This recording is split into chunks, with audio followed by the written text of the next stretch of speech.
No, to the front. It's already happened. Yeah, for next year.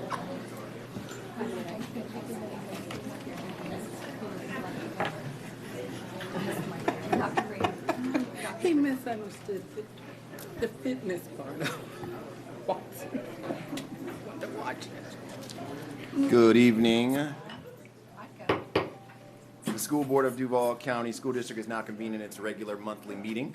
To everyone present and to our television viewers, I wish to extend a warm welcome to this meeting of the Duval County School Board. The vision statement of the Duval County School Board states, every student is inspired and prepared for success in college or career and life. The mission statement of Duval County School Board is to provide educational excellence in every school, in every classroom, for every student, every day. The Duval County School Board is here tonight to listen to reports from district staff and to set policy for the district that will improve student achievement. We will also address budgets, contracts, and personnel appointments and other business items that require a vote of the board. The management and day-to-day operations of the district are the responsibility of the superintendent. It is not the role of the school board to make managerial or operational decisions.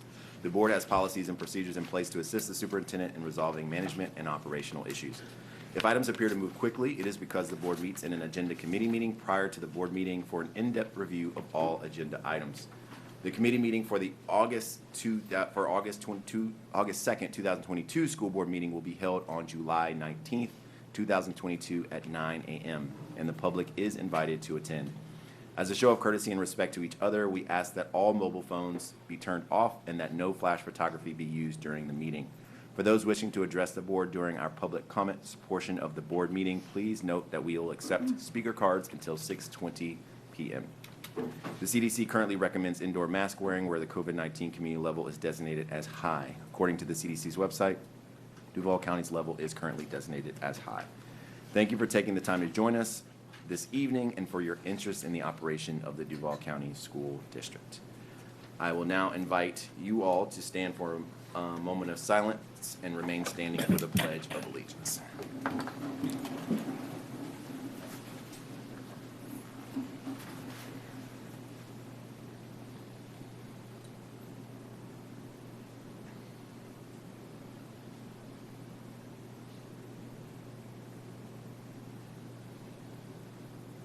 Thank you.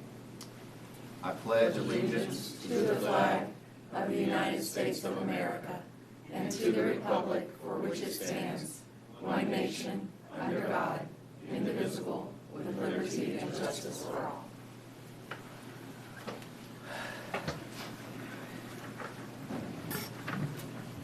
Once again, thanks everyone for being here tonight. Hopefully you dodged the rain. We are here. Now we'll move on to presentations, and we have our communications. Ms. Brianna Nelson-Canty will begin our presentations for this evening. Our first recognition highlights a remarkable student who is seeking to find the cause behind Alzheimer's disease.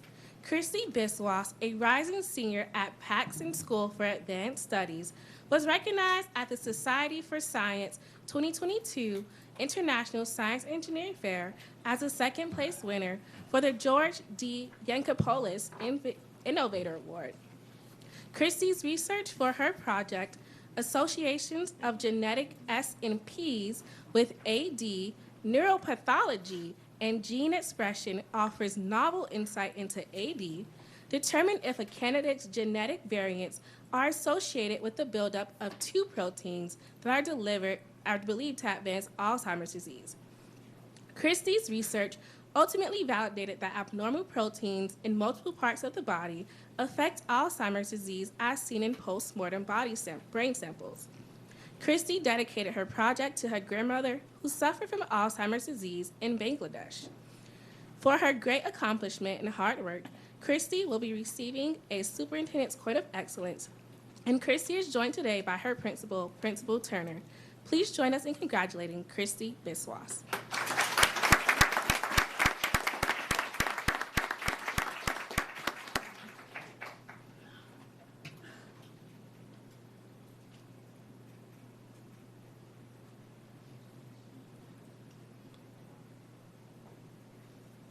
Congratulations.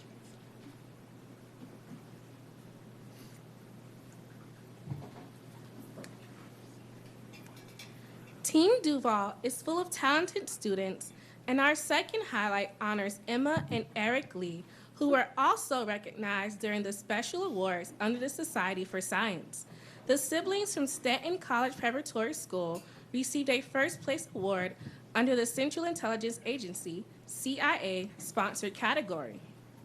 Their project, Simulating Astronomic Information Transfer through the Implementation of Optical Laser Technology, focused research on determining the use of visible light communication, VLC, in aerospace communication and information transfer. Emma and Eric set out the goal of researching to determine the use of visible light communication in aerospace communication and information technology.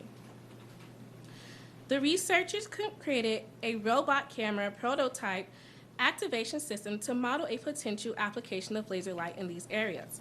For their hard work and outstanding accomplishment, they will also be receiving a Superintendent's Coin of Excellence. Emma and Eric Lee are joined today by their principal, Principal Majova. Please join us in congratulating Emma Lee and Eric Lee.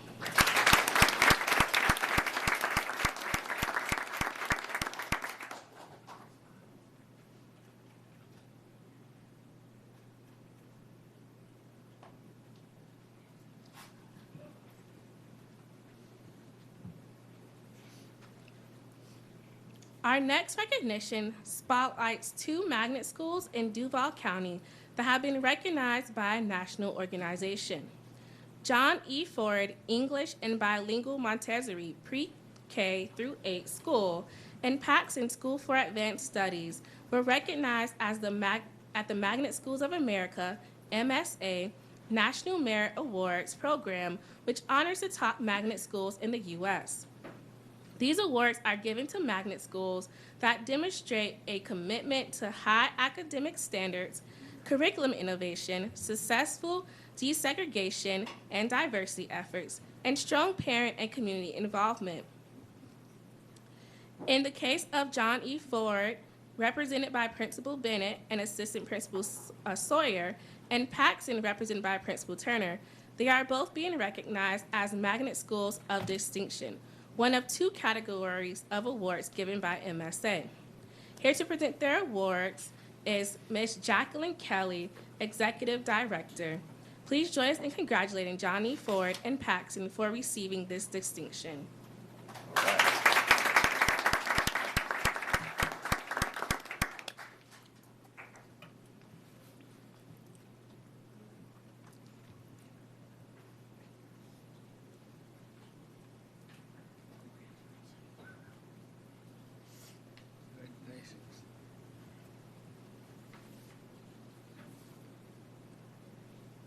And our last recognition of the night honors talented artists from Paxson School for Advanced Studies.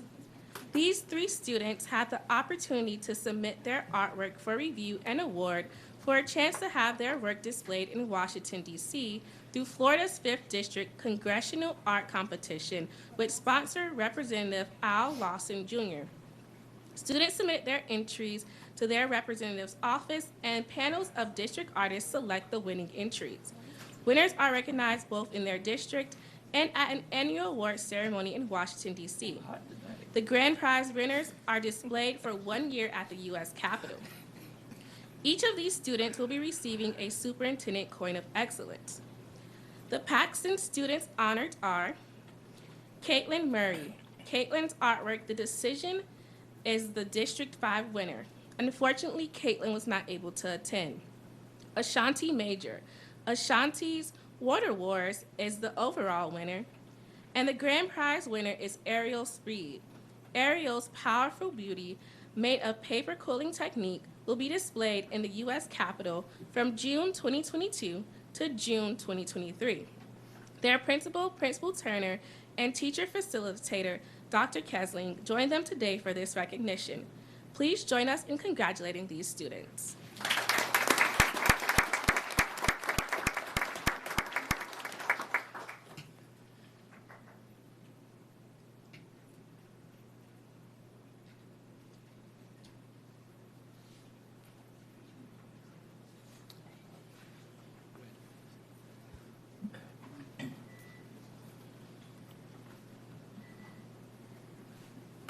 This concludes this evening's recognitions. Can we have one more round of applause for these amazing students in our school?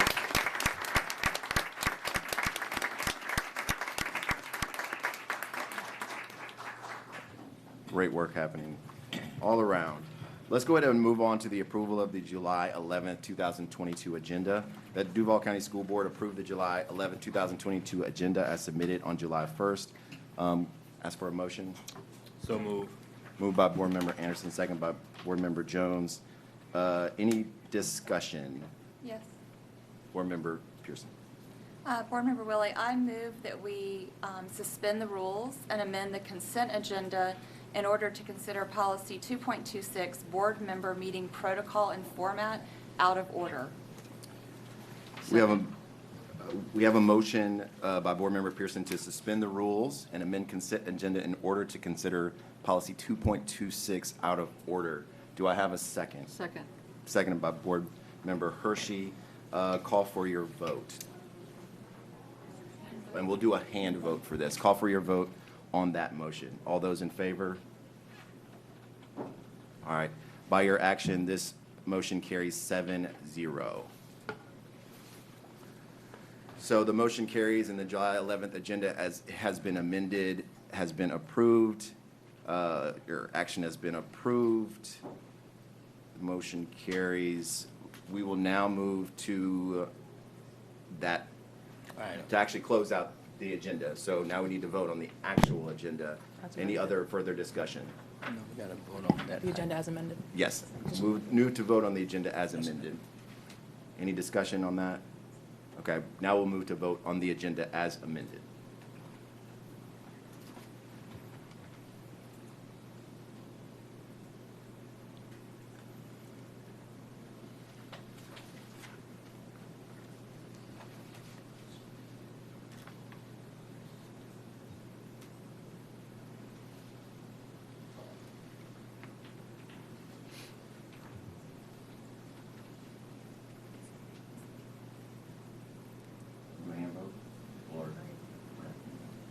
We're going to move to a hand vote for this, and we're voting on the motion to approve the agenda as amended. So all those in favor with a hand vote, raise your hand. All right. By your action, you have carried that item 7-0. Because of that amendment, we'll now move to that item 2.26, and I'll have, that is public hearing and vote revisions to Chapter 2 Board Policy, and I'll have Dr. Green read the recommendation.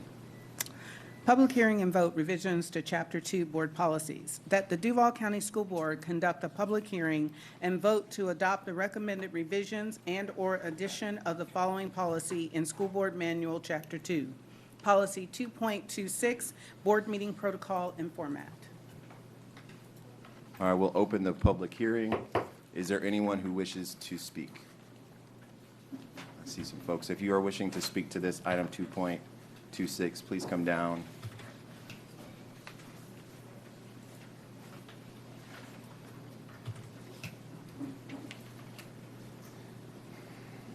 And state your name for the record for us.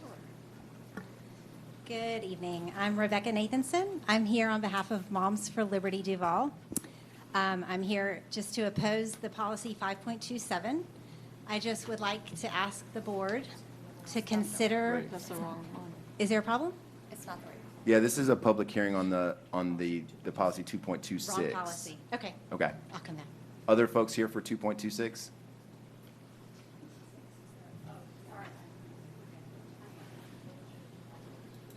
Hi, my name is Margaret Yarbrough, and I oppose changes to policy 2.26 for speaking protocol. Public comment time should not be limited based on number of speakers, which in turn limits our speech. Paid school board members should be able to go late once a month to hear their constituents' concerns. This is your job. On the other hand, for the community to take the time to research issues, prepare comments, and come to long meetings without pay is a bit of a sacrifice. Not knowing what the time limits will be in advance is an inconvenience as well and can make preparation a challenge for these meetings. Maybe if the school board had voted to approve the resolution in the first place, in compliance with state law, there wouldn't be long comment sessions. So I just please vote no on 2.26. Thank you. Thank you. Other folks for 2.26? Hello, my name is Darlene Miller, and I'm here to also oppose the changes to the plan. Now, it doesn't happen often. I've been here for 6 years. It doesn't really happen that often that you are here till 1 or 2 in the morning. The public comes out. I was here till 11:30 one night to speak and to hear others speak. Got up to go to work the next morning. And some people were here till 1 a.m. or 2 a.m. and got up and went to work the next day. I have been addressing the board through public comments for a long time now, and I will tell you there are times my husband and I have passed off notes to each other because the 3 minutes wasn't quite long enough. And I understand that sometimes you have 100 speakers or 140 speakers, and most of them on one topic. Was that bury the other topics or bury the other issues? Sometimes as a parent, when you're up here trying to explain the situation, you need more than 3 minutes. And as the lady before me said, you are elected officials. It doesn't happen that often, and I am requesting that you do not vote on that. Thank you. Thank you very much. Other folks speaking to 2.26?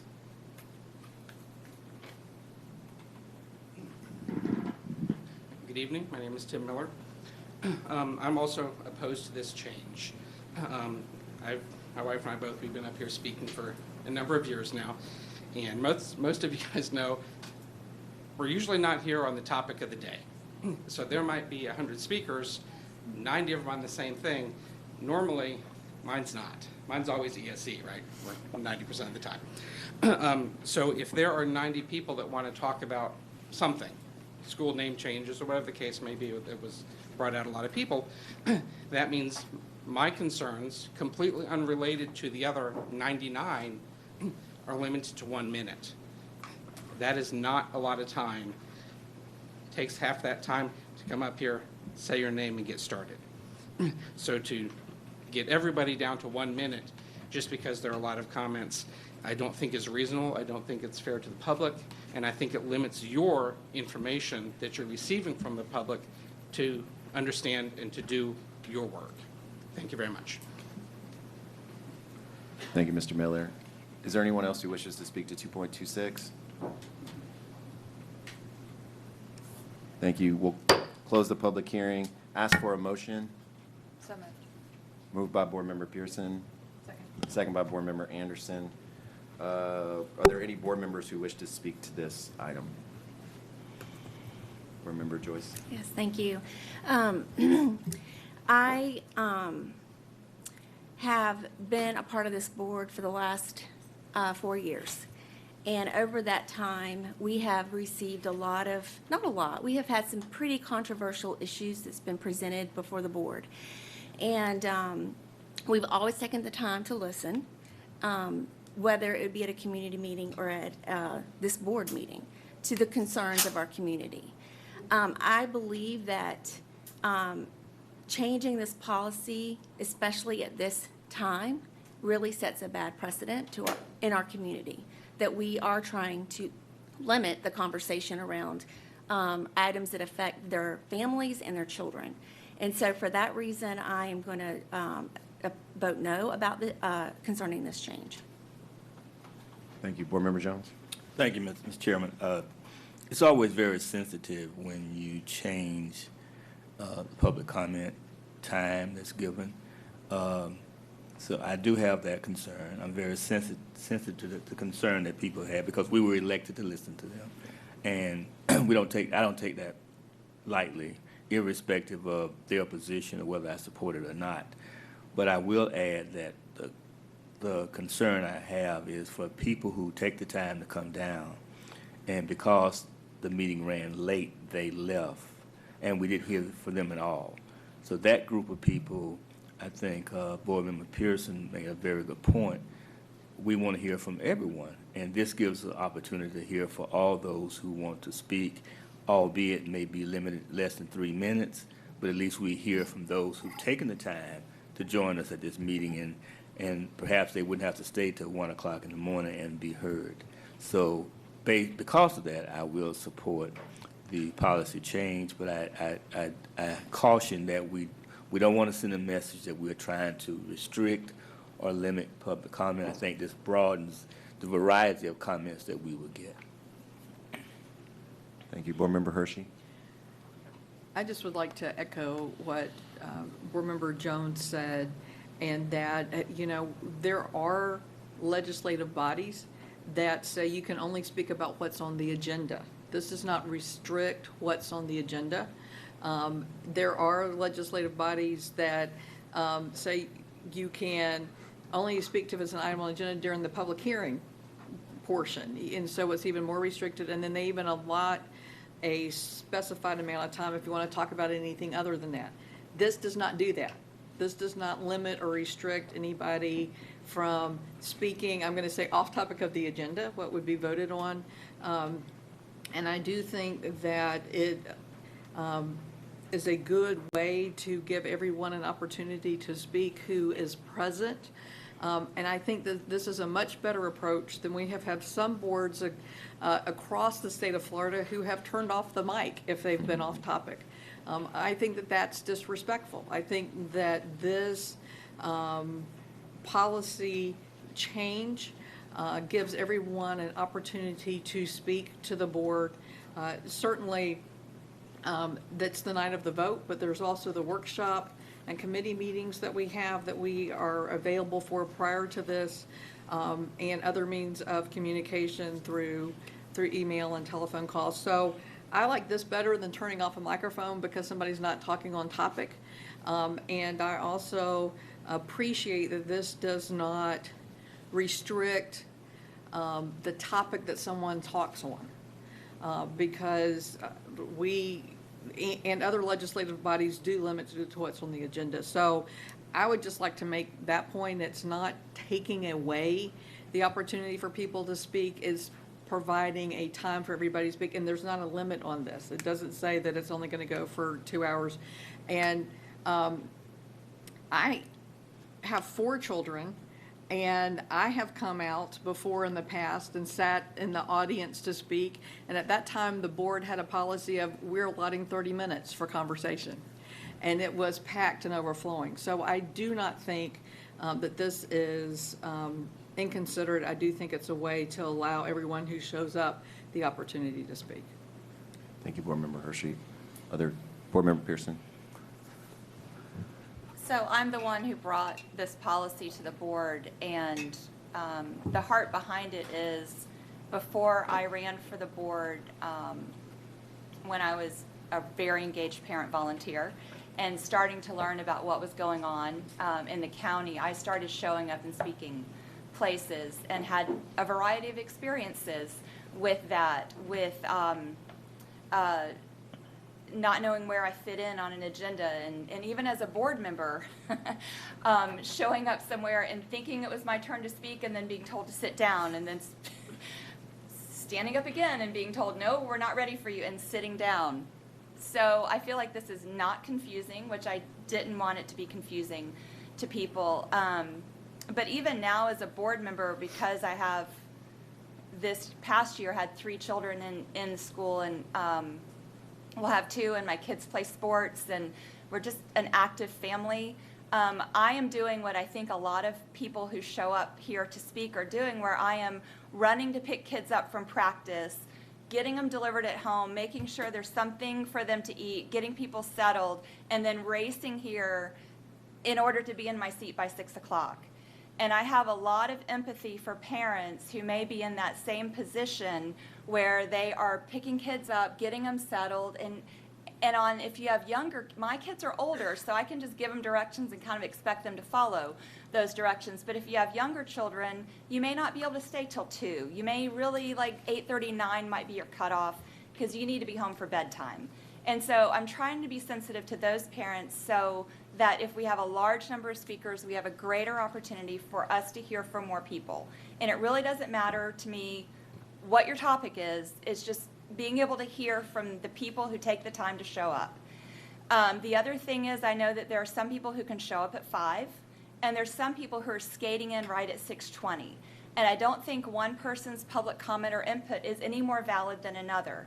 If you are coming from work and you bust your tail to get here by 6:20 and you make it in by the deadline, you deserve to be heard. And you deserve to be heard, I think, at a reasonable time and not expecting you to stay till 12 or 1. So this was not intended to disenfranchise anyone, and actually, in my mind, I think it will give more people an opportunity to be heard. And that was the heart behind it. Thank you, Board Member Pearson. Vice Chair? Two items. One, I wanted to echo your sentiments about the younger children, the parents of younger children, because I have had a number of parents of younger children who barely got here and then couldn't stay till 1 o'clock. So I really appreciate you bringing that out. And then my second item, I just want to thank you for your leadership on this item and make sure the public knows that this is not something that was just created or whatever, that you had truly done research. You've talked to Florida School Board Association. You've looked at how different cities handle it. And so I just appreciate the diligence that you put into the item so that we have a policy that's thoughtful in nature. So I just wanted to thank you for your efforts. Thank you, thank you. Yes, thank you for bringing this forward for discussion. It is a bit sensitive, but I think at least the number of times that I've been on the board, and I don't think we've ever heard everybody if it goes too late. So this actually gives more people an opportunity to actually be heard for that amount of time. And as always, we're more than open. You can always submit your written responses to us as a board and some of the other venues and avenues for that as well. So do appreciate you bringing that this forward and us having this discussion because it's really important, especially right now. So if there's no further discussion, I will call for your vote. And we're going to do a hand vote for this too. So all those in favor, show by raise of hand. All those opposed? All right, that motion passes 5-2.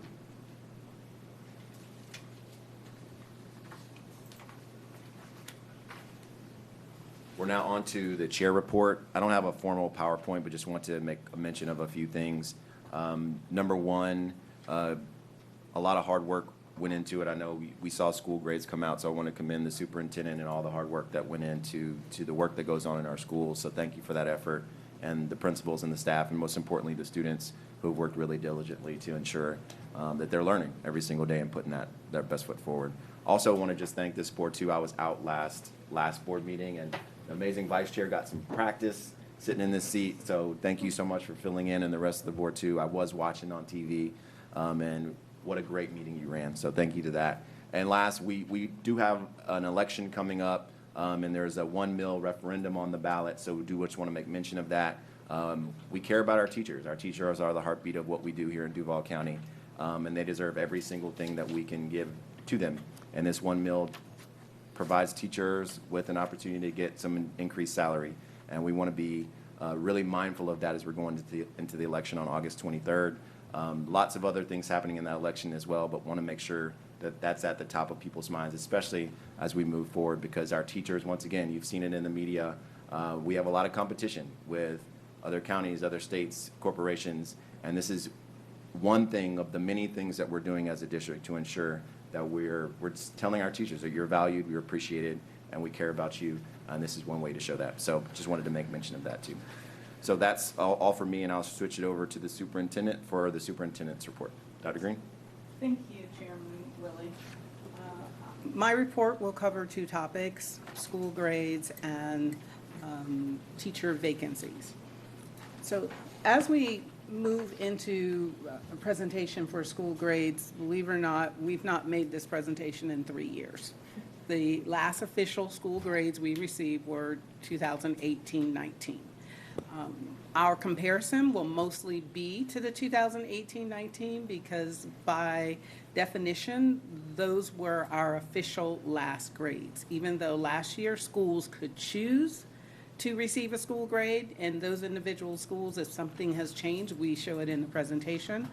But as a district and all other schools, 2018-19 is the official last school grade. When we look at our school grades, for our traditional schools, our traditional public schools, we had 37 A's, 27 B's, 64 C's, and 10 D's, and 0 F schools. In 2018-19, 88% of our schools were A, B, or C.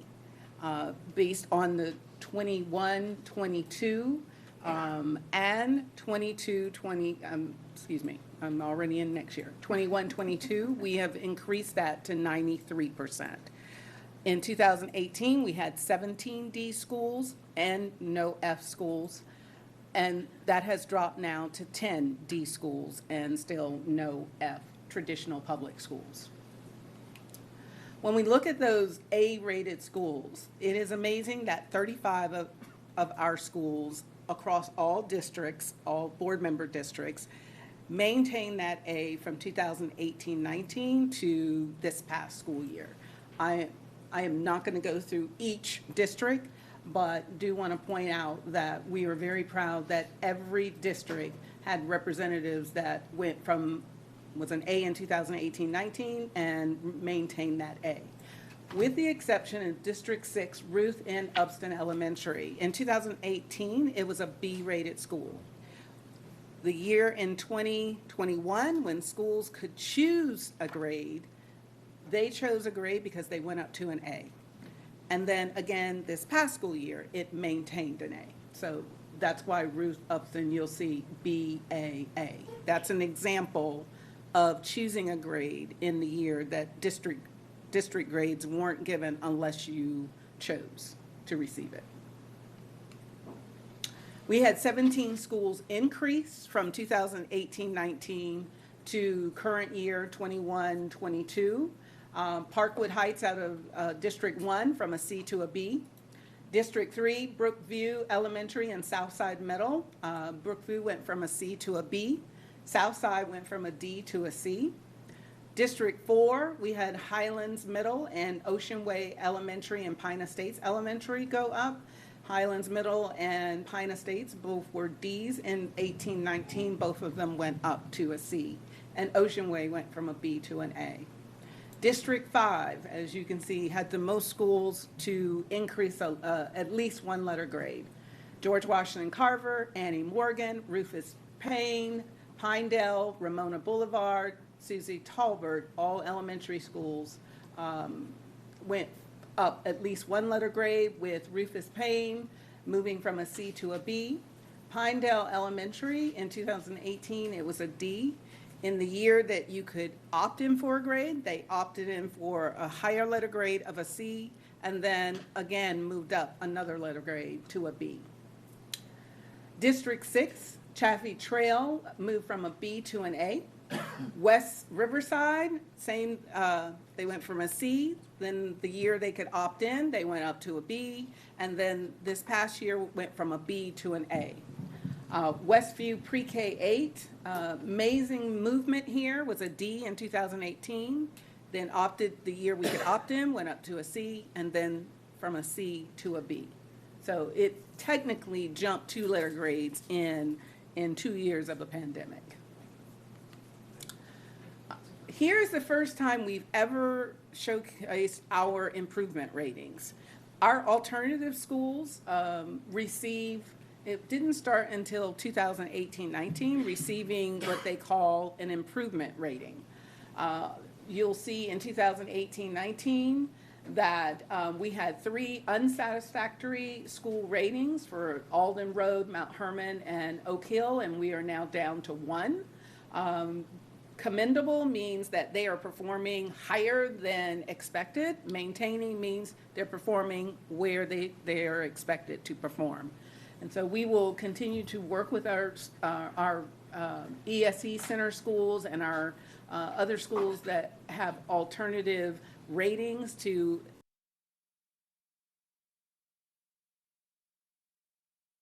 academy. This board started that program maybe 5 years ago, and that program is to help students who are behind their cohort catch up to graduate on time. Bridge to Success outperforms all other alternative schools that do the same thing. We have charter schools that's their goal, to catch students up. And Bridge to Success Academy, just a year ago, had gotten their graduation rate up to 67%, which is amazing when they have students that are 2 to 3 years behind and helping them catch up and be able to graduate on time. So hopefully with the things that are happening at Bridge to Success Academy, they're going to move to that commendable level. We are also just mere points away of Mount Hermon getting to that maintaining, but we will keep working and they will get to that maintaining and commendable status, we hope also. Marine Science Education Center, which is run by Fletcher High School. That is also an amazing program, has been for many years, where students who they pass all of the assessment portion of graduating. It's the credits that they need to either recover, but the Marine Science Education Center does a fabulous job by infusing marine science activities such as fishing, boating, teaching these young people other skills that are transferable into career jobs. They are at the commendable level and they do a fantastic job. So what I'm going to do is just basically break down for, under each district. District 1, the main highlights. Lewis Sheffield was a B in 2018-19. Again, the year you could choose a grade. They accepted their grade of an A and then to maintain that A.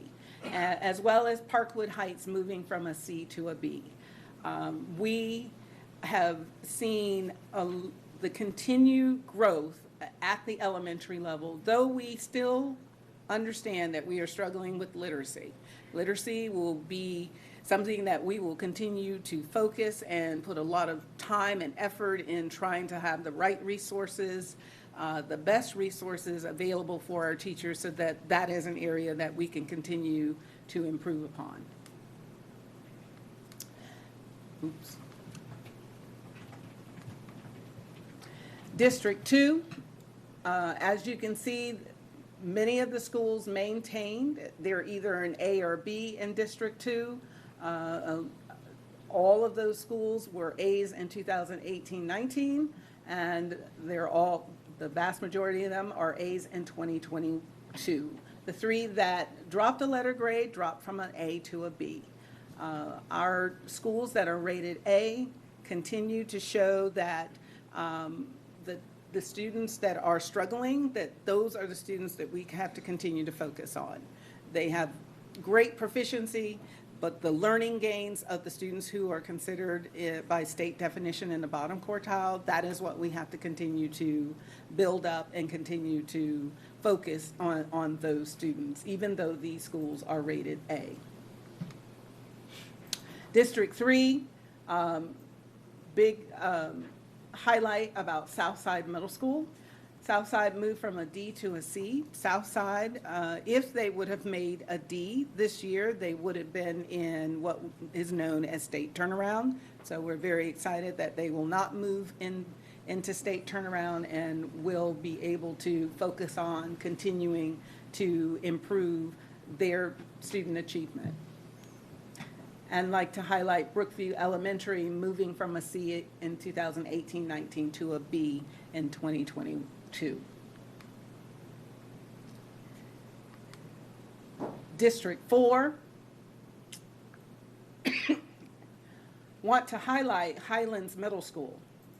Highlands Middle School was in state turnaround and needed to make a C rating to ensure that it wouldn't move to the next level of having to hire an external operator. Excuse me. Pine Estates, moving from a D to a C, and Ocean Way Elementary, improving from a B to an A. Thank you.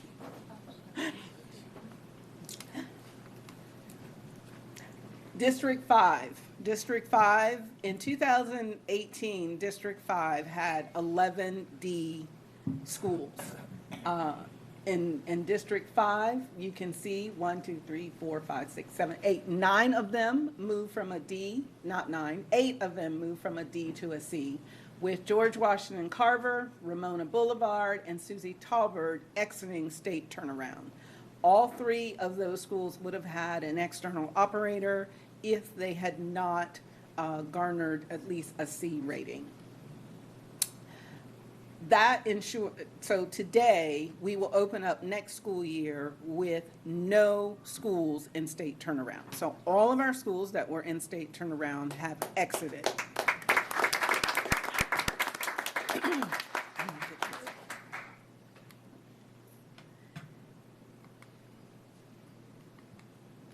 District 6. District 6 had 3 schools, again, West Riverside Elementary and Westview Pre-K 8 made gains every single year in the pandemic, in the third one, Ruth Upston Elementary. So we had 3 schools in District 6 that made a gain every single year. And that is definitely a feat that was very challenging. For our A-rated schools to maintain an A was definitely a challenge. And schools that were in the category of a D, it was very challenging to help move those schools so that they could either garner a C or higher. So we really want to give a shout out to Westview, West Riverside, and Ruth Upston Elementary.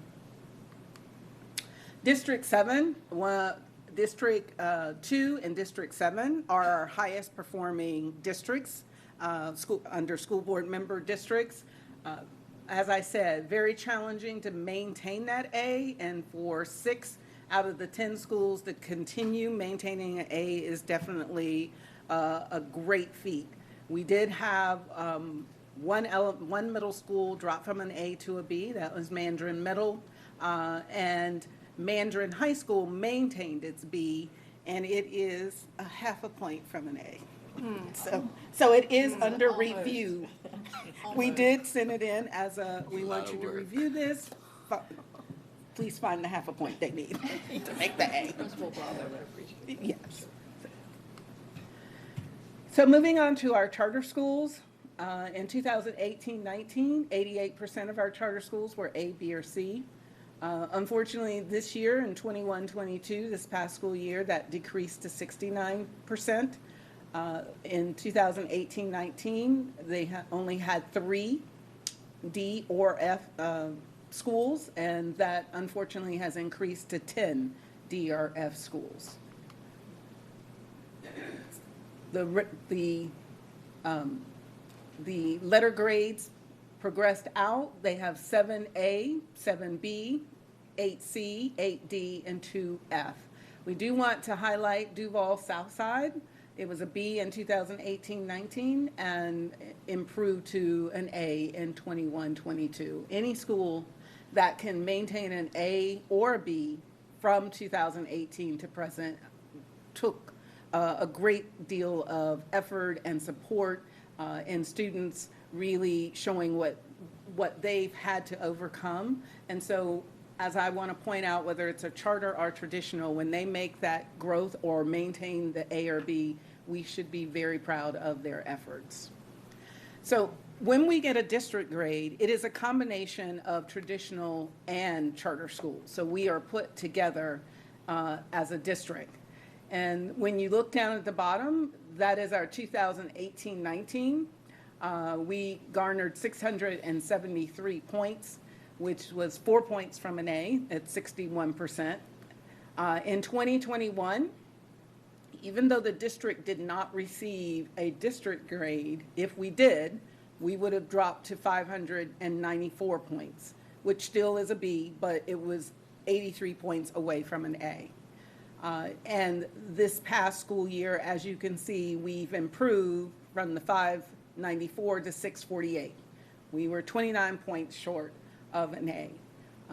There are some highlights that I think are important. Our middle school acceleration, in 2021, it had dropped to 72%, and it is back to where it was in 18-19 at 80%.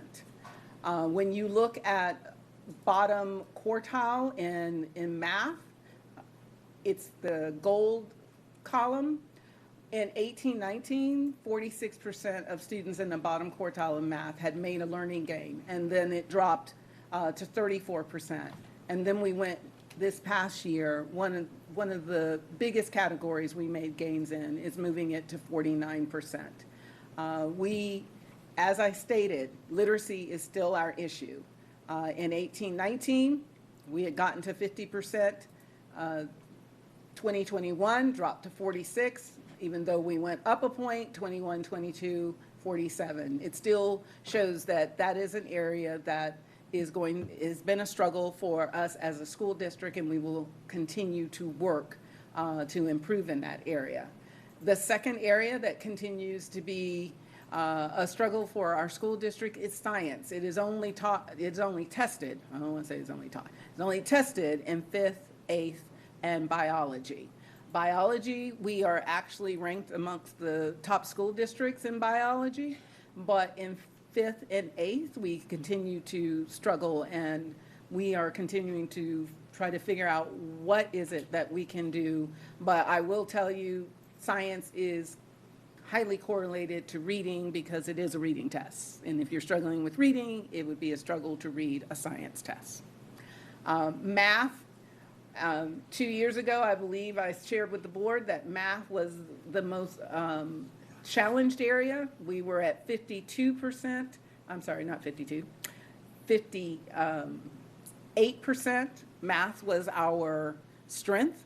And when the pandemic hit, math was the one area that was hit the hardest because students don't tend to practice math at home. They practice when they are in school, and many of our students were virtual and the challenges faced with that. And it is the area where we saw the greatest comeback back to the 18-19. So we were at 58, we dropped to 46, and we moved from 46 to 51. We still see math as our strength and that it will continue to flourish and grow because math is very concrete. 2 + 2 always equals 4. It doesn't change. But someone's perception about a poem or a perception about a piece of text, that's a lot more challenging to help students. Even if they are proficient readers, it is making sure that do they have the comprehension? Can they analyze? Can they summarize? All of those other skills that impact reading is not quite the same for math. Math, if you learn the prerequisite skills and you have mastered those prerequisite skills, it is much easier to help you learn more challenging content. So that is our presentation on school grades. Moving into vacancies, I have shared with the board over last year the challenge that we have had with teacher vacancies.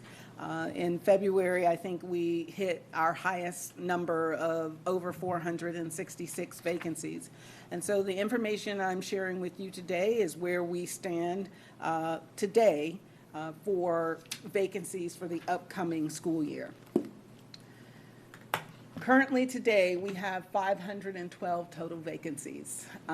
This chart kind of just shows the content areas that are impacted, and the number one area is elementary, pre-K to 5. We have over 160 vacancies. Now, we did receive some good news because I shared with the board that we anticipate the possibility of 200 additional vacancies because of not passing certification. And so that number has decreased. So now we're possibly only looking at 100 additional vacancies. So 712, moving now down to 612. So you've got to find the bright light somewhere. So that's where I'm finding it. That we may be looking only at 612 vacancies. We have never opened up the school year with that number of vacancies. I can't tell you the last time we've opened up the school year with 400 vacancies. It's been maybe the highest in the 300s.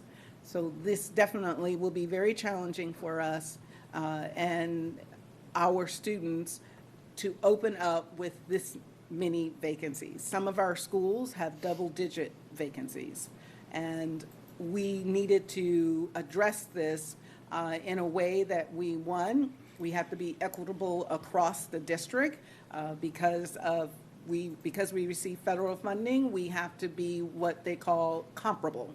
That means you have to fund or build staffing plans that are comparable around the district. And so with that, we are putting in a number of strategies to support our schools. We are adjusting our school allocation model, the formulas that we use to staff our schools to reduce vacancies. We are also using our instructional support positions to cover vacancies. District administrators, you know, in the month of January, district administrators, we all went out a day a week to go out and substitute. Well, we will be starting that on the first week of school. And it will maintain throughout the year unless the vacancy issue improves. What I'd like to explain, even if we opened up with 600 vacancies, each day teachers are out, whether it's for medical reasons or other reasons. So 600 minus people just being out could be well over 1,200 vacancies a day. And we basically have taken the attitude, it is now, again, all hands on deck. Everyone has to go out and support our schools. And so part of that is also paying substitutes. As you know, by state law, we have a requirement to get to $15 by 2026 with substitutes that are under third party. Our school board employees, we are required to get to $15 an hour before 2026. And so tonight, I believe it's on the agenda that we are recommending raising the pay for substitutes so that we can work more on recruiting more substitutes as well as keeping retention of substitutes. So our goal is that we're going to open up close to normal, somewhere around 300 to 350 vacancies. That would be a normal year for DCPS. And so by implementing these strategies, we believe we can get to that point. We also will be, at the 10-day count, we will be have to come back and reevaluate. We might find that we can hire more teachers, or we might find that the vacancies are being filled, and then we can make adjustments on any of the strategies that we put in place. But to ensure that our schools open up and children are coming into classrooms with our highly effective teachers, because we know that that is a key point, that having a highly qualified teacher standing in front of students is what leads to student success. We would not have been able to make those moves during a pandemic without them.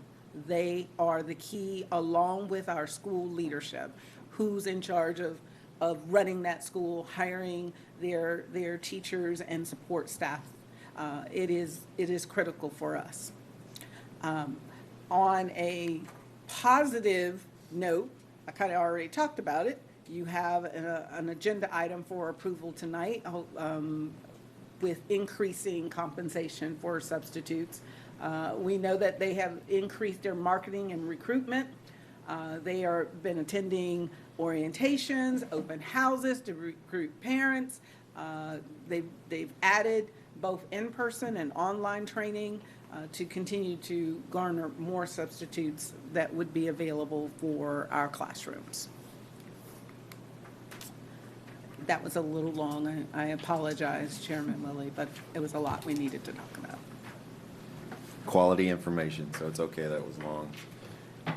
And I'll just pause, and I mentioned it in my chair report, but I know the work that goes into those school grades is not, there's a lot that goes into them, whether maintaining or increasing and all that. So I just kudos to the staff, the students. Can we round of applause for the grades?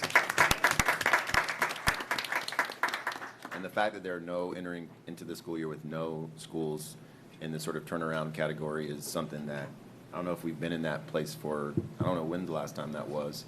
So thank you, superintendent, staff, and students, and everybody who had a hand in doing that. So we appreciate that. And once again, we mentioned the mill and some other things, but the vacancy number is not just a Duval thing. It's not just a Florida thing. It's around the country. I was on a call with some board colleagues from different states, and we're all going through the same piece. So we need to do all that we can to support our teachers. If you see a teacher out and about, make sure you thank them. Every little bit helps to increase that for our teachers. So thank you to the teachers who are doing a phenomenal job. And hey, come on into Duval County if you're listening and looking. All right, we're going to move on to the public comments portion for this evening. We're now at the public comment portion. School board welcomes your comments on the matters that are before the board for consideration. It is not the board's intention to respond this evening, but to use the input in our deliberations. To give everyone appropriate respect and courtesy, we ask of the audience to refrain from audible comments or applause. When you come to the microphone, please state your name for the record. The board will allocate time for public comment based on the number of speakers who have filled out speaker cards prior to the designated time. If 1 to 20 speakers have signed up to speak, each will be allotted 3 minutes. If 21 to 40 speakers have signed up to speak, each will be allotted 2 minutes.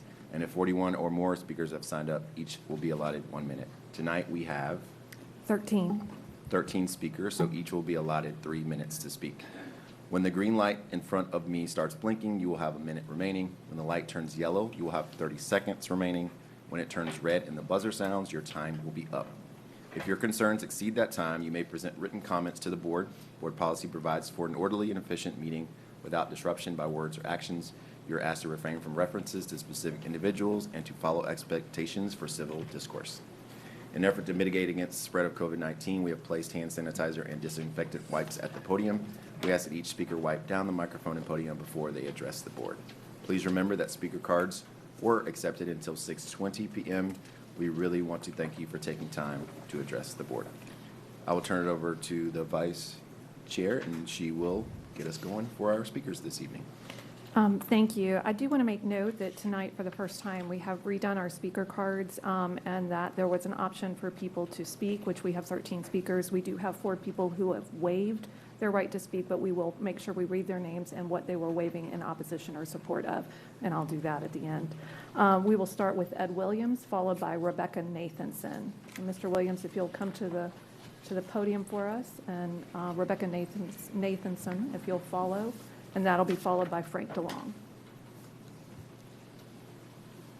My name's Ed Williams, and I have no preferred pronouns, but I did want to talk about the change in policy for 5.27. I kind of feel that the changing that policy might not be in alignment with the parental rights law that's in place. I'm assuming that unless the parents have some sort of input into their children cutting class to go to protests, I don't know. But if that's the case, I think it would be good to vote no on that. And I am in opposition to that. And I was really glad to hear that the pay scale for the lower paid employees is going up. As we learned from a meeting or so ago, $15 isn't what it used to be. Thank you. Thank you. We'll now have Rebecca Nathanson, followed by Frank DeLong, followed by Rebecca Bellow. Good evening. Sorry about the confusion earlier. I heard policy before and I ran up, didn't want to miss my chance. So sorry about that. My name is Rebecca Nathanson, and I'm here to oppose policy 5.27. I just asked the board to consider that student enrollment is dropping. We know teacher turnover is continuing to rise. I've spoken with a couple of board members, and I understand what you're trying to achieve with the policy, but parents are wondering who's going to be held accountable if this policy is not implemented correctly or if it's not complied with, because we seem to see over and over again, if the district doesn't comply with policy, is anybody held accountable? So we're concerned about it. We're wondering, some of us are wondering how principals will decide whether to approve or decline student protests, which issues are approved as protest worthy. How are we going to decide that? I just want to know if you've considered the Pandora's box that is potentially going to be opened. And Just curious if you've considered how this policy is going to affect your teachers and parents who do not want their students or themselves to feel coerced while they're at work or at school to become political activists. So those are some concerns that a lot of the parents in this community have, and I just ask you to consider that. We ask you to vote no on the 5.27. Thank you. Thank you. We'll now have Frank DeLong, followed by Rebecca Below, and then Darlene Miller. Frank DeLong, Chairman at IBW 177. Did you know that, like a lot of people, my own son hears people talk but doesn't listen to what is said? Pay attention. Did you know that we're now 5 electricians, 4 plumbers, 6 utility workers, and now 14 AC mechanics short? That leaves 10 AC mechanics in the whole district. Plus, you got carpenters, painters, safety techs, and so on. Did you know that we contract out 92 schools to AC contractors at 4 times as much? We are not their only customer. Their response time is 2 to 3 days, and while you're here, could you look at this stuff? They don't do that. They charge extra for nuisance calls. My room is hot when everything is working. Did you know the President of the United States makes $400,000 a year, and $15 doesn't go as far as it used to? These guys can't even afford an electric bike, let alone an electric car. Did you know that when the phrase 2% is thrown out, that's 30 cents. So after 2 weeks, that's $24. So after taxes, all that extra money can buy you 2 gallons of milk or 2 gallons of gas. Did you know that if you talk to us, we would listen? Every one of you are welcome to come and talk to us about anything. Did you know that when reported that a vendor was price gouging us at double the price, we're told that there's nothing we can do as long as guys keep going there and buying stuff? Also, it's like when we told you that the Carpenters versus Allstate Construction, we could save the district $225,000 every 18 months. We heard crickets. Spend less, pay for more fair wages. Did you know that this did not happen overnight? The people who did this failed this district, they failed the community, they failed the taxpayers of Duval County. Did you know that the phrase for a lot of people for the district is, what do you care about? It's not your money. It is my money. It's everybody's money. Thank you. Thank you so much. We'll now have Rebecca Below, and I am apologizing on your last name because I think I pronounced it correct, but you're going to get to state it for the record so everybody knows the right one. It's like Rebecca Ballou. There you go. No worries. Hi, I'm Rebecca Ballou, and I am speaking to oppose 5.27.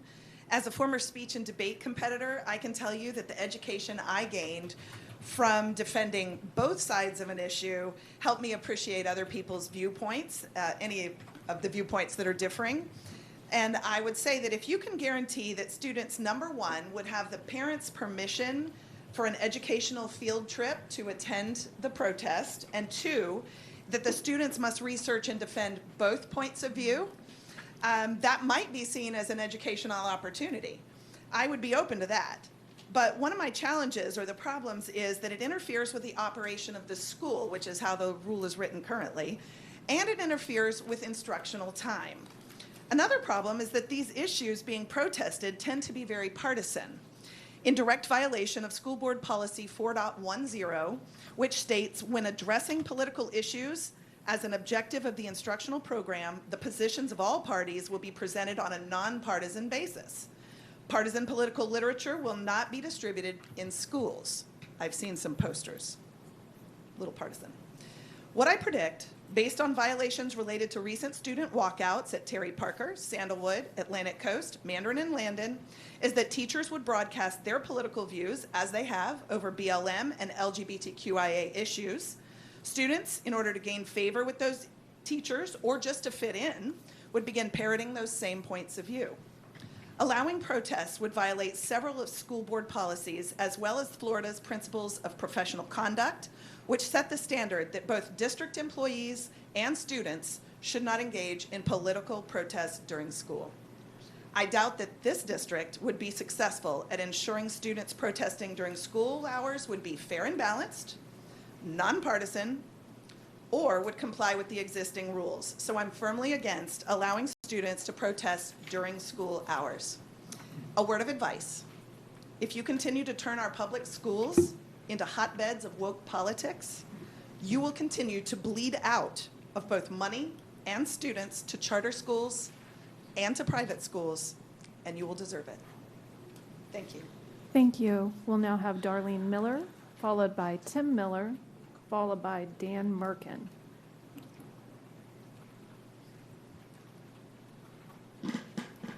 Thank you. My name is Darlene Miller, and I have been addressing this board for the last 6-7 years. Now, when my children were in school, you know, both of them are out of school now, but when my youngest one was coming, and he is a person with autism, and he was having difficulties, and we were having difficulties with teachers, we were having difficulties with principals, and other things, my husband and I did actually, 7 years ago, go up the chains. Go up to your district people, go up to this, go. We finally came here. And we came here because nothing changed until we stepped to these podiums. If you had said something 8 years ago about the Millers' public speaking, you would have been laughed at. That's not in our nature, at least it wasn't. Now I come up here and I speak. And I do this because I just want to let you know, and granted, that was, you know, a couple of superintendents ago, but I think parents need some kind of way to escalate or tell people when nothing is happening. Now, I will commend the people that, when I have emailed the board about my son or whatever, and the people I have emailed me back. In fact, I've told people, oh, just email the board person. They'll, you know, get with it. When I've been told by 2 people now, but they never emailed me back. How am I supposed to know they did anything? So if you're encouraging people to email you, please be mindful that you really do need to let them know you have received their email and you're communicating with it. Another thing, I also have 2 friends that used to substitute in schools, and I say used to substitute. They actually did quit because when they said that when they took a job, that's the job they expected to get. When they get to schools, and that's not the job they're getting, they get frustrated with it. They come prepared for the job they committed to.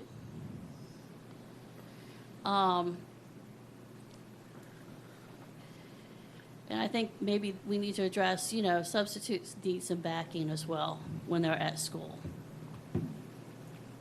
So that will be all for this evening. Thank you.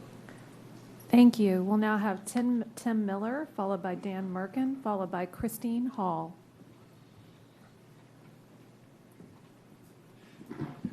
Good evening again. My name is Tim Miller. Been out for the last couple months with work, so I haven't been able to be here. So I wanted to talk about the referendum briefly.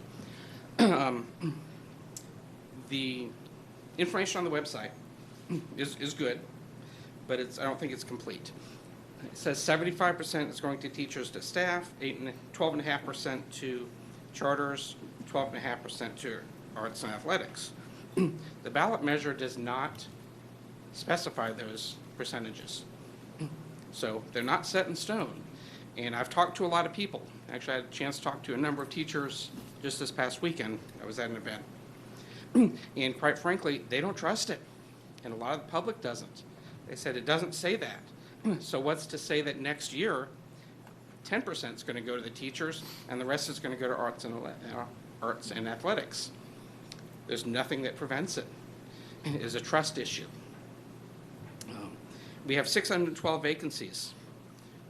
We need to put money to filling those classrooms with qualified teachers, qualified paras, qualified subs. We need to put the money there before we put on extracurricular activities. Sports, arts, very important, they're great, but they're extracurricular. If you don't have a teacher in a classroom, extracurriculars are useless because you're not preparing the kids.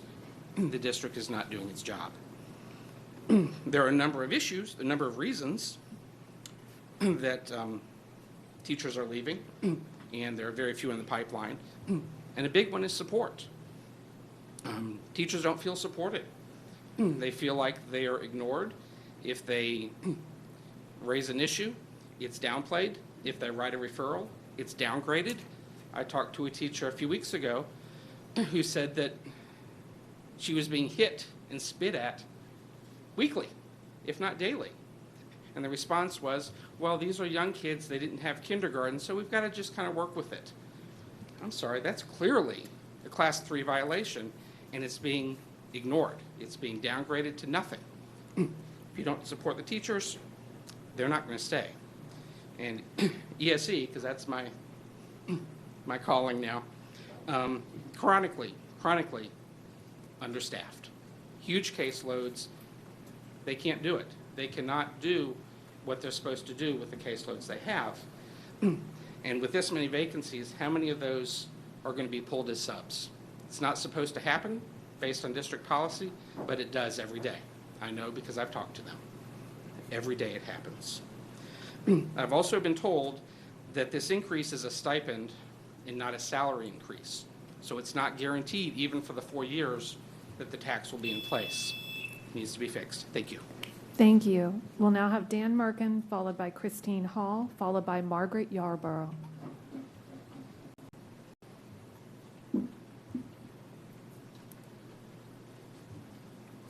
Hello, Dan Merkin.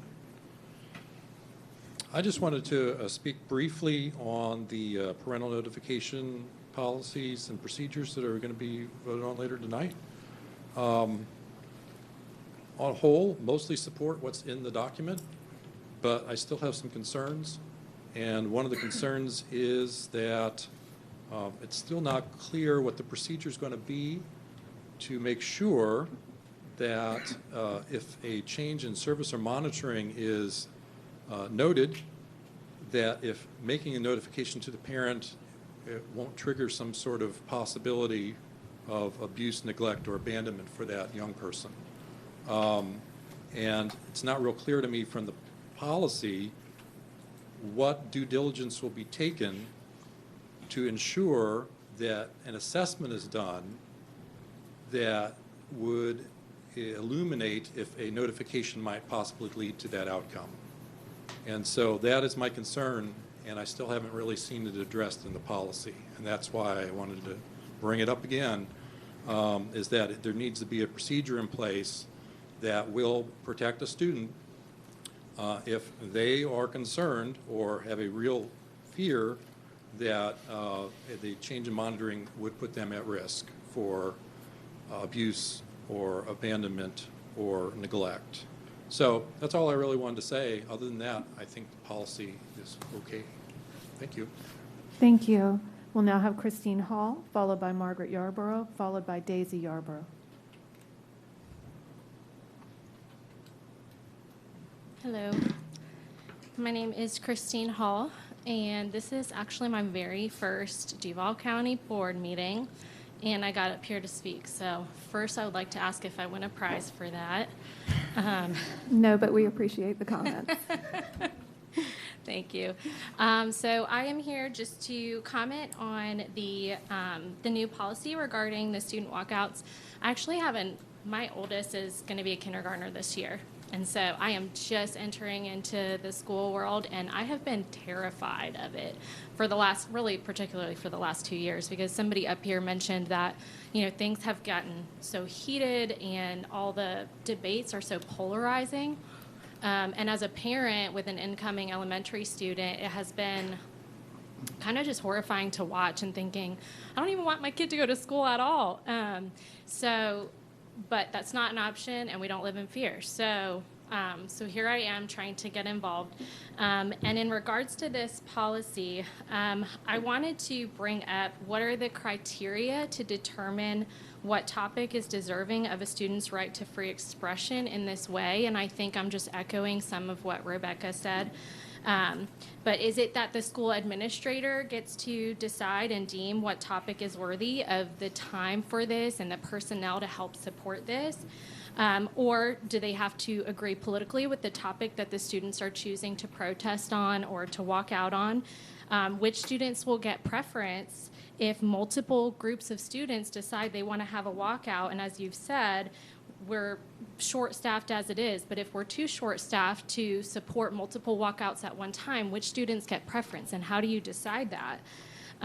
Without a line and a set criteria that's given by you guys, I feel like it puts the principals and could put the principals in a precarious situation of having to determine that on their own, how to implement this. As far as students being able to do this during the school day. And I think it could potentially open people up to legal ramifications of students saying, well, I didn't get the equal treatment that these other students got. Why didn't you approve mine and you approved theirs? So I think it's probably just about enforcing what we currently have in place and then seeing if that can be successful. So I would vote no on the new policy. Thank you. Thank you for joining us this evening. We'll now have Margaret Yarborough, followed by Daisy Yarborough, followed by Ivy Sutter. I hope I got that right. Good evening. My name is Margaret Yarborough, and I'm a mom to 2 wonderful kids. There are 3 books on the summer reading list for incoming 9th graders at Douglas Anderson. At least one is required with a push to read all 3. These books are full of CRT and in violation of the Stop Woke Act and cannot be taught in schools. I had hoped that there would be redeeming qualities to these novels, but unfortunately that's not the case. The Hate You Give by Angie Thomas is basically a playbook for Black Lives Matter, the 2020 riots, and CRT. The novel promotes, condones, and justifies violence against police, rioting, burning, and looting of communities, ripping police from vehicles, stomping on them, climbing on cop cars, throwing tear gas at police, as well as calling police pigs. It teaches black people that they are victims and oppressed. It teaches that white people and police are oppressors. It promotes white guilt and the idea that white people have white privilege. It teaches black kids that they should fear police and white people, and it teaches that violent activism is the only way to change a community. Every stereotype imaginable is in this novel. It's divisive, full of falsehoods and hatred for entire groups of people based on immutable characteristics. It's embedded with CRT from start to finish. All blame is on white people and cops for this black community's problems. This book justifies the selling and use of drugs and the joining of gangs. All 3 books ridicule Christianity and present incorrect theology.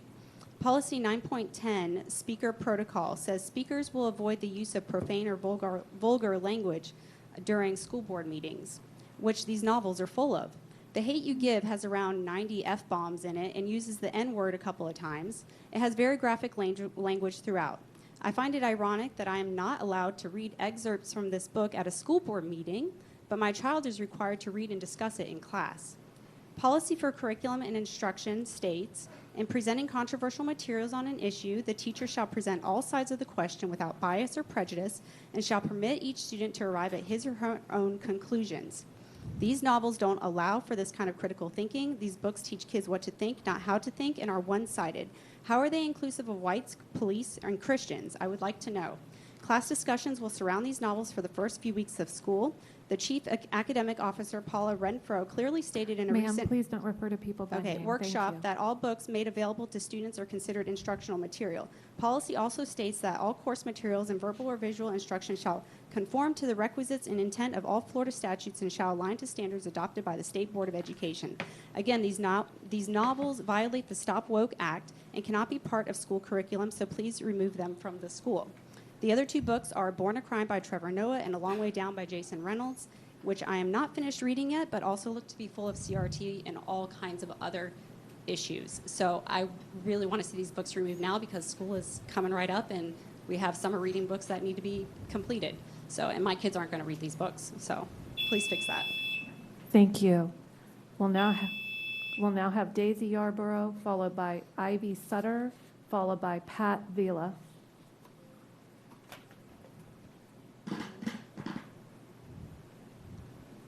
Good evening. Good evening. My name is Daisy Yarbrough, and I go to LaVille School of the Arts. Tonight, I'm going to talk about suspension over minor versus major problems and a substitute being biased in my civics class. Earlier in the school year, when kids had to have a medical opt-out form to not wear a mask, the dean of my school threatened me with suspension because he said that my medical provider was not valid. This is an example of a minor problem, and I should not have been threatened with suspension.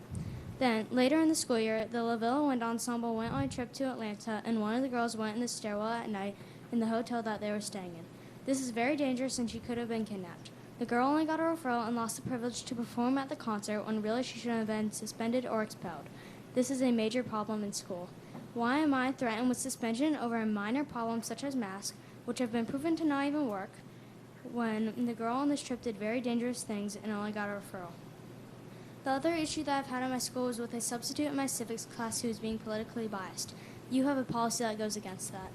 The substitute in my class said to the class 4 biased statements. First, Floridians have no rights, which is very untrue. Second, the governor acts like a president. Third, you should move to California because they won't fire you from a job.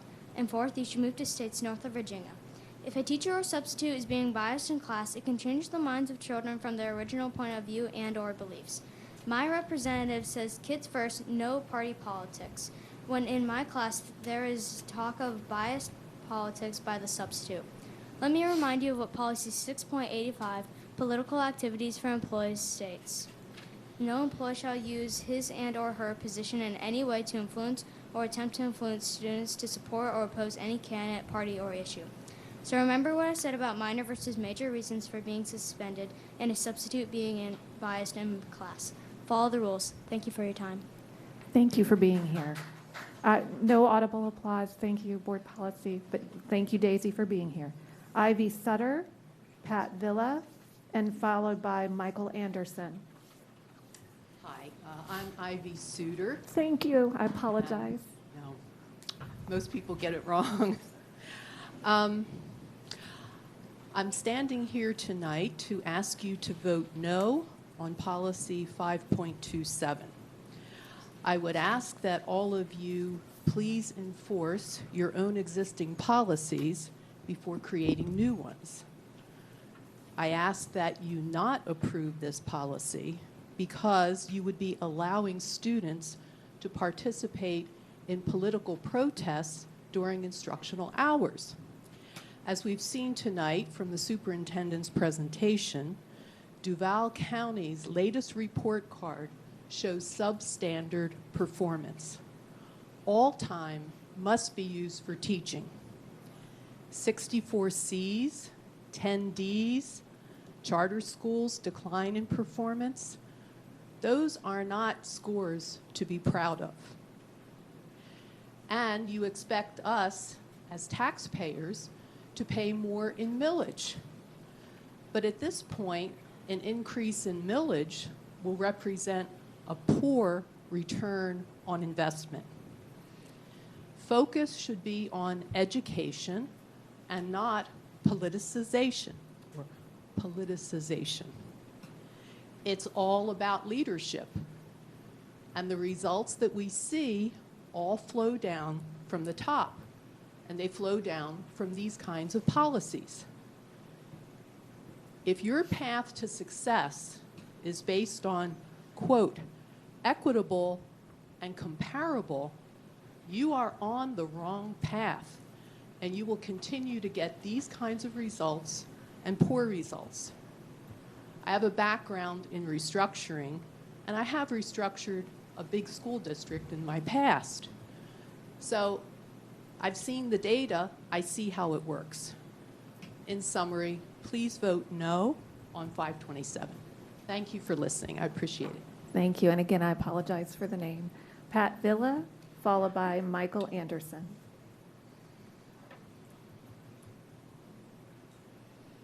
Hi, I'm Pat Villa, and I also oppose the political or the protesting of children in schools as well. I think that we need to spend our time on academics, strictly academics only. But I also want to oppose the code of conduct change language to 13. I think if a child feels that there's a need to videotape an event in the school classroom, either be in the classroom or on the school grounds, that they should be allowed to do that.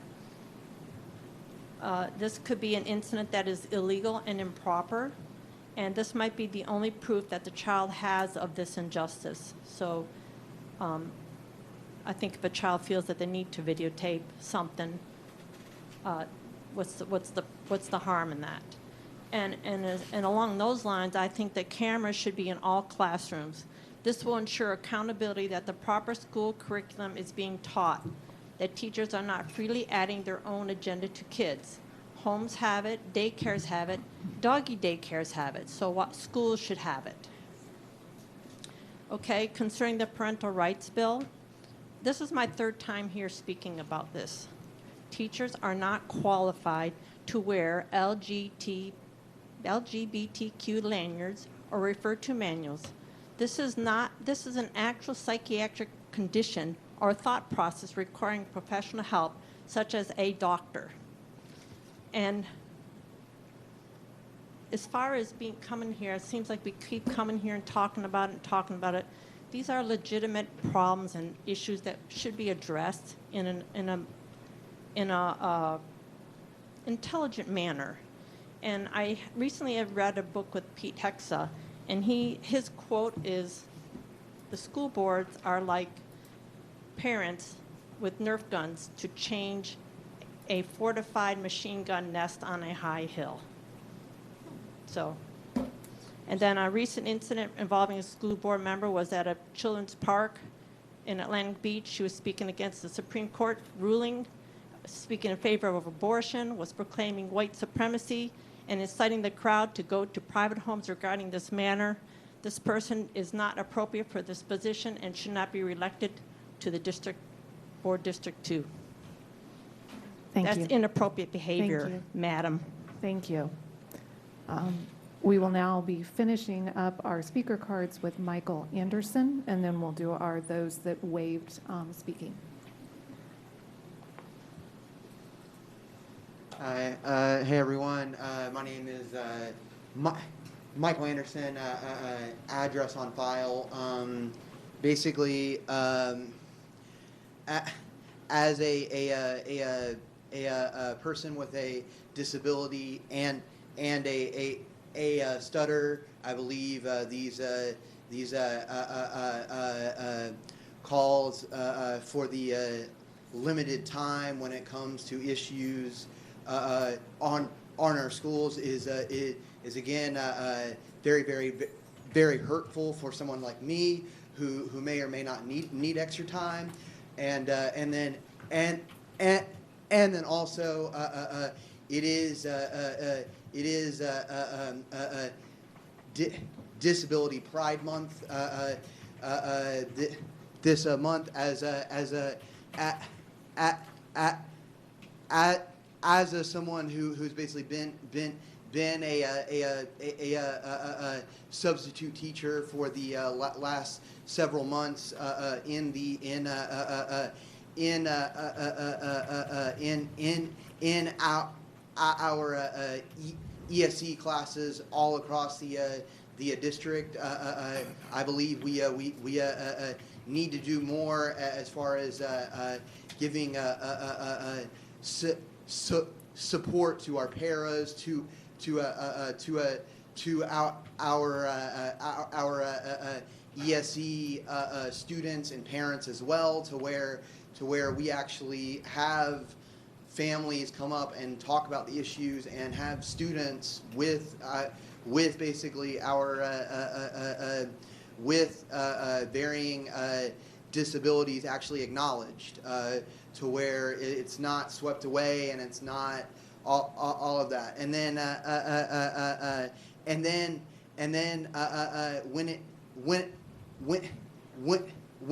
when it comes to the revision of the support guide due to current law, I believe this outing clause to where students have to teachers have to basically send info home to parents regarding whether it be a name change on a name tag or basically other things like that is again very dangerous and definitely needs to be addressed again as a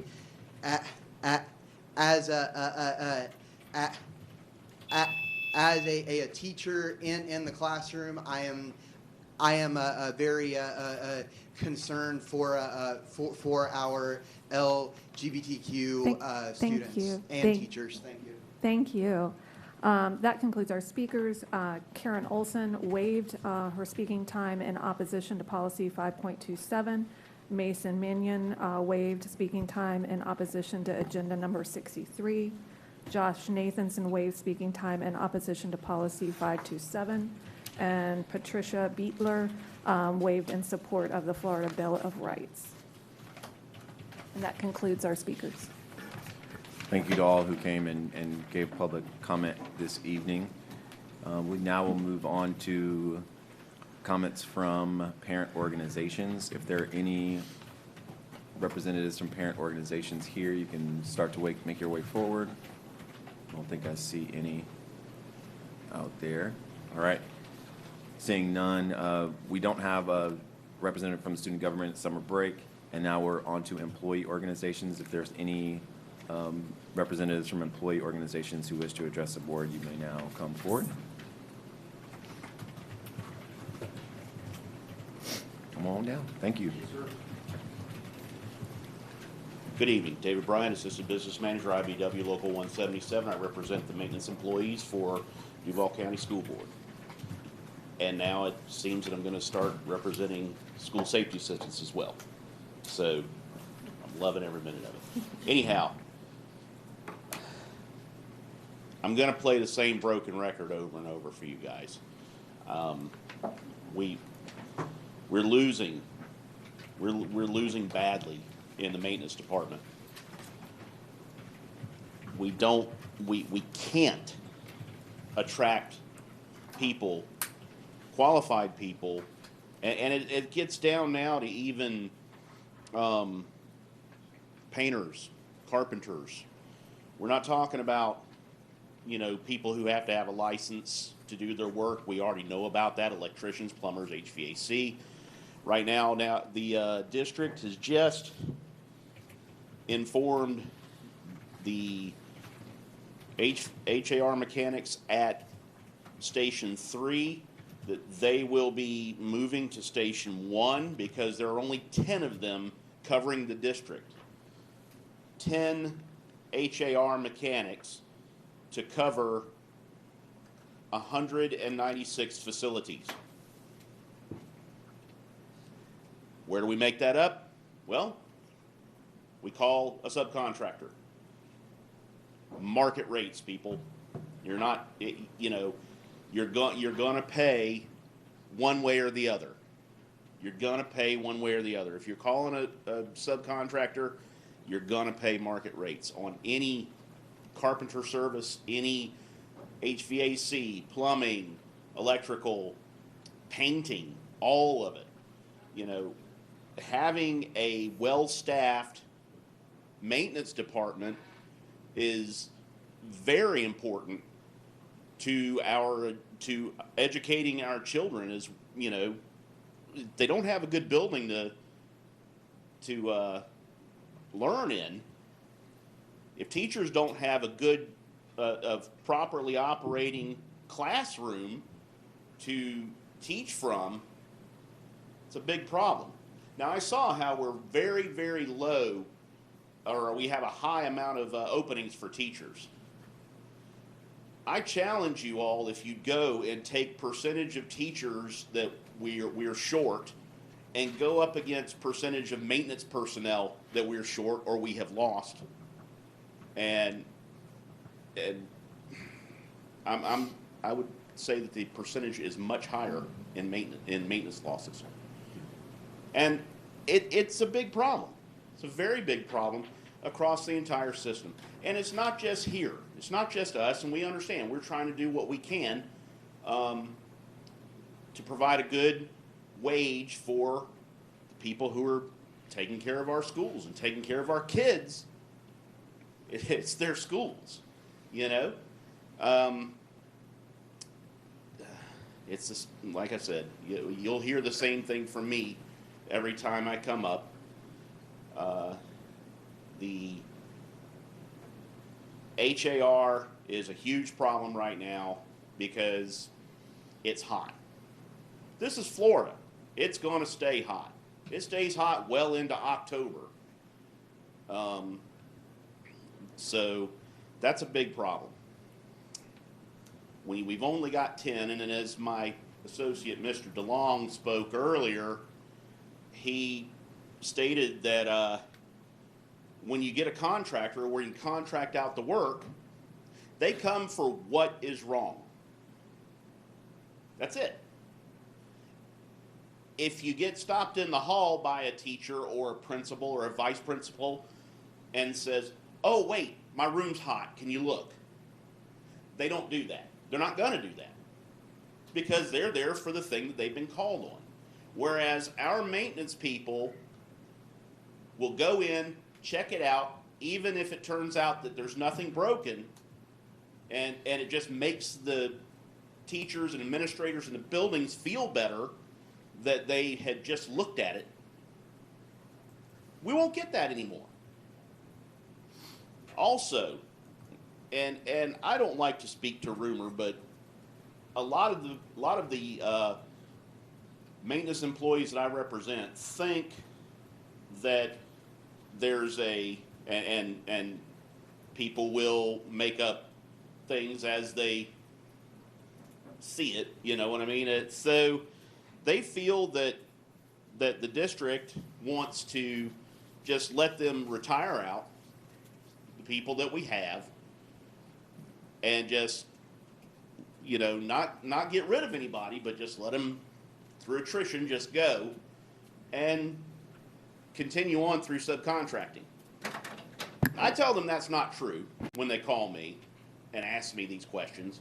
I tell them it's not true. I've never heard of such a thing. But that's the thought in the heads of our craftspeople that are out there in the field trying to take care of our facilities, taxpayers' facilities, students' facilities, teachers' facilities. So we hear about the teacher shortage, and we're with you. We completely understand. A school's job is to educate students. We got it. But if the school is subpar, if the school can't get repairs quickly, if the schools are suffering, then there's no good place to teach. The maintenance department used to pride itself on being #1 in the country, not the state of Florida, the United States of America, this school district, for completion of work orders and timeliness completion of work orders and ability to take care of a problem with expediency. We're down to #8.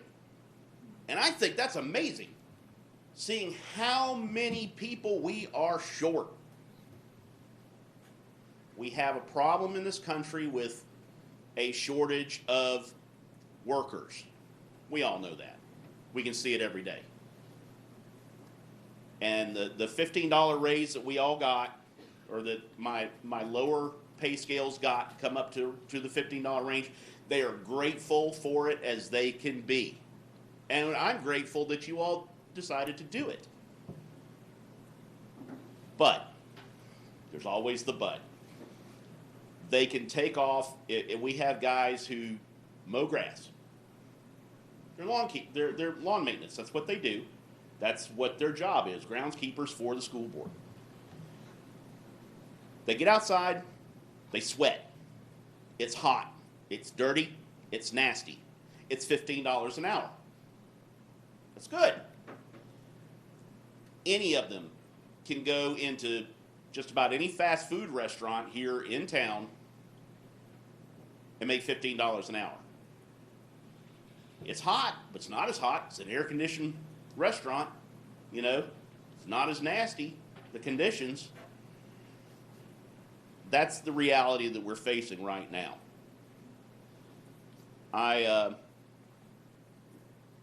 We need to try to figure out a way to fix the problem.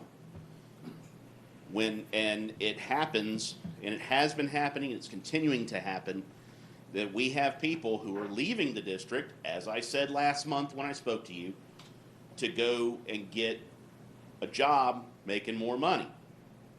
Sometimes, well, I know of several that did, that got a $10 an hour increase.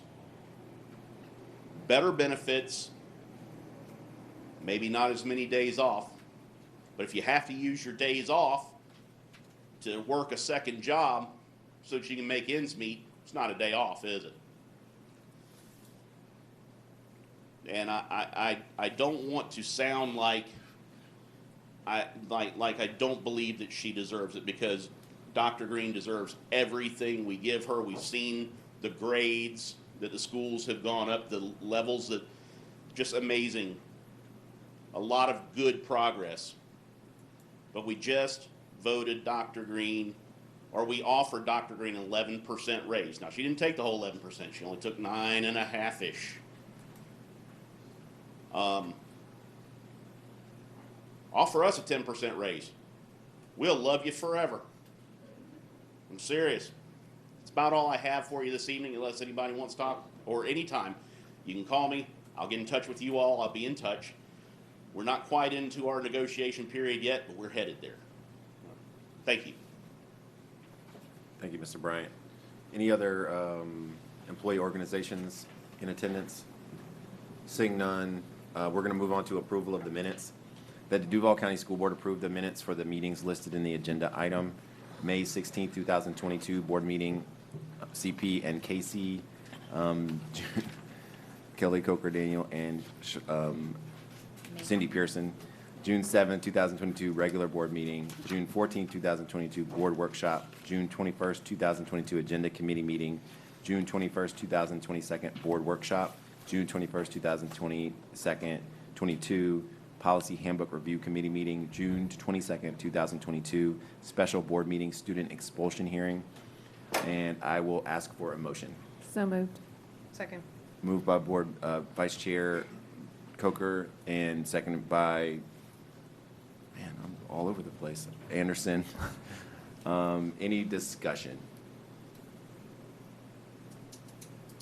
Seeing none, call for your vote.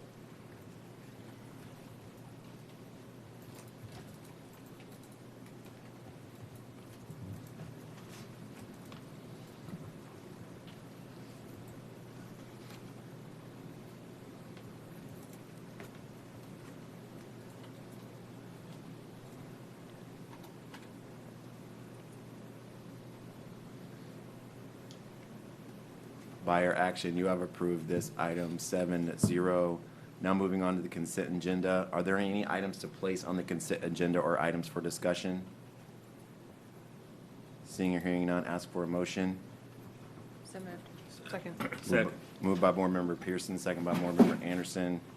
Discussion? Any discussion? All right, seeing none, call for your vote.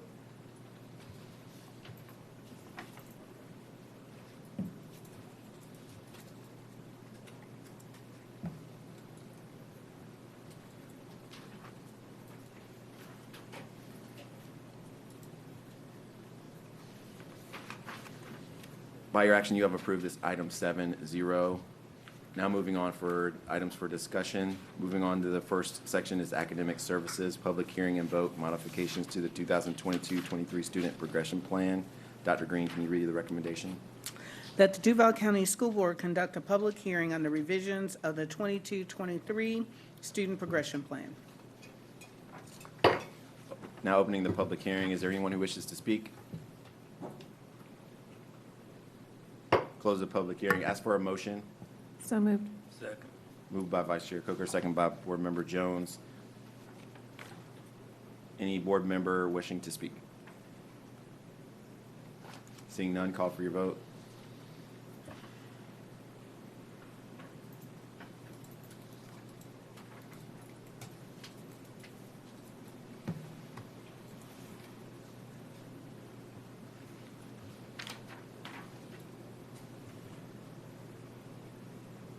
By your action, you have approved that item 7-0. Moving on to the, staying in the same section, academic services, revisions to the 2022 Student Code of Conduct. Dr. Green, can you read the recommendation? That the Duval County School Board conduct a public hearing on the revisions of the 22-23 Code of Student Conduct outlined in the attached summary. That the Duval County School Board, following the public hearing, approve the 22-23 Code of Student Conduct. We'll now open the public hearing. Is there anyone who wishes to speak? Seeing none. Oh. This is revisions to the 2022-23 Student Code of Conduct. No. 2.13. In the Student Code of Conduct. Is that underneath it? It's in the code. It's in the code. Yeah, it's in the code. Okay. Yeah? Yes, this is it. Okay. All right, Margaret Yarbrough. And I oppose the revision to the Code of Conduct under changed language 2.13, which prohibits the use of device to capture images or video of school board employee, student, or agent without their permission. There is no expectation of privacy at school unless one is in a private place, such as a bathroom or a dressing room. We had several instances this year where we could not prove because there was no recording that a teacher was making politically biased statements in the class. We also had other issues with a science teacher that was kind of just went off the deep end and stopped teaching in class and turned all the desks around for like a week and didn't bother to tell the parents what was going on, and I had to reach out and, really nothing was done. But it becomes difficult for students and teachers to protect themselves from policy violations or abuse when evidence cannot be recorded. So this is why I ask that you vote no on 2.13. Thank you. Thank you. Is there anyone else who wishes to speak to this item? Seeing none, close the public hearing. Ask for a motion. So moved. Second. Moved by Board Member Anderson, second by Board Member Jones. Are there any board members wishing to speak? Board Member Hershey. Through the chair, I would like to ask the superintendent or her designee to share with the board again and the public why this recommendation was made, these changes were made, can't even talk, why this recommendation for changes was made to the board.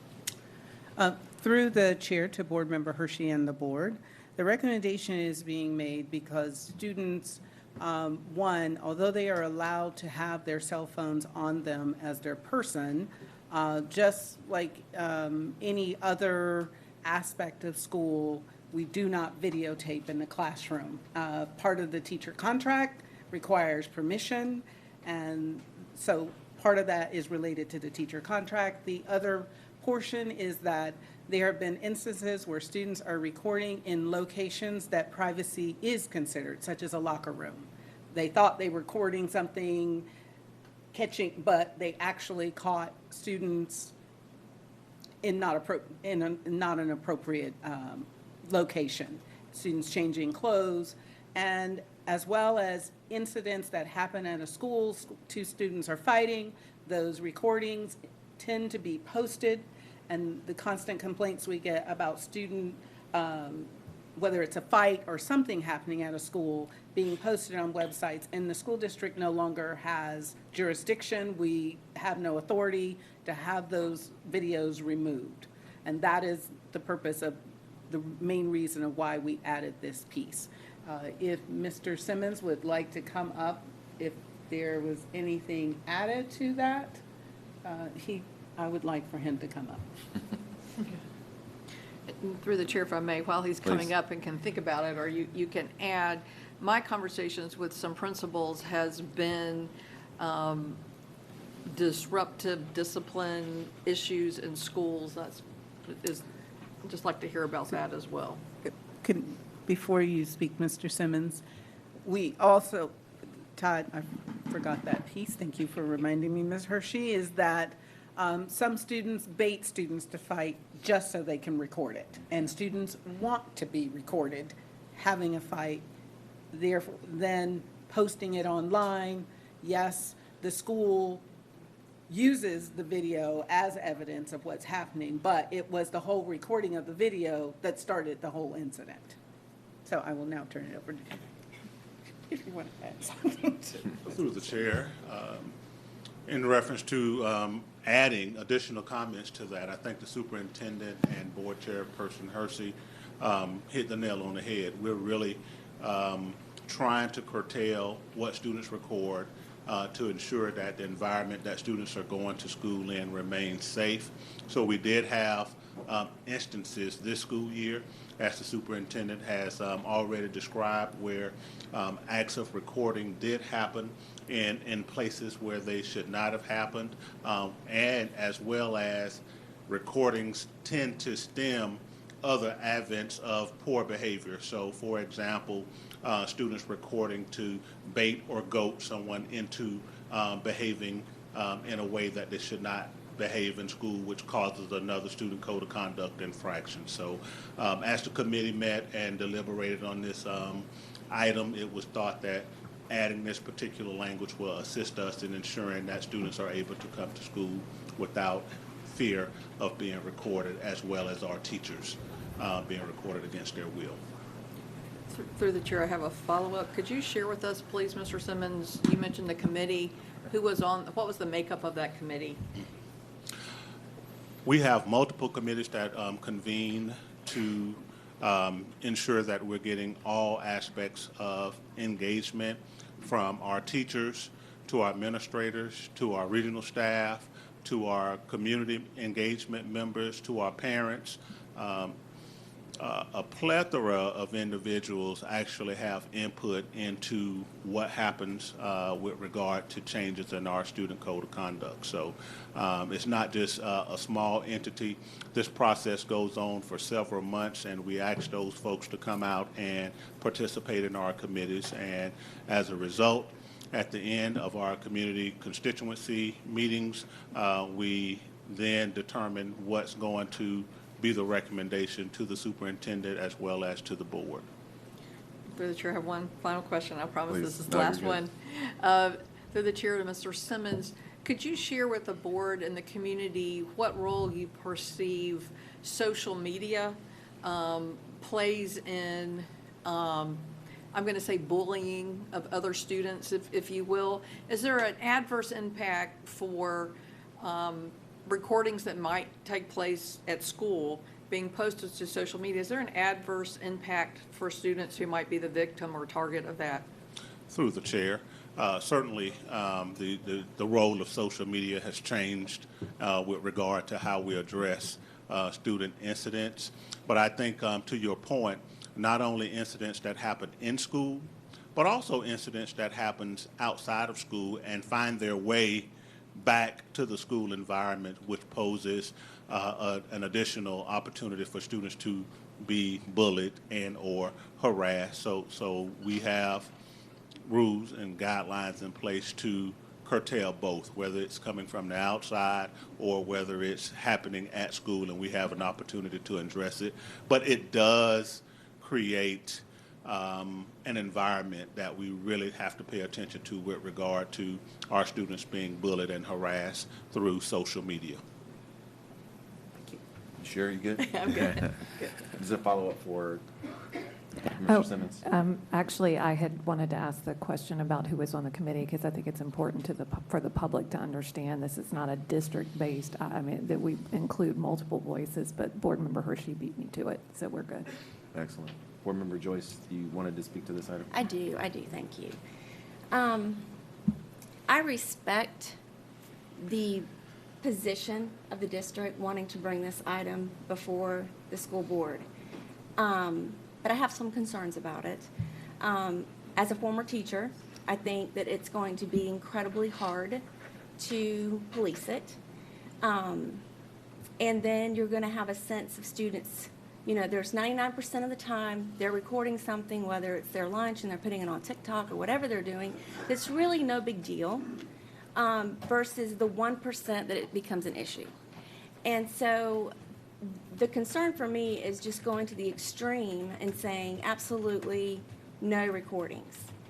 If we have an issue with fights and the students are posting them to social media, I think the policy can state that there's discipline for a student who records a fight and posts it to social media. Also in this policy, it says on school property, no recording on school property. Well, if you're at a football game, are we saying that you can't record a student or a faculty member or a volleyball game? This happens. It's just going to happen. And so setting up a policy for failure is not prudent, in my opinion, for the board. I would ask that we consider going back and doing some work with it. But the policy as it's written here, I don't believe it's enforceable, and I think it's going to upset parents that their students cannot have their cell phones and they cannot record different things in the school system. So I appreciate the position of the district. I appreciate you bringing that before us, but I think we need to do some work with it to make it equitable for everyone. Member Anderson. I just have a quick question. Was this, I was not at the workshop. Did we have this conversation during workshop? I had to leave early. Which conversation around? I'm wondering if Board Member Joyce brought up her concerns about this policy during workshop. I don't believe so. Not specific to that. I know it was a long meeting. I had to leave. Well, I mean, I guess I'm wondering whether or not there was an opportunity for the district to address this particular issue before it came to us for a vote. I do recall talking about this policy and disagreeing with the policy during the committee meeting. I can't recall exactly what I said, but I did have concerns about it at the board meeting, at the board workshop. So thinking about that concern, Dr. Green or Mr. Simmons, the addressing of recording at a sporting event versus a student recording in school, is there a discrepancy between, a delineation between those two things? Through the chair, to the chair, currently students in schools are not allowed to have their cell phones out anyway. Their cell phones are to be placed in a secure place. However, there is latitude with teachers to allow students to utilize cell phones for instructional practices and et cetera. So we did not, the committee did not anticipate an issue with enforcement because we've already been training and making the necessary recommendations around how students utilize cell phones and the like. So instituting this policy certainly gave us additional leverage in terms of students who were inappropriately utilizing the cell phone as a way to record teachers, also as a way to record fights, as a way to record when they should not have their phones out without the permission of the instructor anyway. So certainly we've had football games and we've had basketball games and other extracurricular activities where students obviously have cell phones, and the better part of discretion is valor. So certainly we are using great judgment in terms of how we train our staffing to go about implementing and executing this particular code of conduct offense. Thank you for that. Any other thoughts or discussion from the board about that? And that is a piece to a larger conversation that you all, there's a lot of other smaller changes and bigger changes that kind of happen. But once again, going back to, there was a committee, a very diverse committee across many different types of roles and sectors that kind of got involved in this. So I do appreciate it. I appreciate us having this robust discussion up here as well. Are there any other discussion points or thoughts from the board? All right, seeing none, I'm gonna go ahead and call for the vote. And this is on revision to the 2022 Student Code of Conduct. Oh, Oh, we're still on that part. Okay, let me go back. Are you up for public comment as well? Okay. Public hearing was closed. Yeah, public hearing was closed. Yeah. We were on the board wishing to speak at that point. Prior to Board Member Hershey speaking. I didn't close it. Pretty sure you did. Did I not close? Do you remember? I gavelled it closed? Okay. We did gavel it closed, and then we opened it up for board member discussion, and that's when you saw Mr. Simmons come up. Were you speaking to this item? So you can. You have to reopen the public hearing. We'll go back. Let's, Move to reopen. can we move to reopen? Council, can we just move to reopen? Okay, we'll just move to reopen the public hearing. No, you may speak. My name is Harriet. I'm concerned that the board is taking an issue and muddling it with a different issue. As you've heard, parents are concerned about things being done behind their backs and not having the ability to prove it to the board and being able to get the support they need to have their children taught in an appropriate environment and manner. But you guys are turning that into a situation where you're saying, oh, well, this is for the safety of our students. But the reality is you're not going to be able to prevent people from using their cell phones. So really in essence, what you're doing is you're preventing people from having the evidence that they need and not effectively stopping what you claim to be stopping. And I'm also concerned that if you're saying you want to start a protest in schools where you have children who are so easily moved to fighting just for the simple fact that they're going to be recorded, that seems very misguided. And that's something that should really be looked at with more depth and more thought process, because unfortunately that doesn't make any bit of sense. That's horrid policy making. Thank you. Thank you. Are you up for this as well? Okay. Did I miss something? I'm Pat Villa again, and she pretty much said it all, but I just want to ditto that it's being too broadly interpreted, and I like what School Board Member Joyce said. I think that's the appropriate thing to do, that we need to just do it on a one-by-one basis, not, do it over, assume everybody's no to everybody. And because, like the young lady said, if there's an event that takes place, and this has happened several times with my granddaughter, that the teacher was inappropriately behaving, and we had no proof of it. And the principal sided with the teacher. So this is important for justice for the kids, and to know that they have rights as well, and not to just swarming over some kids who are just, for the fun of it, throwing stuff on social media. Just address those kids individually. If they go on social media, find out who they are and deal with them separately. But don't totally disband it altogether for kids who see something inappropriate happening or something illegal happening, that they can pull out their cell phone. That should be allowed. That happens all over the country, everywhere. And that's how some of these cases get proven that these people are innocent because of cell phone video. Okay? Thank you very much. Thank you. Anyone else wishing to speak to this item? Public hearing is now closed. Ask for a motion. We need to go do that again. Ask for a motion. So moved. Second. Moved by Vice Chair Coker, second by Board Member Jones. Any board members wishing to speak? Now that we've heard other comments. I've said my piece. I said my piece. Say your piece. Okay. I will say once again that there was a group of folks who got together and they saw issues that were pervasive and were happening over and over, and is the reason why this policy is put into place. So do just want to recognize that committee when we're thinking about these policies. I do have a question. Yes.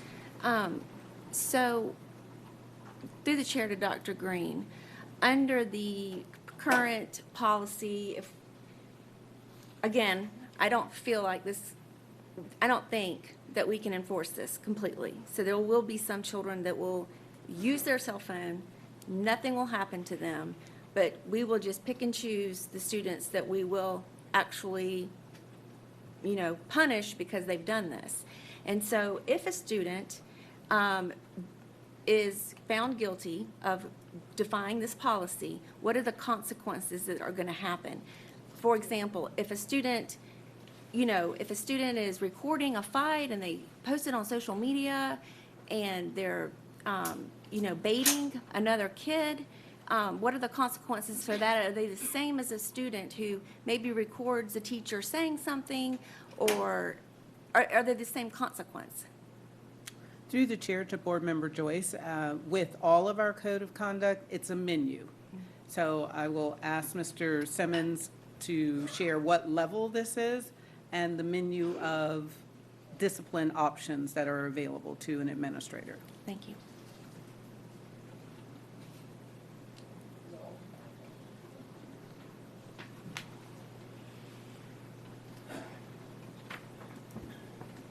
You should have just stayed closer.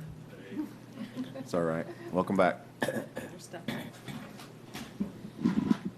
Through the chair, to Board Member Joyce, as the superintendent has communicated, within our student code of conduct, each code of conduct infraction is, has gradual consequences based on the severity of the code of conduct infraction.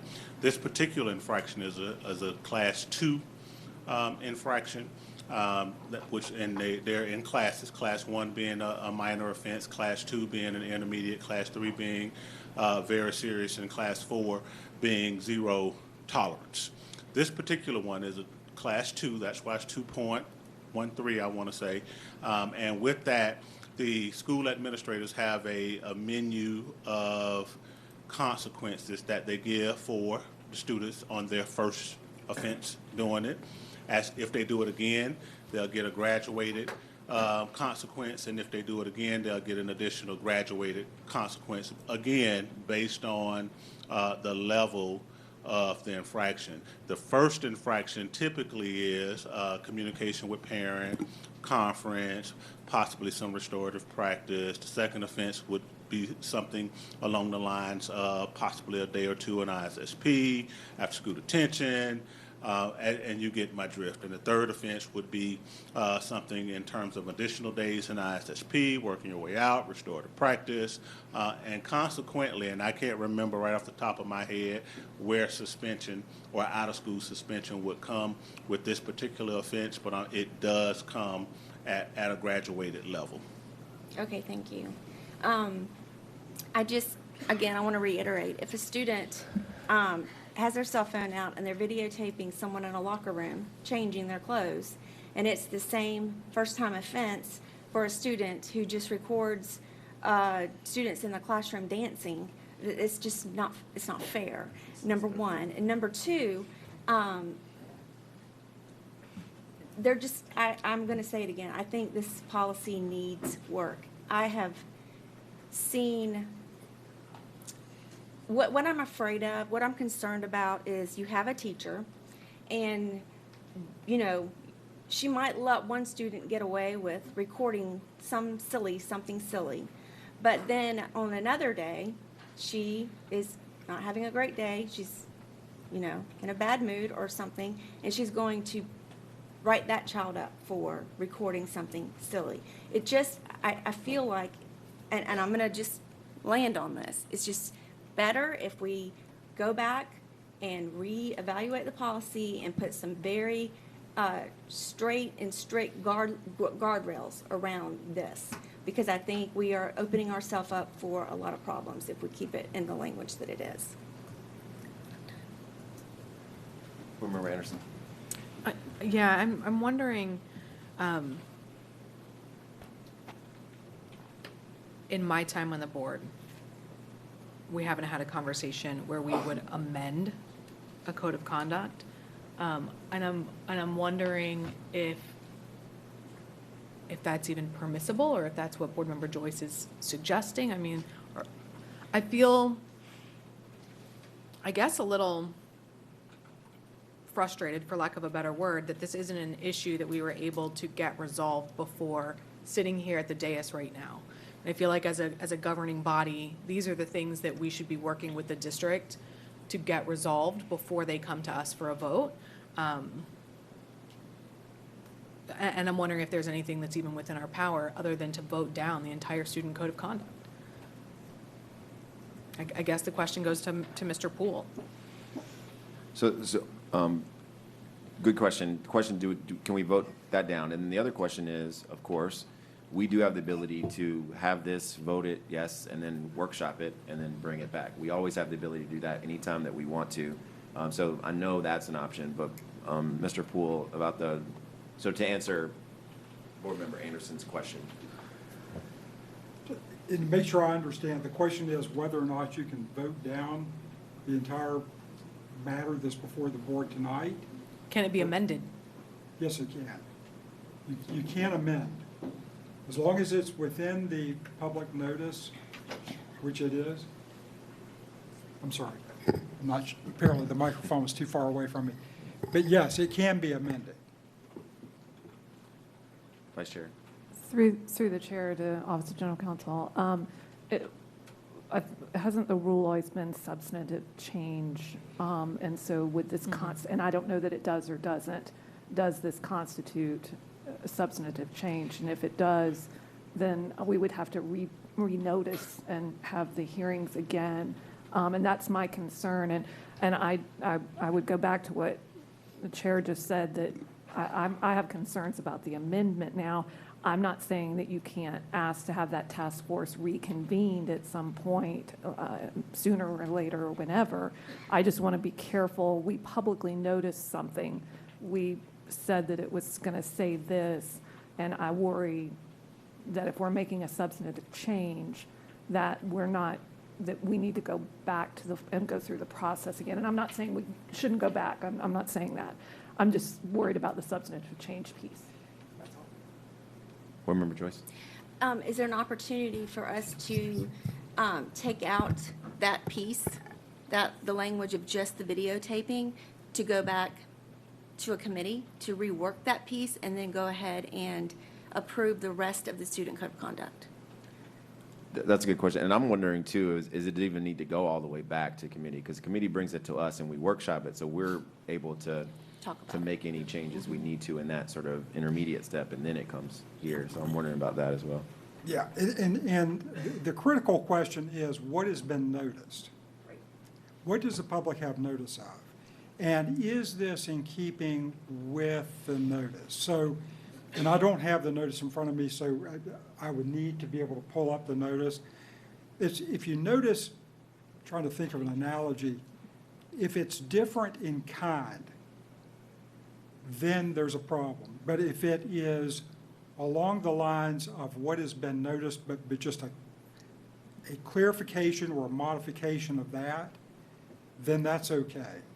And candidly, I was doing a research project for one of the board members when this came up, so, and was conferring with somebody else over at City Council about something similar.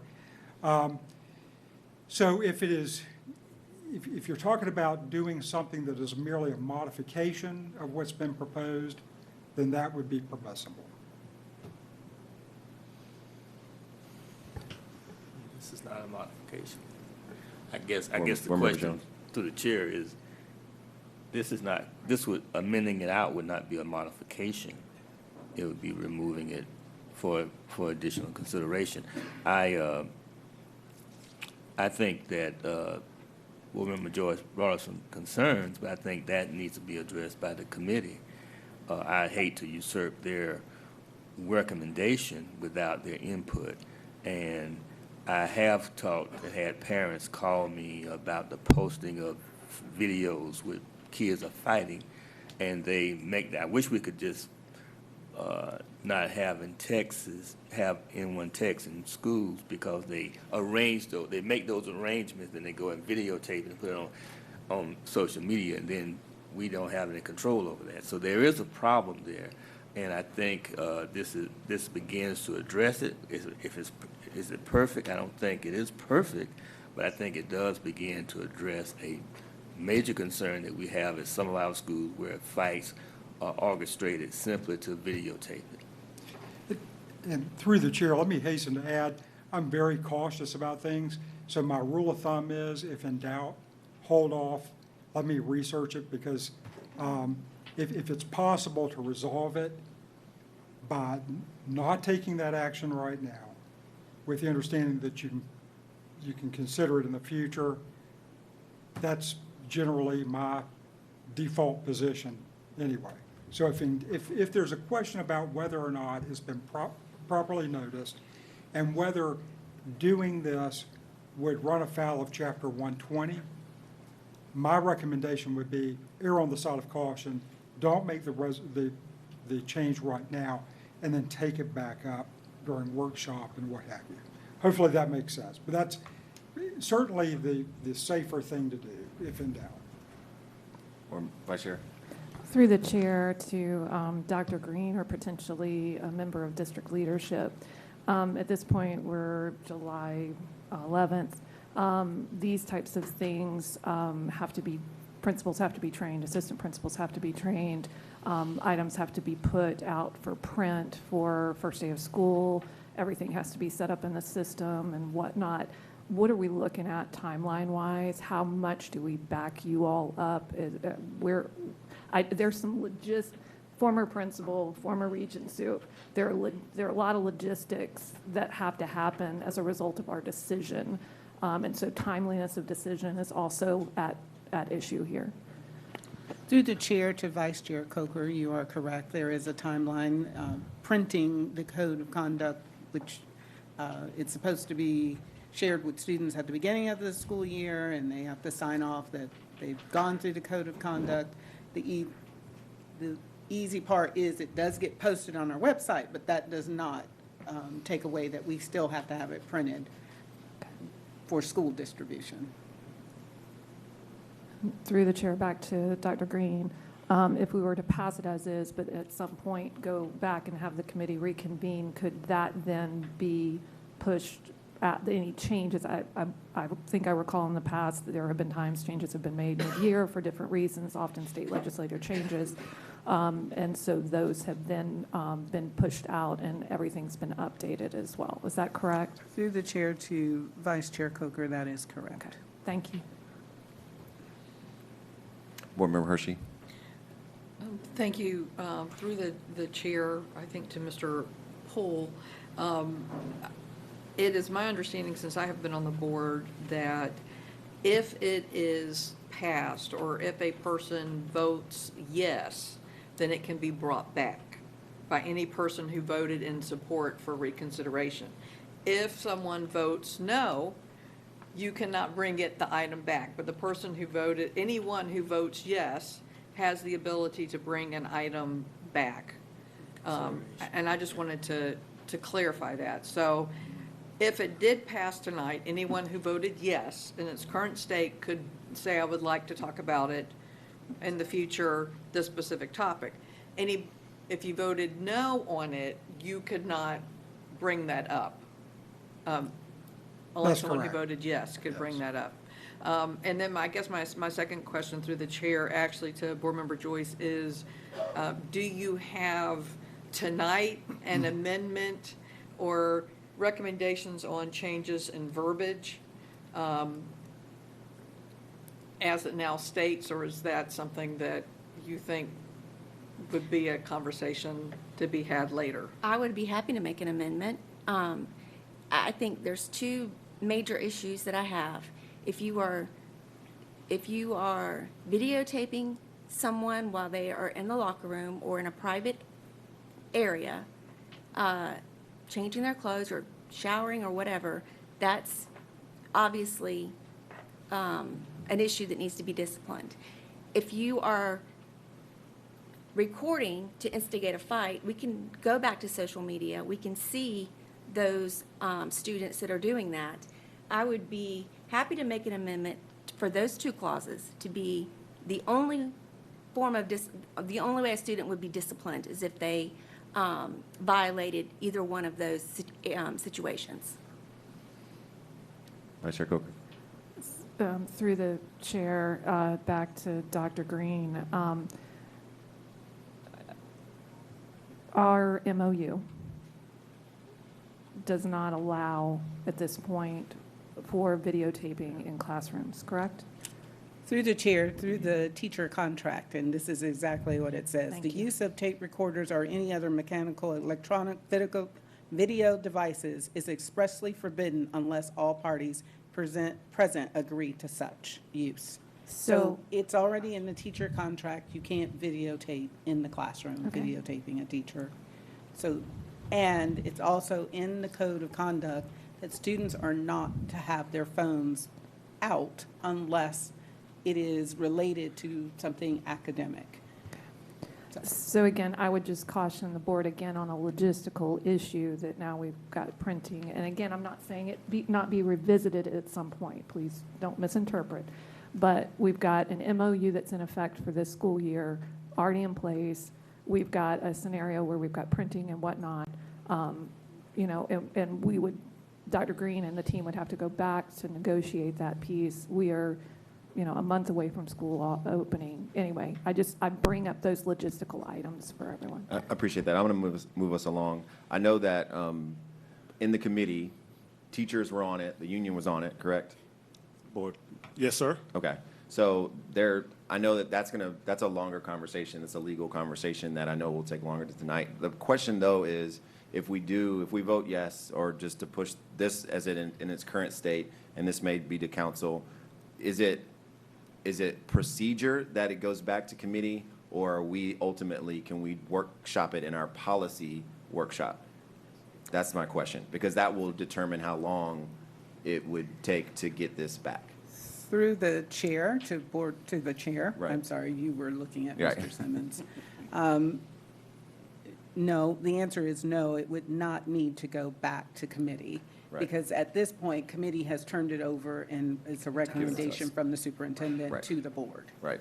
And that was sort of my initial comment in the beginning, is we're the ultimate body that gets to decide. They've given our recommendations. We workshopped it. And now we're here to vote on it. So I'm going to move us. Any further discussion on it? Can I just make one point? Yes, one point. I'll just say the one piece of it that gives me pause personally, other than there's a redundant word record that hasn't been stricken as I look at the policy, is the extracurricular sports, those sorts of things. I mean, I really do think that there is a problem there with enforcement that I can totally understand needs to be resolved. And I think we could include language related to contracts or MOUs with our bargaining units, and include that language here that really sets those parameters, and still be able to say, what is punishable or what does have a consequence. Because I think the language here is not clear on that. I think that board member Hershey. Through the chair, is there any reason, I don't think I've heard any reason from Mr. Poole as to why there could not, Make that adjustment. if, I'm just going to say Board Member Joyce, and she brought it up, if Board Member Joyce wanted to recommend or to move an amendment, why we couldn't take that up tonight unless now. the board just does not have an appetite. It sounds like we could make that amendment tonight so that we could vote it up or down, and that the district could move forward to have things printed and ready to go for school. So let's, Dr. Green, did you have your hand up before we? Through the chair, to address Board Member Anderson, the policy as it relates to your phones not being out is only during school hours. So that policy does not state, well, when you're at a football game or basketball game, you can't have your phone out. We know, everybody has their phone out for things that are outside of the school day. But this is related to, it kind of connects to that policy. One, your phone's not supposed to be out during the school day. And if it is out, then you're supposed to have permission. Secondly, if you have it out, you're not to be recording individuals. So I don't think this is meant to, oh, if you're at a basketball game, you can't have your phone and record. And I totally, record. do you mind? In response, I totally understand sort of the spirit and intention of that. But when I read the words here, it does say shall not use cameras or any other recording device to capture images or videos taken on school property, the bus, or at school-sponsored event to record. And so it's, you know what I mean? It's just, it's a little bit difficult. We don't say in there, we don't have any other boundaries in there. So, I mean, I think if we said, well, we can't say the bus during the school day, and what happens if there's a school-sponsored event during the school day, you know? So, I mean, it just gets a little tricky, which is why I don't feel like I'm prepared to make an amendment to the language right now, because I think we need to just be thoughtful and make sure that this is an enforceable policy. That's where I'm hesitant to amend. Dr. Green. See you getting ready to say something. No? I'm trying to have my wheels turning as to a possible Resolution. amendment to try to codify what we're trying to accomplish, but also satisfy individuals. However, it, as Board Member Hershey said, it can come back from anyone who votes in the affirmative, and we will bring it back as just that one item to readdress. Yes, Board members. That's what I wanted to clarify. We can vote yes tonight for this to go through so the district can start moving forward the processes they need in order for it to be ready for school. Whoever, one of us who votes yes, and I'd be happy to do it, can bring it back.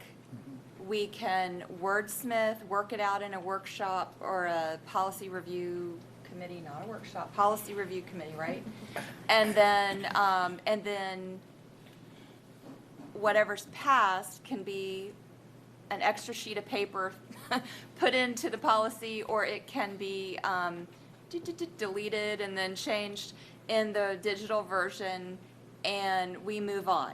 So we can, it sounds like, from what I understand, and this is my first kind of experience with this situation, we can vote yes, we can bring it back, we can work on changes, and move forward.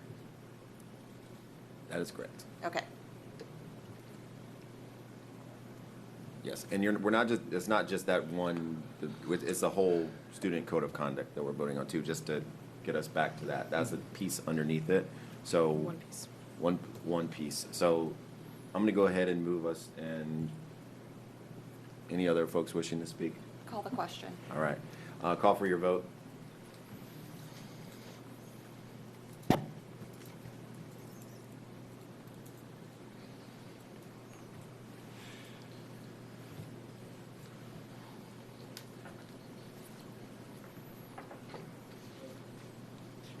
By your action, this has passed 6-1. Knowing all the caveats of what we said, we can go back and amend and bring it back at any time. So we'll get that on. If folks want to have that conversation, we can discuss that. Moving on to, just still under academic services, we are now under public hearing and vote procedures to develop library media center collections. Dr. Green, what is your recommendation? That the Duval County School Board approve procedures to develop library media center collections. All right. Open the public hearing. Is there anyone who wishes to speak? All right. If other folks are going to speak, if you can go ahead and stand up for me so I know, so I don't close it prematurely. I just want to speak on behalf of the public. My name is Rebecca Nathanson, and it was a really interesting conversation that was just had. I'm pleased with the Library Media Center collections procedures. I received an email during the period of public comment from a school board member, which was my first flag that, like, some board members aren't even respecting enough to listen to people while they're making public comment. And then you all workshopped something. Somebody was absent, and then she had issue with this being discussed again after you had the chance to hear from members of the public on a topic. Is this related to this public hearing? In a way, because Okay. I'm sitting here thinking that if members of the public show up to speak and you're telling us you already have your votes set, your mind's made up, what is the point? This is just a show. And I'm just shocked at what I've heard tonight, but I'm glad that the conversation evolved. and that there hopefully will be rediscussions on that prior issue. The memo of understanding might be unconstitutional. People have a right to use a tool if they are collecting This evidence is not of on a the crime. topic of, you have to stay on the topic of the Okay. public hearing. if you would. Library books, policy, the new procedures to develop media center collections, I'm all for. Thank you. Anyone else wishing to speak to this public hearing? All right, you cannot come up and no more public comment once we move into debate, so just want to make sure folks know that. All right, we're closing the public hearing. Ask for a motion. So moved. Moved by Board Member Pearson, second by Vice Chair Coker. Are there any board members wishing to speak to this item? Board Member Hershey.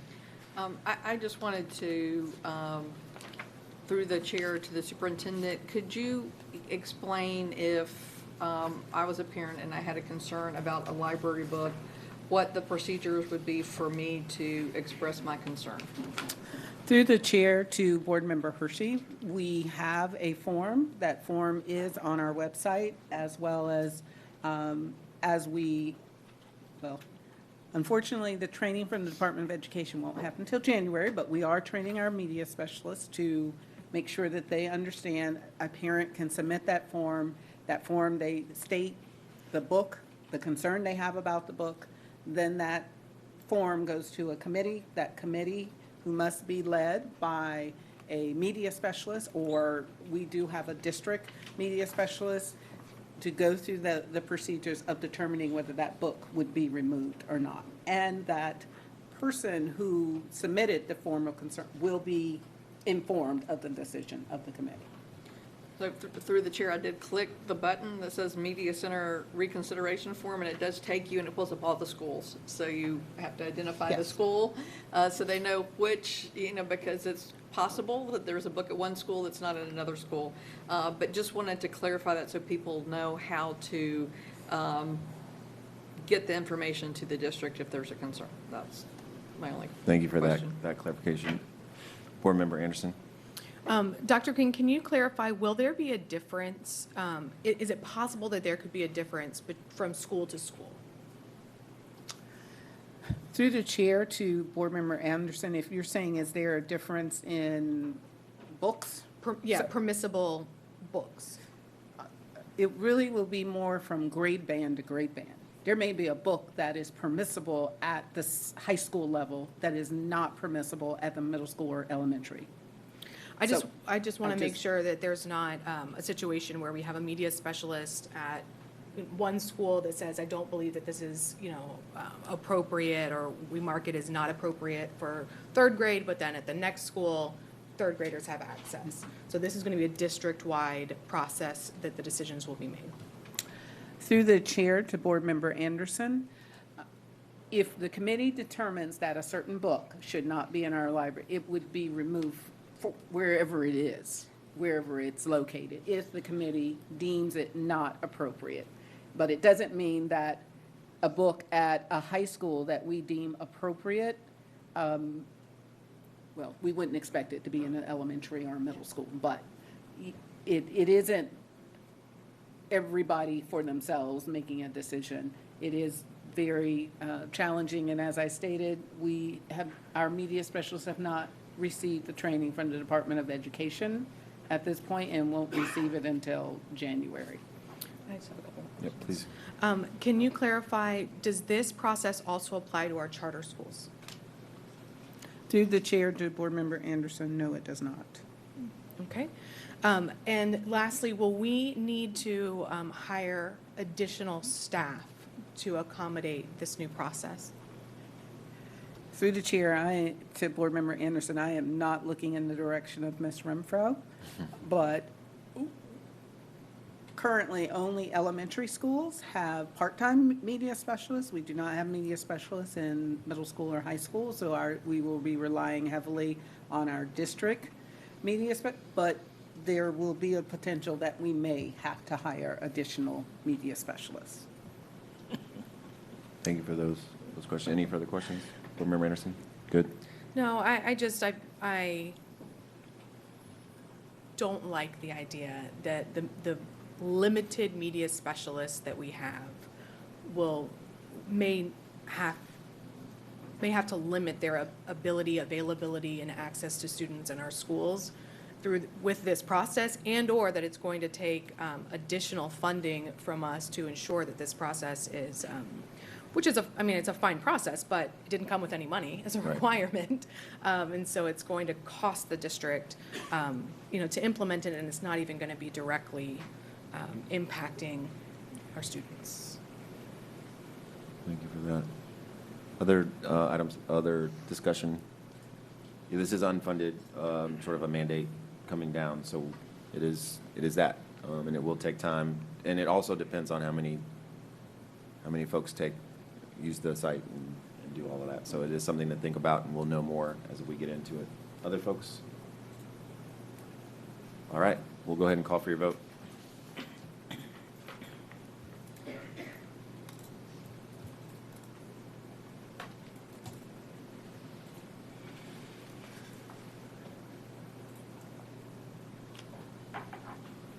By your action, you have approved that item 7-0. Now moving on to the section with the Chief of Staff, public hearing and vote revisions to Chapter 2, Board Policy. We did already address 2.26. That got moved to the beginning of the agenda. But Dr. Green, can you read the other part of this? That the Duval County School Board conduct a public hearing and vote to adopt the recommended revisions and/or additions to the following policies in School Board Manual, Chapter 2. Policy 2.38, Audit Advisory Committee. Public hearing is now open. Are there anyone from the audience wishing to speak? Policy 2.38, Audit Advisory Committee. Seeing and hearing none, closing the public hearing. Ask for a motion. So moved. Moved by Board Member Anderson, second by Vice Chair Coker. Are there any board members wishing to speak to this item? Hearing, seeing none, call for your vote.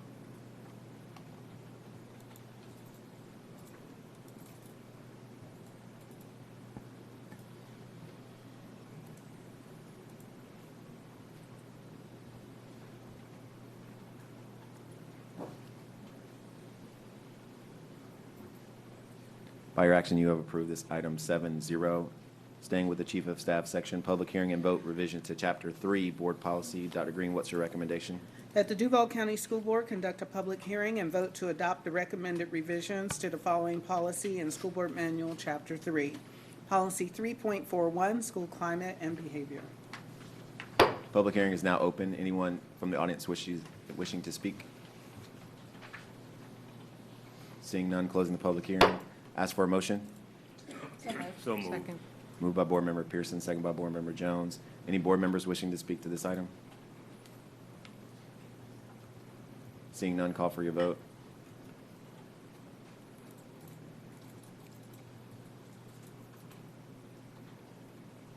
By your action, you have approved this item 7-0. Moving, staying with Chief of Staff, public hearing and vote revision to Chapter 5, Board Policy. Dr. Green, what's your recommendation? That the Duval County School Board conduct a public hearing and vote to adopt the recommended revisions to the following policies in School Board Manual, Chapter 5. Number 1, Policy 5.09, School District Notification of Parental Rights. Number 2, Policy 5.24, Student Rights and Responsibilities.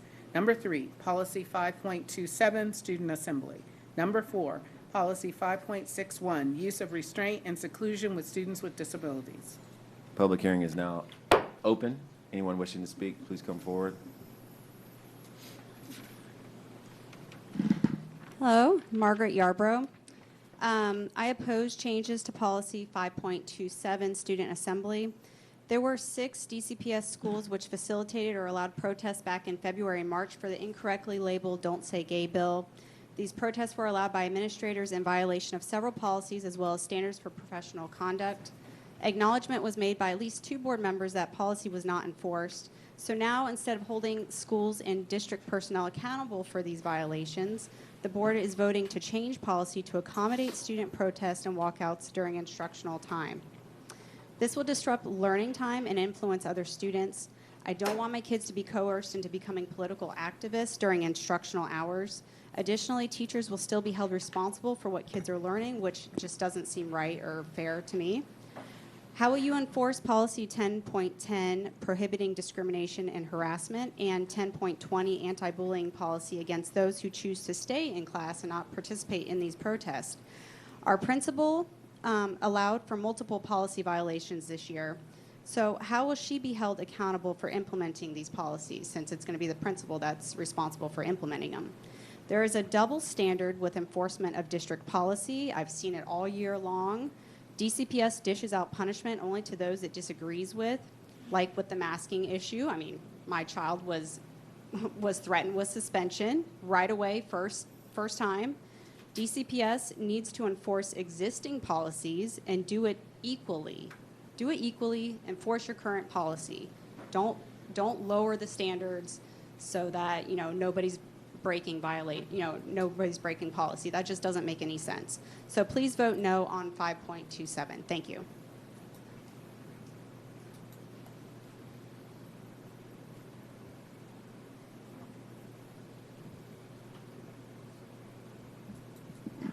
Good evening. My name is Darlene Miller, and I am up here to ask you to vote no to 5.27. I think the whole thing is just too vague, honestly.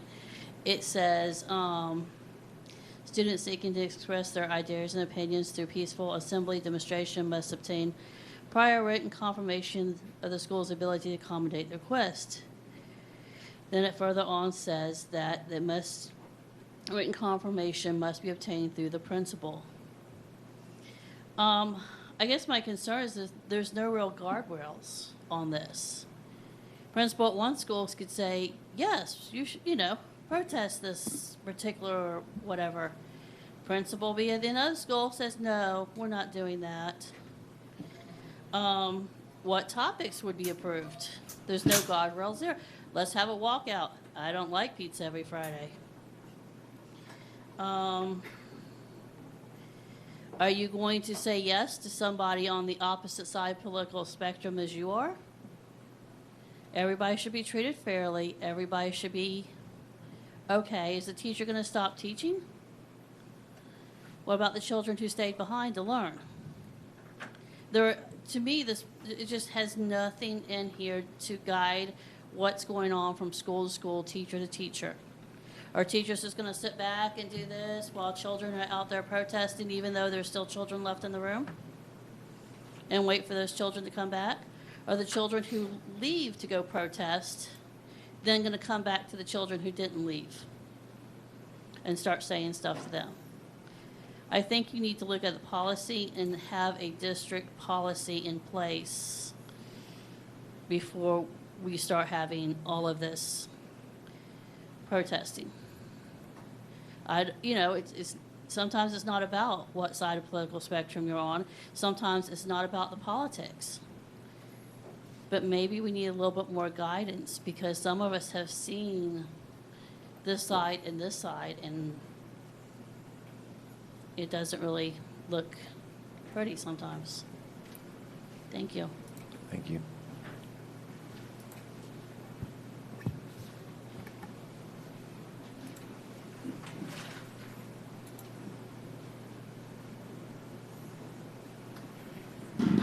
Tim Miller again. I've got a couple concerns with 524 and 527. 524, you're striking the section that says students who participate in a boycott, walkout, sit-in, etc. will be basically disciplined. Back in my day, we called that skipping. You didn't go to class, you walked out of class, you were skipping. But when that happens, what about the kids that are still there? Darlene mentioned this as well. If there are kids in that classroom, that teacher needs to be teaching. The other kids, if they're going to go protest, that's fine. But you can't punish the kids that are still there and need that educational time, okay? Especially for the ESE kids, every minute is important for those kids, and any direct disruption of half the class walking out, that can throw off a kid for a day, 2 days. I know, because I have one.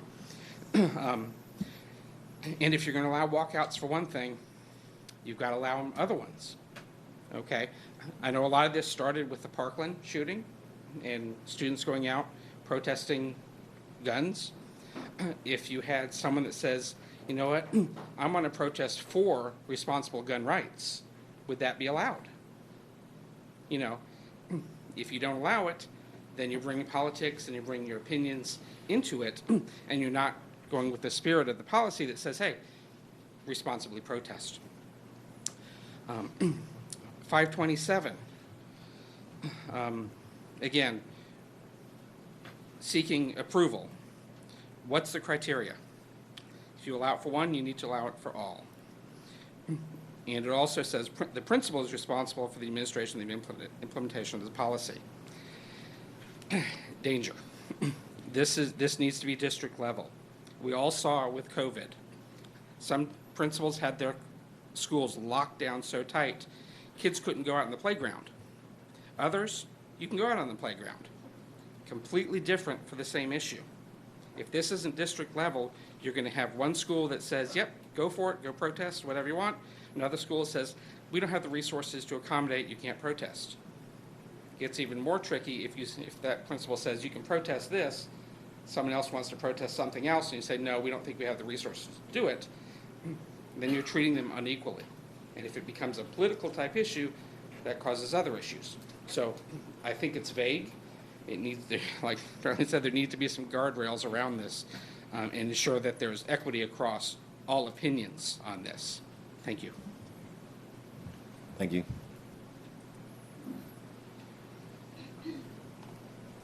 Hi, my name is Harriet. First off, what on earth? This is a board of adults. And I'm pretty sure I'm younger than most of you here, but I'm here to tell you that this is the most ridiculous thing I've heard of. Why on earth? We've seen the Summer of Love in America, and we saw where that got us with the mostly peaceful protest. You guys just admitted yourselves that you cannot keep your kids in line because they have a cell phone out and someone baited them to go start a fight. What do you think is going to happen when you then permit them to go start protesting at school? When they should, and I'm sorry, you spent how long telling us about your shortages in school, your failing schools, you finally got them out of F schools when you kicked them out because they couldn't come during COVID. Their grades went up when they started staying home because they had to stay home from COVID. Their grades went up.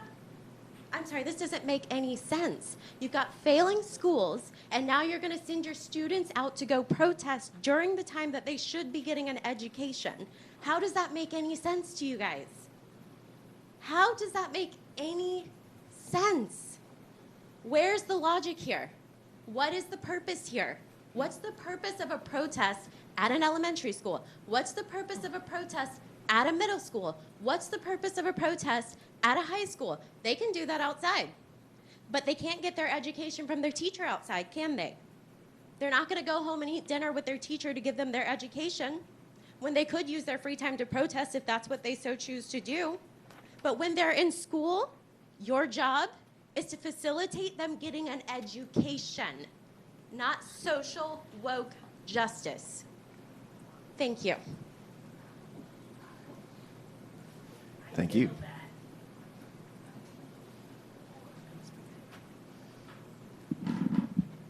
Ivy Suter here again. I echo what Harriet said. It's so much nonsense. I oppose policy 5.27. Why can't you just enforce the policies that already exist? Why are you wasting time creating new ones? Do you wonder that your results are so poor? 50% literacy? This is Jacksonville, Florida. I mean, we're in Florida. We're supposed to be a leader. This school district is not a leader. It's so much nonsense. I can't believe it. I'm highly educated, but if I were here in Duval County, I would have never gotten into the schools I went to. It's disgraceful. It's so much nonsense. They need to maximize instruction time. How do you think they're going to learn? Why do you think you have a 50% literacy? And it's not just this policy, it's all these policies. You waste so much time on nonsense. This is ridiculous. And meanwhile, Paris is burning. The school district is burning. Very, very poor results. And as a taxpayer, I'm ashamed to support it. Please, do not vote this policy. Thank you.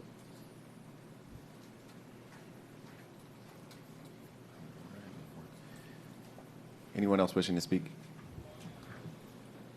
Are we going to close the public hearing? Ask for a motion. So moved. Second. Moved by Board Member Pearson, second by Vice Chair Coker. Are there any board members wishing to speak? Board Member Hershey, and then Board Member Pearson. I have a question. So in 5.24, the language that was struck, it looks to me that it appears again in the third paragraph of 5.27. Is that correct? It is. That's correct.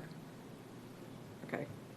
I just wanted to make that clarification that Yes, that was not removed from policy, the consequences, that it was just moved from 5.24 to third paragraph of 5.27.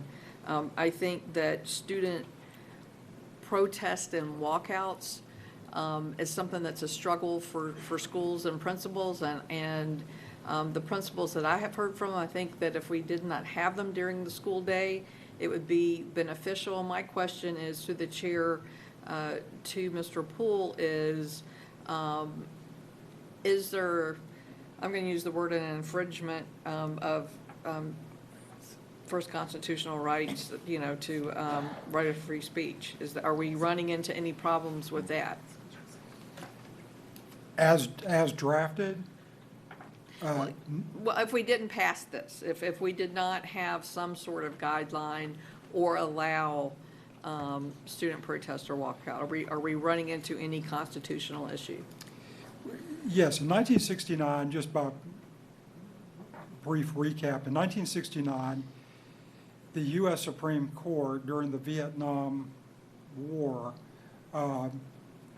faced a situation where students in Iowa, sort of in the breadbasket, were wearing black armbands to school in protest of the war. And the question was whether or not they had the right to do that, and that's Tinker versus the Des Moines School District. And the court said, yes, there's a constitutionally protected right of speech, free speech, the students have. They don't give that up at the schoolhouse gate, I think is the way they put it. Then recently, last year, you may recall, there was a student who was a cheerleader who posted on social media some terrible things, bad language about her cheerleading coach and school and all this. And the question was, can you punish that student for the off-campus statements? And I think it was Justice Breyer who wrote the opinion, the majority opinion of that case. And he, in analyzing that, he went back and said, oh, by the way, Tinker, we indicated that if it is a peaceful protest and peaceful speech at school, you can't constitutionally prohibit such conduct or speech during the school day. And I can pull up the case and read the quote. But it reiterates that there is generally, so to have, the problem is if you have a bar against the speech, you've got to show what the Tinker court said is there would be a substantial disruption in the school, in the provision of educational services. So then this is designed, the idea is to try to put some parameters on that to give administrators and ultimately, I think as written, the superintendent or her designee, the chance to consult with the principal of the affected school to set out some parameters for the students and their ability to engage in assembly, and to protest, rather than have an across-the-board bar. Hopefully that makes sense, but it's an attempt to place some controls over it while at the same time not having a per se bar. Because the question with it is, as I've expressed before, is that with a per se bar, and an example I've given before is when I was in high school back in the Stone Ages, during homecoming week, we were running around doing floats and decorating the hall, and if we place a per se bar on speech, say, when nobody's in class doing anything anyway, how do we justify that? So that's what the draft that's before the board is sort of designed to do, is to walk that balance. Thank you for that explanation. Board Member Pearson? Thank you. You're welcome. I'm trying to think how far back I want to go Yeah. with this. So, I, again, have been on the board not 2 years yet. And in the 2 years, I've had 2 schools in District 3 that have had some pretty significant student demonstration activity. And that is what piqued my interest to understand what our current policy was and to try to make an effort to, interestingly, put guardrails on the policy. In conversation with legal counsel, I learned about Tinker, and it seems from that conversation that having a policy that says no student assembly or demonstration at school, bell to bell, on school property, is not an option for us. So, there's that. I've also received a fair amount compared to some other issues, of emails yesterday and today. I've had phone conversations with folks, constituents, and some not in my district, about our current policy, who are questioning why we would replace a policy rather than enforce it. And I think there's some misunderstanding that the current policy that we have actually bars student demonstration. So I went back and looked at it after a fairly long conversation with somebody. And the way that it's written is that any student who participates in an activity which creates a disturbance or interferes shall be deemed guilty of misconduct and be disciplined. So we do not have a policy, as far as I'm reading it, we do not have a policy that says students are not allowed to participate, students can, that's not the current policy that we have. So we are not replacing a policy that bars student engagement with one that does. What I was hoping to do with this is to put guardrails and flesh out and give more guidance to our building administrators than we currently have. So, because I think what we have is vague enough that it certainly can be interpreted differently from school to school. So the hope that I had in wading into this policy writing exercise was to actually make it clearer and more uniform from school to school, because I have observed within my own district that it is not uniform from school to school. So that is 5.24. That brings us to 5.27 and what we have worked on. And I wanted to just pull out some parts of that that we put into this policy to flesh it out and give the guardrails and give the guidance. So one of the things is prior written confirmation of the school's ability to accommodate the request. That's the school's ability to put time, place, and manner restrictions on the activity. I think about, interestingly enough, Parkland, which not only kind of started this new era of school walkout and student activism, but also really threw us into a new era of school safety and concerns.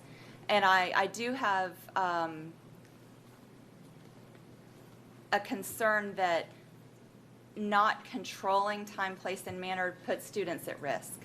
What happened with the last round of this was that there was a student, I believe, in Flagler County who took exception to one of the bills going through the House and Senate and put out a call on TikTok, which is a social media platform, that this day at this time we all walk out of class in a show of solidarity against this bill that's going through. From a safety point of view, I think that is not what we want to do. And so as we were talking about this in our committee, we talked about, and we've worked through this a lot, we talked about lunchtime. Would lunchtime be the acceptable time to do this? Because that's not an instructional time. And if students want to give up their lunchtime and walk out and walk back in, well, there are problems with that, with staffing and students. Some students really rely on getting that meal at school, and so there are problems with that. And then we talked about 15 minutes before the first bell or 15 minutes after the first bell. And what we ended up in the committee doing was taking those specifics out of the policy and leaving it to each building administrator to determine the time that works best within that school with the schedule and with their ability to staff. Knowing that staffing can be an issue, we put in a permitting process, for lack of a better term, with 2 days prior notice so that the school can call on district staff if they need to, security can have can ensure the safety of students who are walking out, if that's what their assembly is, and I'll get to that in a minute. The next part of it is the principal, and the language here is obtained through the principal following consultation with the superintendent and or his designee. So the principal is the person in the building who receives the initial request in consultation with district staff. What I like about that is that the district will now have an overall view of what's happening and can provide support, as opposed to having unexpected pop-ups. And I would much rather be proactive in this situation than to be reactive. And so that's kind of where that's hitting. The form, okay, so backing up a little bit. The board is responsible for policy, and the superintendent and her staff are responsible for procedures. The policy is like the bones, and the procedure is like the muscle and the flesh that goes on the bones. And so everything that all of the ideas and everything that will happen is not contained in the policy. There will be procedure for it. My recommendation all along, and to the extent that I'm not getting out of my lane, I would like to be involved in the procedure, but I don't know if, again, I'm new, I don't know if that's within my lane, but I would like, out of my lane. Okay, so I'll just say now, this is what I'd like to see in it.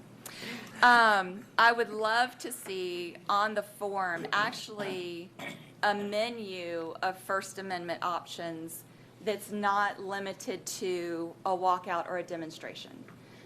Some examples of that could be requesting a town hall meeting that could include parents and staff, because we do those, with district staff or with board members. I would be so happy to do that. We could include a community service project. One of the options could be a poster campaign on the school walls to bring awareness. I think you see where I'm getting. I think there are other ways besides a walkout. I personally don't feel that walkouts and demonstrations are effective in changing people's minds. But that certainly could be there on the menu. I've said I think this standardizes the policy across the county. It gives consequences for not following the policy. In this, we provide a safeguard for students and staff who don't wish to participate, and that is reports of discrimination, harassment, or bullying involving students involving participating students or non-participating students and staff shall be addressed in accordance with Board Policy 10.10, prohibiting discrimination and harassment, and Board Policy 10.20, anti-bullying policy. That actually did happen in one of my schools, and I got a lot of text and a lot of emails from one of these instances where students were kind of harassed and bullied for not participating. So I'm especially sensitive to having that in there. That is acknowledged in this policy. Lastly, it is the principal who's responsible for the administrative implementation of this policy in consultation, and the principal's job is to ensure that the information contained in this policy is provided to students annually through the Code of Conduct meetings at the beginning of the school year. So the accountability for this does rest with the building leader in the school. And that, again, is the job of the superintendent and her staff to make sure that that is happening. I believe with, again, being proactive rather than reactive, with knowing in advance, there is a better chance for them to follow up or to be on site and make sure that these things are happening the way they're supposed to. However, you're welcome to email me. If you're in a district school, 3 school, email me and let me know if something is not going the way that I've explained, that I think the way that it's going to go. And if you're not in a District 3 school or you don't live in District 3, then email a board member. And we can do what well, at least what I do, is ask questions, send it through constituent services, and you get a response about that. So anyway, I'm going to stop. Thank you, Board Member Person. Board Member Anderson. We have had a lot of conversation about this during workshop, and I appreciate, as always, the robust conversation with my fellow board members. I have read through the emails that I received and listened to public hearing and commenters here tonight. And I think that there are some spaces after listening to that we can possibly make some clarifying amendments to accommodate what we're hearing. I'd like to offer an amendment. My question would be to Mr. Poole. I really have 2 amendments that I'd like to make. Do they need to be made separately, or can I make them together? I would suggest making them separately. I think that's cleaner. Okay. So I'd like to move to amend the policy to include following paragraph 3 before paragraph 4. You're on 527. I'm on 527. The following statement, which I can provide to our staff. In accordance with policy 6.85, no employee shall use his or her position in any way to influence or attempt to influence students or support or oppose any candidate, party, or issue. Such prohibition shall include, but not be limited to, any form of advocacy or opposition in a classroom or school setting or other school-related student-teacher relationship. As one of our young speakers pointed out tonight, this exists in policy, and I think it's just a matter of including it here so that it's clear. It's already a part of what we do and our expectation, but so that there's not any misunderstanding, I think we can just insert it here tonight. So I'd like to offer that amendment for your consideration. Clarification, where does it fit in one more time? I will say, at reading this as a kind of immaterial adjustment, I think we are missing some Roman numerals in this policy.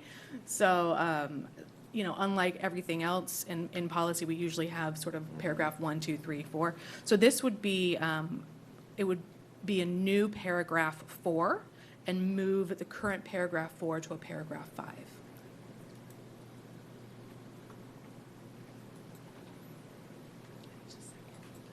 All right, it was moved to amend to add that section. I second that. Second.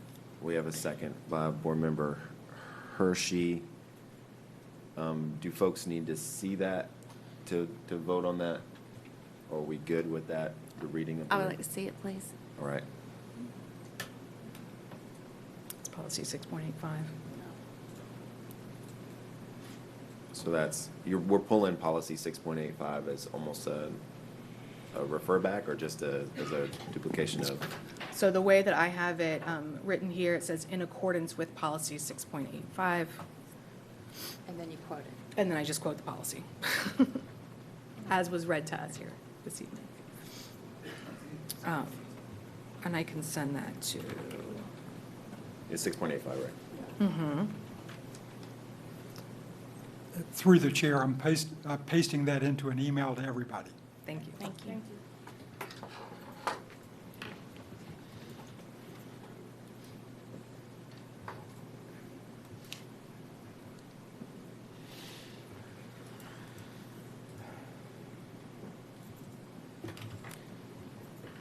Mr. Poole, can you please include our staff so that they can get it updated in the record?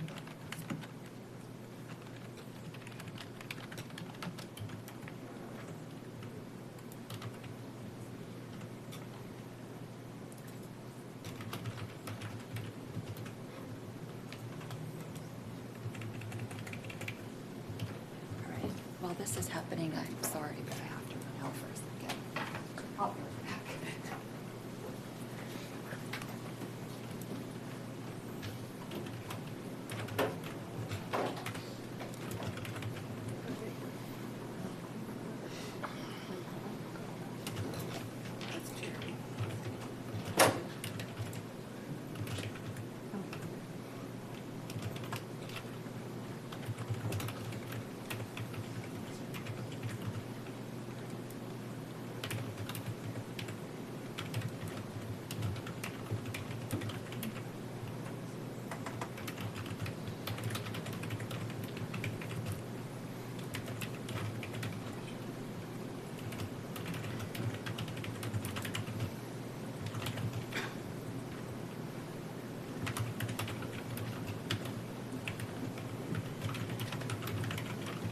All right, that has been sent. I see it come through. Do you see it? Yes, Y'all see see it. it?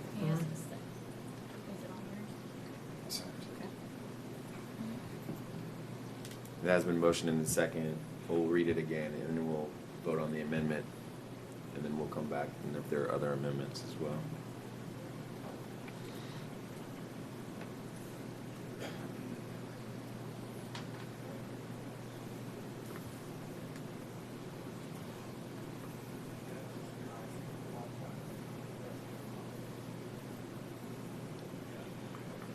And let me know, I can take a hand vote if we need to as well, and just read it.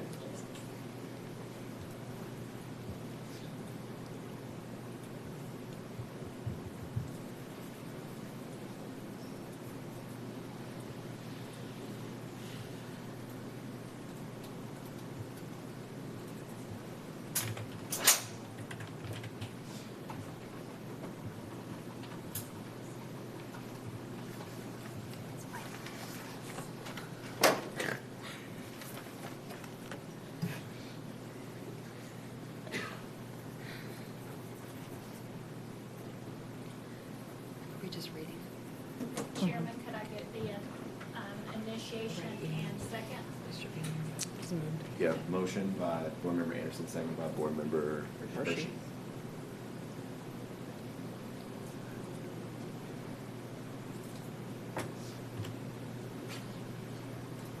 All right, so it's up. It's been motioned and then seconded for the amendment fitting in before the final paragraph here that would read, in accordance with policy 6.85, no employee shall use his or her position in any way to influence or attempt to influence students to support or oppose any candidate, party, or issue. Such prohibition shall include but not be limited to any form of advocacy or opposition in a classroom or school setting or other school-related student-teacher relationships. That is the amendment that is being put forth and the one on your screen to be voted on right now. Call for your vote.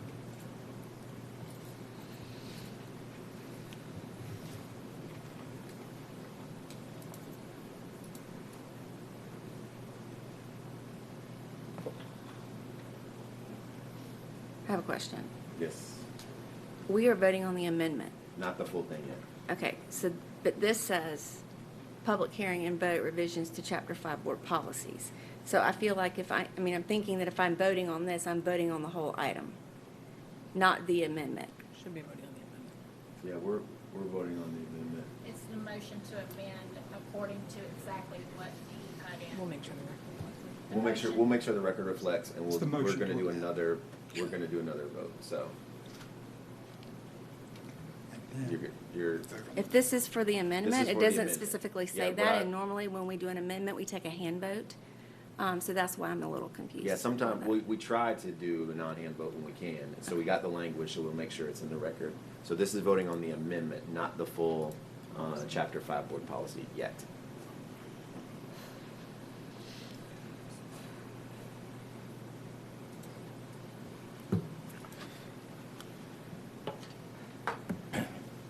By your action, you voted up the amendment 7-0. Now we're back on discussion. There's a She had additional. a second amendment.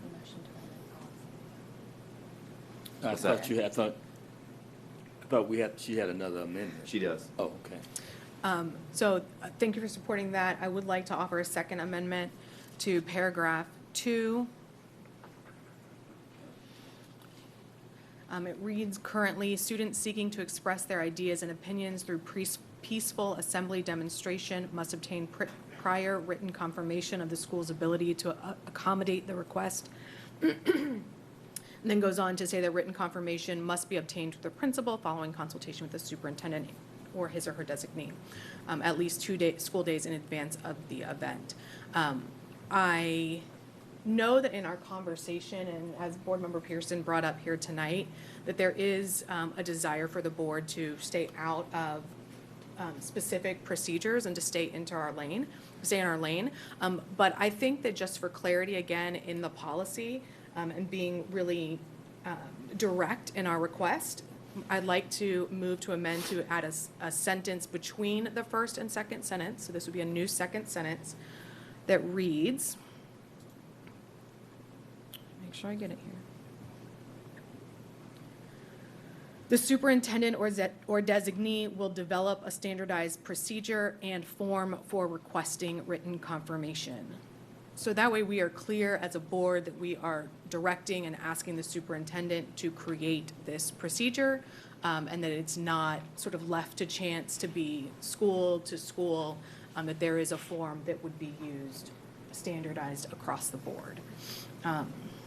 So that is my motion. The superintendent or designee will develop a standardized procedure and form for requesting written conversation to be inserted into paragraph 2, the second sentence. Written conversation, Written confirmation. confirmation. So not striking any sentences, adding. Correct. It's been moved. Is there a second? Second. Seconded by Vice Chair Coker. Any discussion on it? You have that written? I sent it. Through the chair, I just emailed that second one to everyone. Perfect.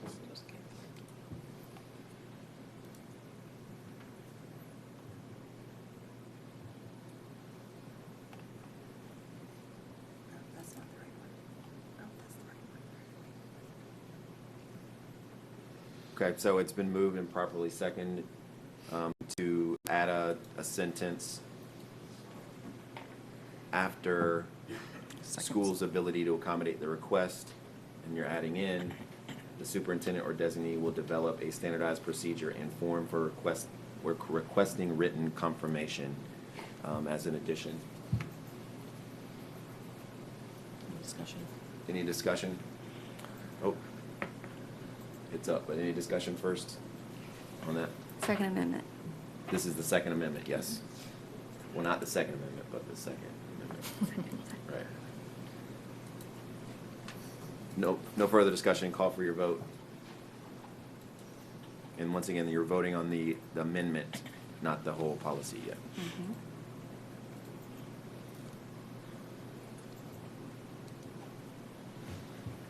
By your action, you voted up this amendment 7-0. We're still on discussion for this with 2 now amendments that have now been put into place. Any other discussion or items to add? On the item as amended. Thank you. Yes, Board Member Joyce. Going back to the policy. Right.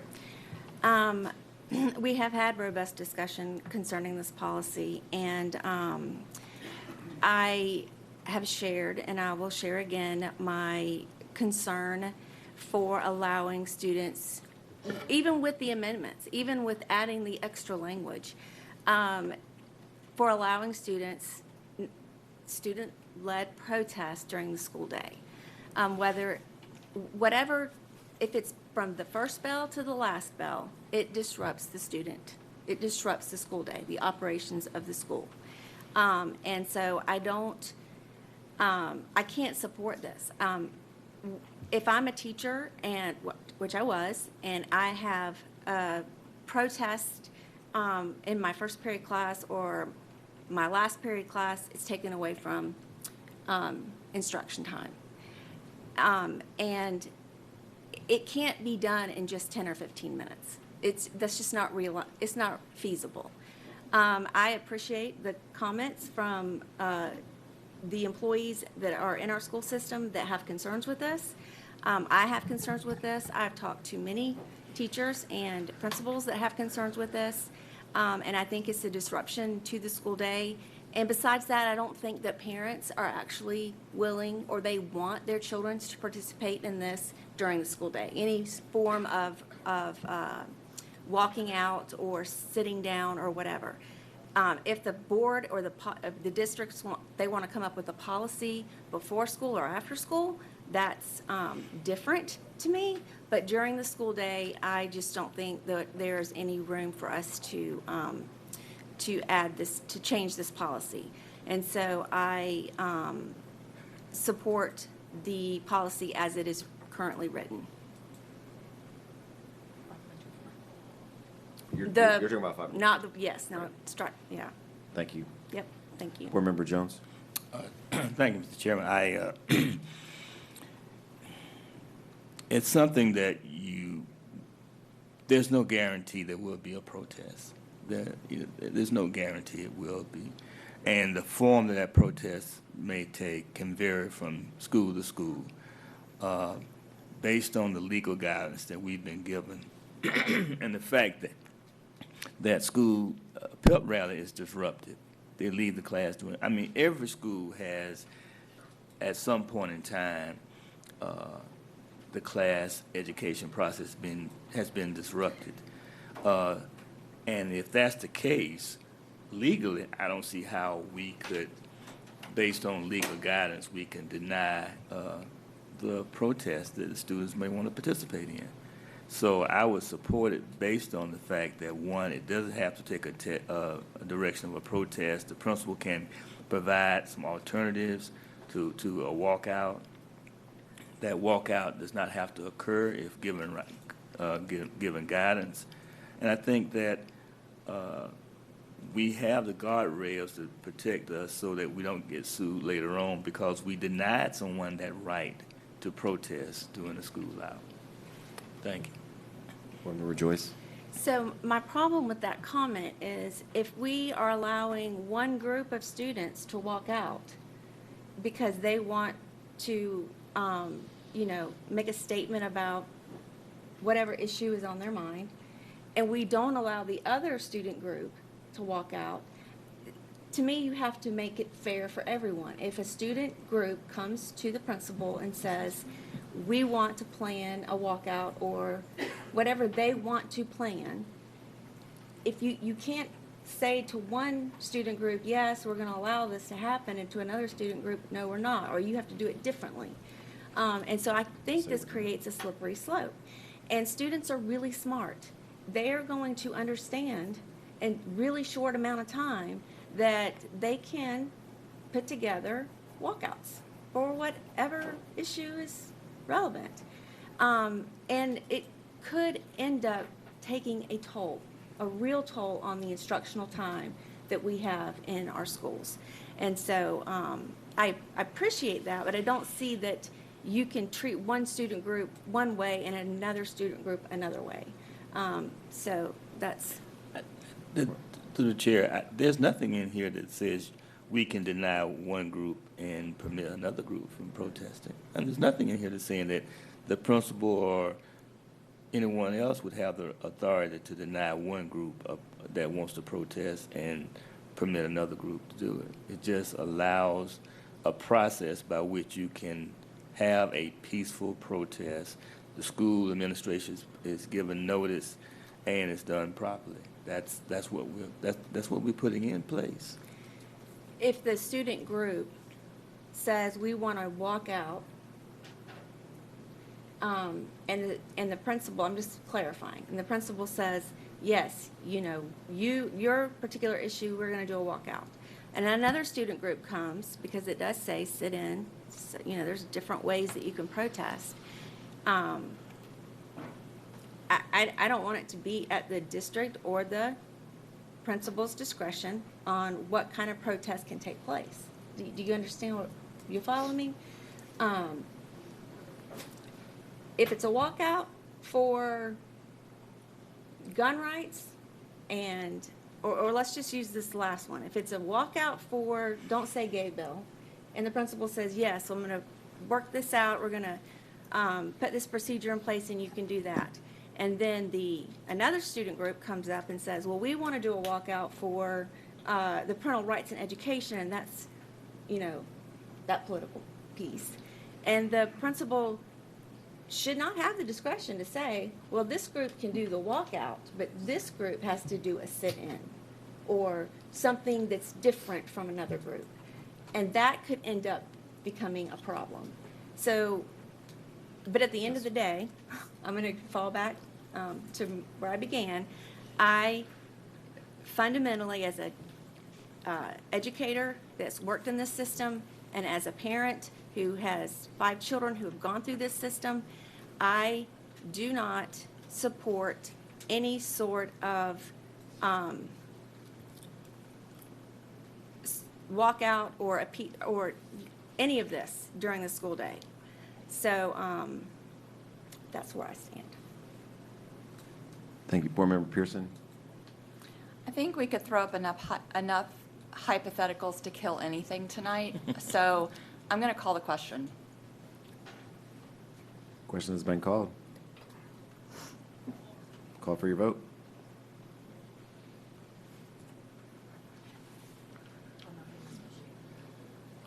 Yes, call for your vote on revisions to Chapter 5 Board Policy as amended. As amended. Thank you.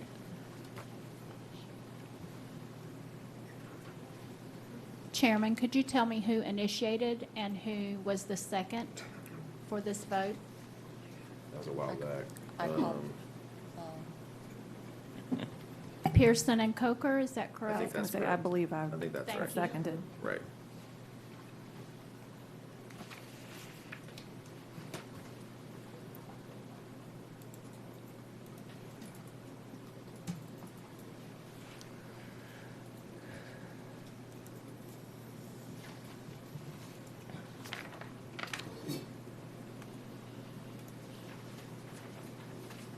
By your action, you have approved this item 6-1.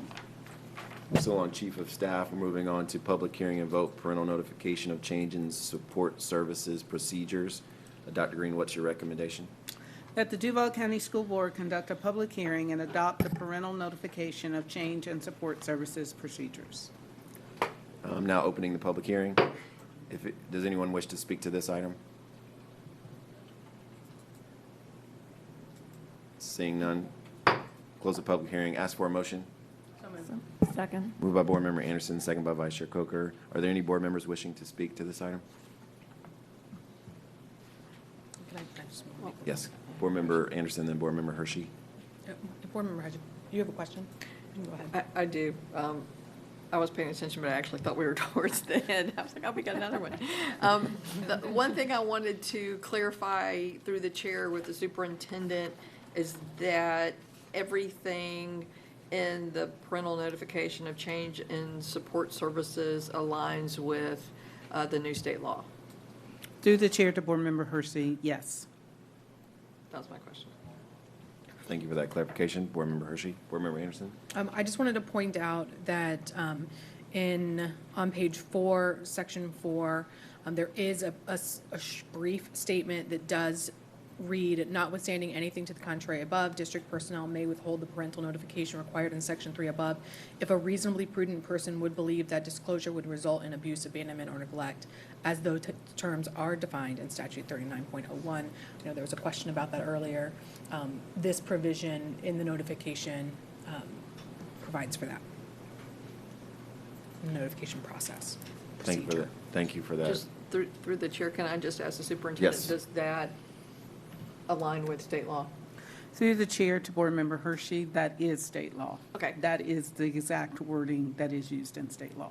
All right, I just wanted to highlight that because I understood the first yes, but I just wanted to be sure that that wasn't something that the district had arbitrarily put in there, and I appreciate you for clarifying that that is already state law. Other thoughts or questions on this item? One quick question for me. I know that this is in connection with the LGBTQ guide that was there, so just want to make sure folks know what this is versus the guide, because I know I got questions that folks were blending the two. So I want to make sure folks understand what this is versus what the guide is. Dr. Green. Sorry. Nope. I was speaking. Go ahead. Through the chair to the chair and the board.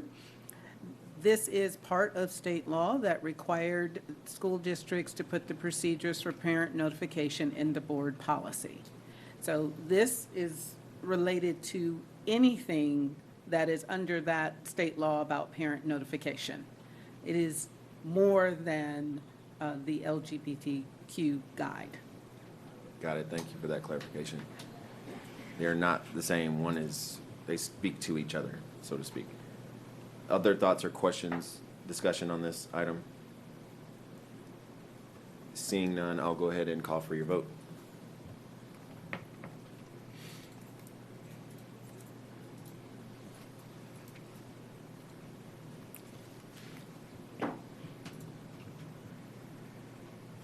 By your action, you have approved this item 7-0.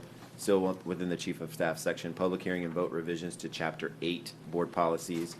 Dr. Green, what is your recommendation? That the Duval County School Board conduct a public hearing and vote to adopt the recommended revisions to the following policies in School Board Manual, Chapter 8. Number 1, Policy 8.12, School Police. Number 2, Policy 8.21, Behavioral Threat Assessment Teams.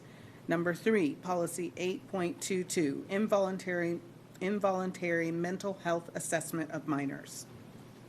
Now opening the public hearing. Is there anyone from the public who wishes to speak?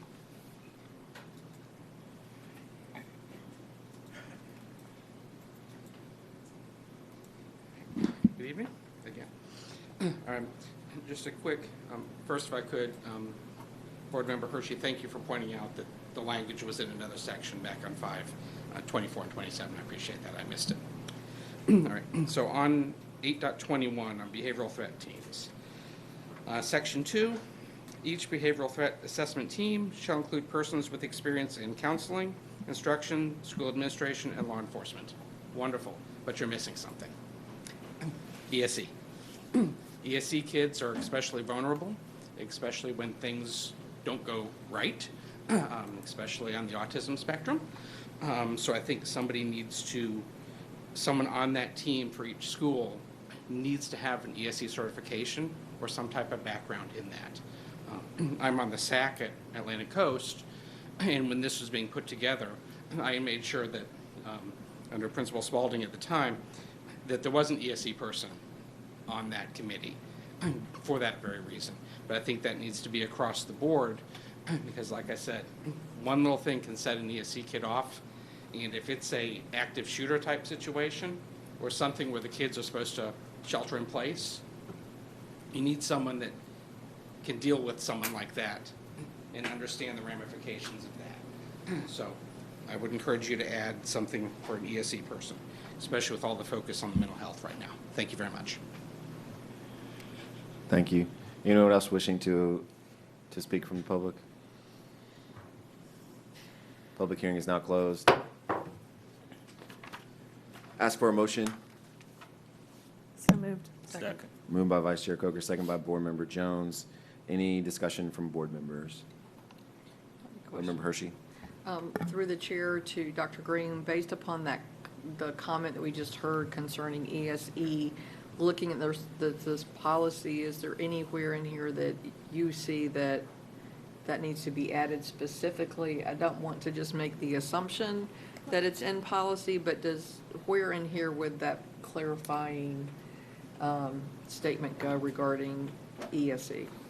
Through the chair, first, under instruction, that simply means tying it to what is the students.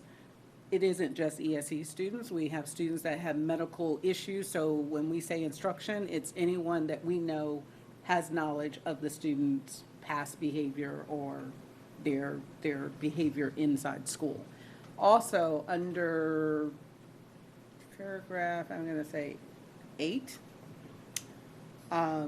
we also have a number of agencies that would be involved, notwithstanding any other provision of law. All state and local agencies and programs that provide services to students experiencing or at risk of an emotional disturbance or a mental illness, including the district, school personnel, state and local law enforcement agencies, Department of Juvenile Justice, Department of Children and Families, Department of Health, the Agency for Healthcare Administration, an agency for persons with disability, the Department of Education, and on and on and on. So it is based on the student, who's been in most contact with that student, who really would be inclusive of the threat assessment team. Chief Burton always has one of his officers sit on the threat assessment team. And those assessments are very thorough. They go very deep into a student's history, things connected with a student. For example, I can just share, we've had one for a student that is on the autistic spectrum, and we had information from that particular student's ESE teacher, information for services the student was receiving outside the school district, Chief Burton's staff, all coming together to make a decision related to this particular student. So we do take into account where that student spends most of their academic time. Thank you for that clarification. I just think that's important, especially with the comment that we had during public comment, just to clarify that there's coverage for that, and it does not sound like, through the chair to Mr. Poole, I didn't hear anything where we needed to add any specific language for ESE students. It sounds like it covers all of those bases as currently written. That's correct. And to quote from statute, I've actually pulled it up. A threat assessment team shall include persons with expertise in counseling, instruction, school administration, and law enforcement. I think that is precisely what the policy currently says. Okay, thank you. Thank you. Other discussion from board members on this item? I just have one quick question. Yes, Board Member Anderson. I realize that the statute here, or excuse me, the language in our policy here is a direct reflection of the statute, as are many of the policies that we implement that come out of legislation. But is there anything in legislation that would prohibit us from including an additional member? There is not. This is what is required. It doesn't mean that you can't go above and beyond. Sure. I'm not gonna make a recommendation to amend tonight, but I think that the point that was brought up is valid. And I think it's worth kind of looking at, is this an additional member to the team that may be useful moving forward? Obviously, we've been doing this now for 2-3 years, since 2018. There's been quite a bit of distraction in that time.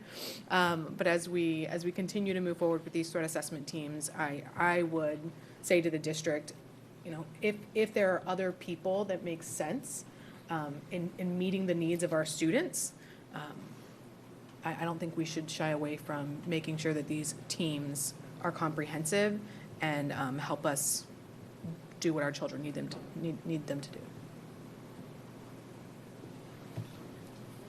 Board Member Dr. Green, not a board member, Dr. Green.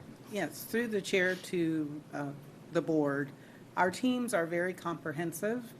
We've had our threat assessment teams evaluated by DOE. We asked DOE to come not only evaluate our threat assessment, but evaluate our assessor reporting, and both have passed with flying colors in the fact that it isn't that's why you say instruction. It's whoever who has the best knowledge about that particular student needs to be a part of that team.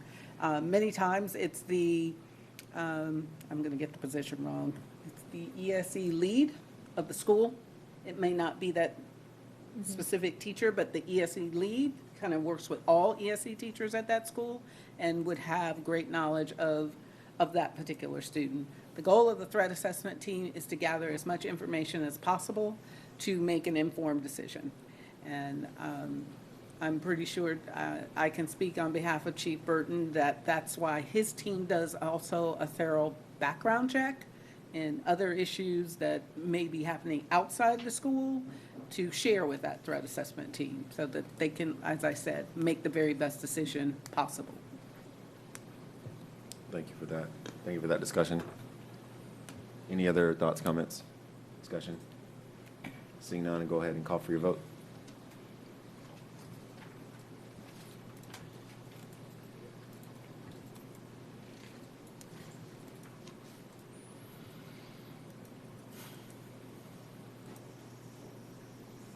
By your action, you have approved this item 7-0.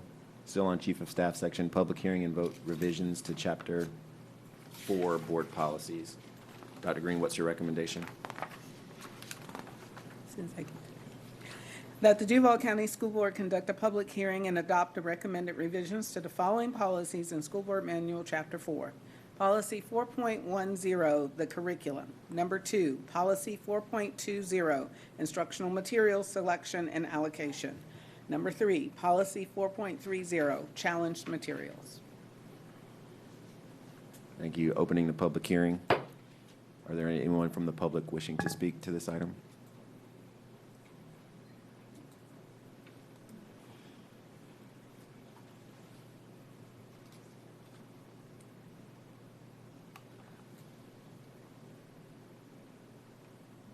Pat Villa again.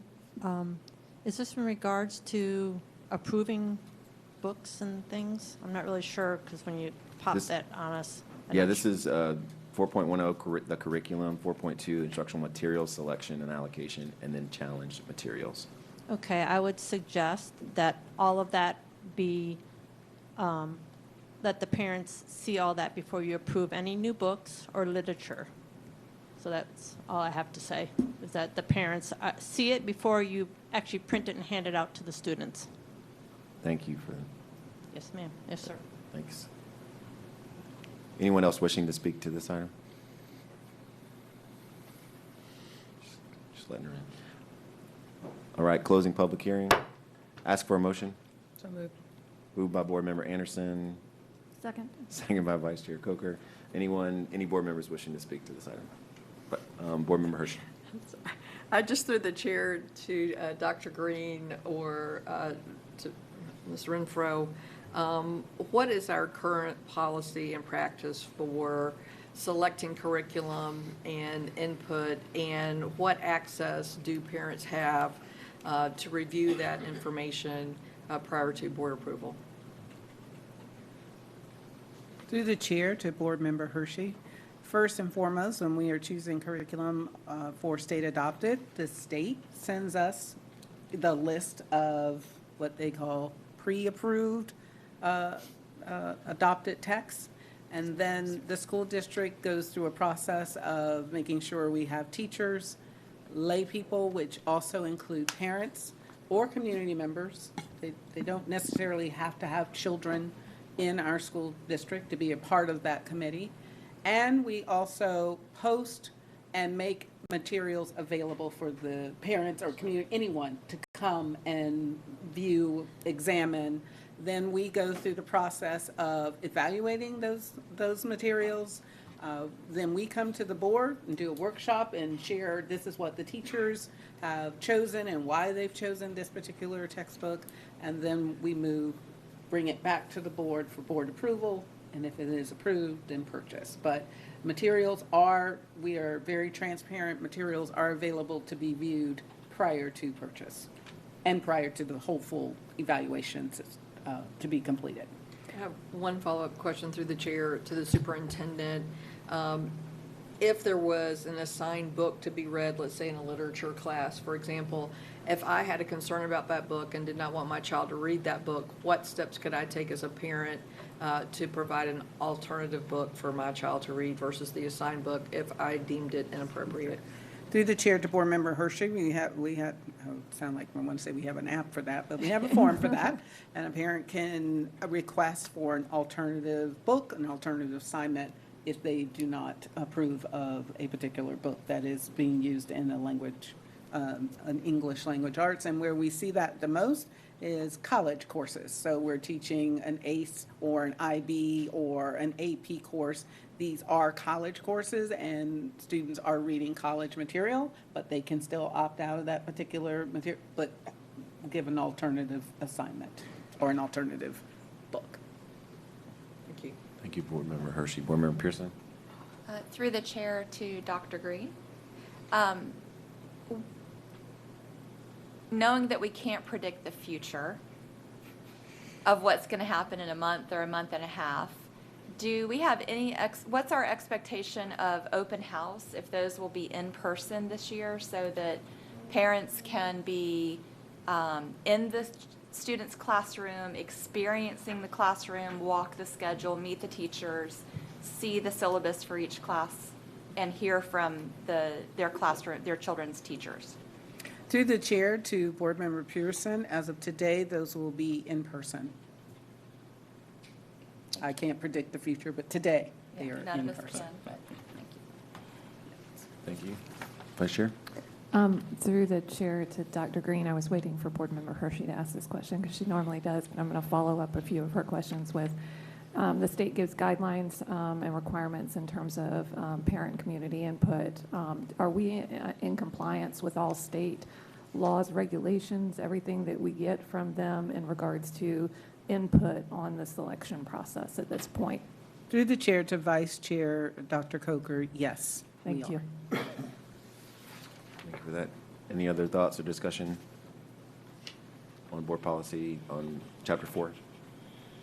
All right, hearing and seeing none, I'm going to go ahead and call for your vote.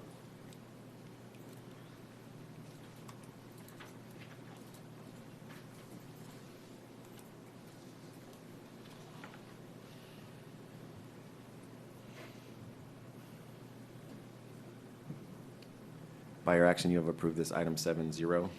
Now we're on to board member travel. That the Duval County School Board approve and confirm the travel listed below for official business of the district and that it complies with the rules of the State Board of Education. September 7th through 10th, 2022, Atlanta, Georgia, Consortium of State School Board Association, COSPA, Urban Board Alliance Symposium, Hershey, Willie. Is there anyone from the public who wishes to speak? Hearing and seeing none, ask for a motion. So moved. Second. Moved by Board Member Anderson, second by Board Member Jones. Any board members wishing to speak to this item? Can I just- Seeing none, call for your vote. Ms. Hershey. Wait, Hershey, can I just? Sorry, I missed it. I'm sorry, I feel like I raise my hand all the time for that. But I just wanted to underscore the fact that this is not the National School Board Association. This is a newly formed national organization that will allow all large urban school districts that are a part of the consortium of school board associations to participate. But I just want to underscore that we did break away from the National School Board Association. No, thank you for that clarification. Now we'll call for your vote.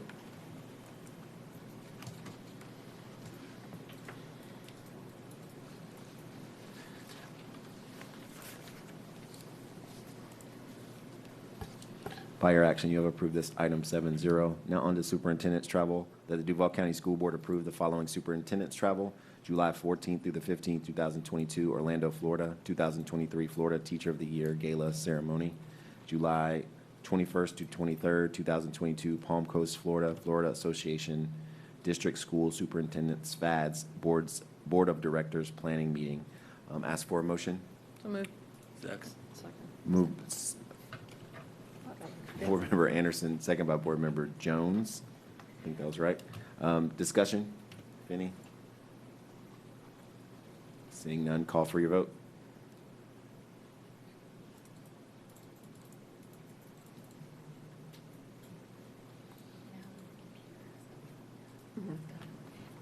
That's what, just what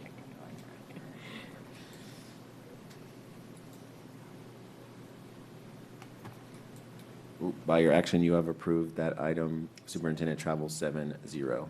Now moving on to for the record, and we're going to start with Board Member Jones. Thank you, Mr. Chairman. No problem. Just wanted to give a shout out to the principal and staff at Susie Talbert, Ramona Elementary, and George Washington Carver for the work they did to get out of the turnaround status. I think Dr. Green and her staff have done an outstanding job, and those teachers and students, especially the students, have done an outstanding job. Took a lot of effort, and I appreciate that.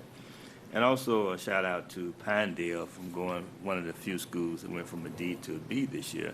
Outstanding principal over there, and she's doing an outstanding job, and I really appreciate it. And Rufus Payne going from a C to a B. I mean, we have a lot of stories like that, and I just thank them. And finally, I had the pleasure of attending the African American History Writing program at Stanton, at your school, one of your schools, and the students were amazing. We had people there from the Jacksonville Historical Society, the Durgeville Historical Society, and those students did an outstanding job of writing curriculum and targeting what grade they wanted those lessons to be taught. It was wonderful and a great experience for our students. I just want to thank the staff for putting that on. Thank you. Excellent. Thank you, Board Member Jones. Board Member Joyce? Yes, thank you. I want to start off by just saying that I know the summertime is really a great time for our teachers and our students and our families to be able to take some time away from the school building and enjoy your time with family and just continue to enjoy the summer. And our principals and our assistant principals who are getting schools ready for the next school year, I know there's a lot of hard work being done behind the scenes in the district to get us ready for opening day, and so thank you for that. School grades were great. We had some amazing movement. I do want to have a shout out to 3 of my schools, Chapey Trail, West Riverside, and Westview. The principals there have done an amazing job, and I know that satisfaction of getting that grade, and you've moved to school, and it'll make you cry. So congratulations to all of the hard work from everyone that pulled that together. And it wasn't just the teachers and the principals, it's the paras, it's the custodians, it's every single person in that building contributes to that work. And so that's amazing and great. I did look at the employee list today, transfers and retirements, and I noticed 3 significant retirements that I wanted to bring to the attention of the board tonight, or to the public. When I was at Stillwell as a teacher, there were 2 staple teachers at that school that had been there forever. Miss Arroyo, who taught science, and Miss Lovett, who taught reading. And they've been there forever, and this year they have closed this chapter in their life and moved on to other things. And I just wanted to shout out, you are going to be greatly missed. You're 2 amazing teachers, and I know the school's going to miss you. And then Mr. O'Connor at DA, he's been around forever and ever and ever, and my daughters took him for AP music theory, and he's fun. He's a great guy, and he's been around a long time, and I know that DA and the students are really going to miss him. So congratulations to these 3 on your retirement. Thank you. We're going to go to Board Member Anderson, actually. Thank you. Board Member Anderson. All right, let's see. First things first, I want to send out a congratulations to our athletic director, Tammy Talley, who was announced the National Athletic Director of the Year. I think that that's just super impressive, so huge congratulations to her and to all of the hard work that she's doing here for Team Duval that's being recognized across the country. I also want to say thank you to Mayor Glasser and the folks in Atlantic Beach for having me and some district staff as a guest. And one of their they have these meetings, their Council on Health and Well-Being, and we got to answer some questions about how our school district is attending to the health and well-being of our students. So I thank you to them for having us there. And then I would love to say just a huge congratulations to the school grades and the accomplishments of our teachers and staff during a pandemic. You know, I think that by and large, our ability to maintain really good progress is just impressive. And I hear folks come and say negative things about the district. And I also hear teachers feel stressed about needing to try to keep moving them, and they feel so much pressure to keep moving kids, but it really has paid off. And so thank you for enduring and for continuing to be committed to our students. You know, obviously it's not perfect, but it's pretty good work. And I'm really proud to be Team Duval. I'm really proud of our staff. I'm really proud of District 2 for being 67% A-rated. I mean, not to brag, but we are the highest performing district in Duval County. No competition, of course. But the students, our dedicated parents, our staff, the administrators in those schools, and then our community partners, our faith-based and business partners that all contribute to our District 2 schools. I know that this doesn't necessarily happen everywhere else. And so I think it is the full investment of everyone in their community school that helps them be successful. And so I want to send them congratulations, certainly. And then someone made a comment earlier, and I just wanted to clarify. The superintendent noted that there was a decline in charter school performance, and that is, we aren't the governing body for charter schools. So I just wanted to make sure that that was clear. Although their performance does count in our grades, we don't monitor their data, we don't set their policies and procedures. That's not us. So it's a little bit difficult. You know, to reconcile those two pieces. And then lastly, I will end with some words of wisdom for my July 4th. I hope everyone had a nice holiday. The advancement and diffusion of knowledge is the only guardian of true liberty, by President James Madison. Madison quote. Excellent. We'll move down to Board Member Pearson. All right.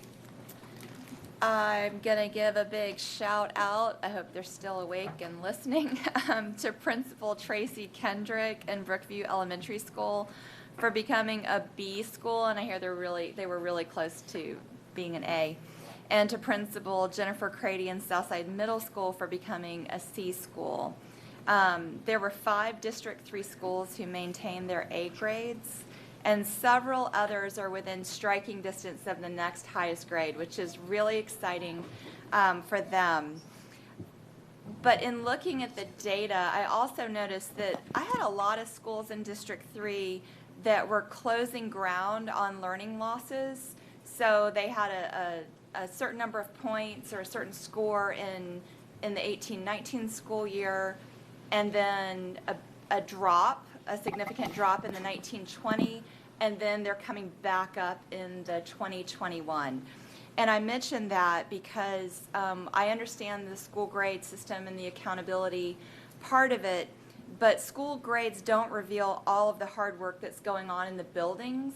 And I just want the school administrators and the teachers in those schools to hear me recognizing that they are making gains, they are recouping what has been lost, and I have full confidence that they will be back up to where they were or ahead of where they were in no time at all. So I also attended the African American History Writing Institute, which was really, really impressive, and wanted to give congratulations to the staff and students who participated, to the student interns who were graduates of the program last summer who came back to help out, to Stanton as the host for this project, and to Dr. Krisnar for leading the effort, because I know that this has been a labor of love.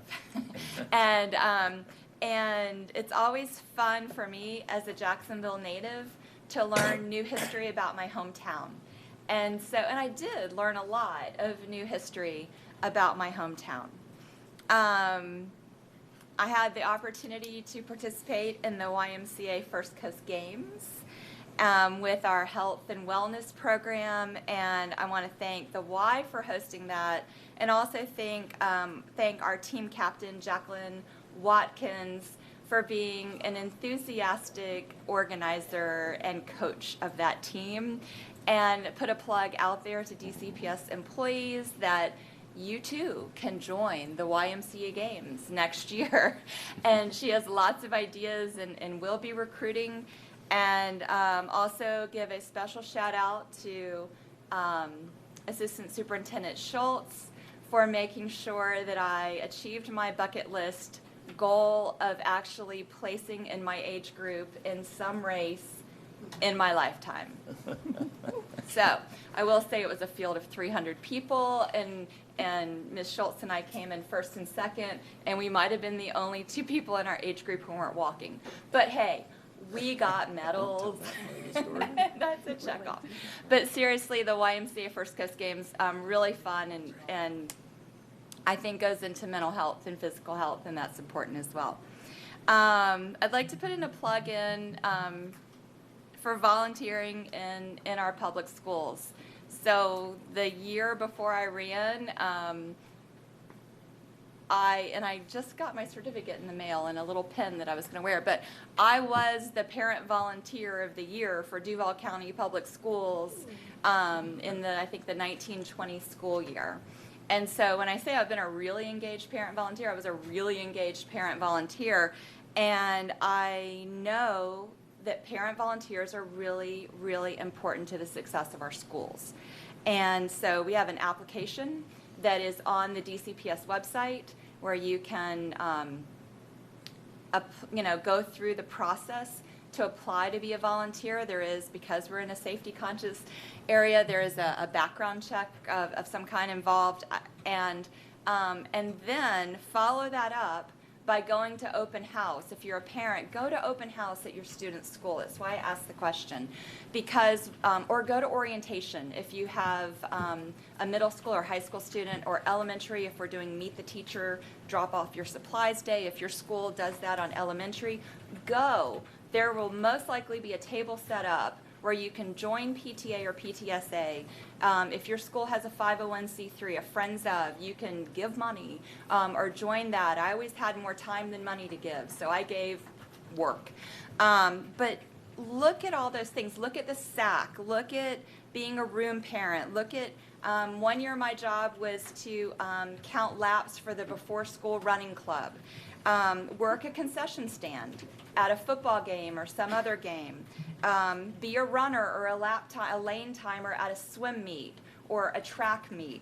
I have volunteered and done lunch duty before at an elementary school, and have a huge amount of respect for the woman who does that full time.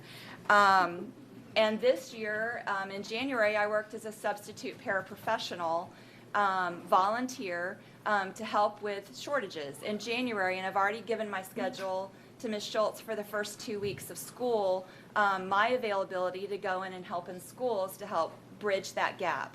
So volunteers are really, really important. And when I was recruiting for volunteers in my kids' schools, I would say to parents, there is no job, we can find a job to meet the amount of time that you have to give. There is no job too small for a volunteer. And so for working parents or parents who have home or parents who are home with small children, your school can find a place for you to help out if you can figure out how to make yourself available for that. And so that is my plug for volunteers. My second plug tonight is joining DCPS. We have lots of jobs available. And vacancies and applications are available on the DCPS website. There are positions for substitute teachers. I talk to retired people in my neighborhood all the time and say, Hey, so, what would you think about, I know you're a retired physician, what would you think about teaching math or science as a sub in our schools? I know you're phasing yourself out of your business. What would you think about subbing in our schools? And I would charge you all to have that conversation with people in your life as well, that be an advocate for helping fill those spaces. The other thing if you're in a situation like I'm in where you have high school students, talk to your high school students about teaching as a career. I have a rising senior who loves social sciences, and I am having that conversation with her on a fairly regular basis because she really doesn't know what she wants to do, and saying, you would make an excellent high school social sciences teacher, and do it, no, Ms. Schultz isn't going to, but do it for 4 years. You're going to get bright futures. You're going to get your tuition paid for. Peace Corps, AmeriCorps-ish, it would be a good thing for you to think about maybe giving 4 years back as a teacher, since your tuition's getting paid for by the state of Florida. And right now the state of Florida is down 9,500 teachers. But in order to do that, I think we need to be a little more open-handed with our children, and also if we value teaching as a profession and value education, think about encouraging our kids and our students to pursue teaching as either a short-term or a long-term career. And part of the reason we have an issue is that the pipeline is drying up. Gen Xers, it seems like we're about the last group that really wanted to be teachers and were majoring in education kind of intentionally as a large group. And I have to say, Gen Xers, we're getting older, and we're starting, people who went into teaching who are my age are retiring before long. And we need younger people to think about teaching as a viable career opportunity. The other thing is to consider City Year. Is one of our partners, and I'm sorry that they've left, but consider City Year as a gap year experience. And this is something we're talking about in my house as well. Is a gap year the right option? And would you consider City Year as a gap year? And so these are just some conversation starters, ideas maybe to have with your students or students in your life. But I think our HR department is doing amazing things and extraordinary things to try to recruit teachers. It needs to be a little more of a community effort, starting with how we value, and for those of us who have children, thinking about encouraging our own children to consider education as a career, either short-term or long-term. Excellent. Board Member Hershey? Thank you.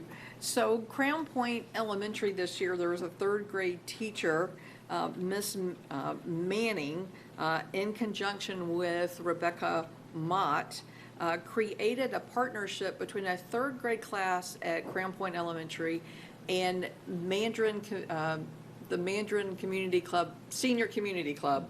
And it's called the Dialogue Journal Project.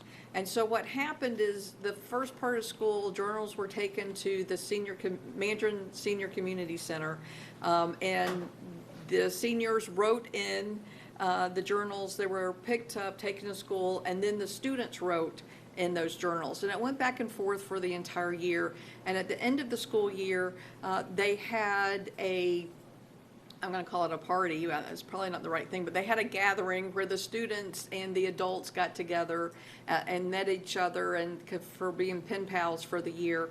And so I just think this was a really neat way to connect students with older people in the population and to build that bridge and to interact and to develop generational friendships. So I just wanted to share that effort that had taken place and give a shout out to the third grade teacher at Crown Point Elementary, Miss Manning, and also shared that Representative Duggan did visit Loretto Elementary to learn more about the elementary career technical education program that was a pilot at Loretto this year. I wanted to thank Mr. Wright and Mr. Colbert who attended that meeting as well, and Principal Haberman was there and had some students who were able to share. And one of the neat things that I thought, and I hope that Mr. Wright and Mr. Colbert thought was neat, is that I feel like the door was open for the district to look at expansion of career technical education in elementary schools. And the district has a true opportunity now to really kind of set the standard for CTE at the elementary level. No pressure, Dr. Green, but it was an exciting visit, and it was great to see Duval County being on the cutting edge of this. And I did want to take just a second, because I decided I wanted to add like a little fact check into my For the Record, and Board Member Anderson stole a little bit of that, but I want to add to that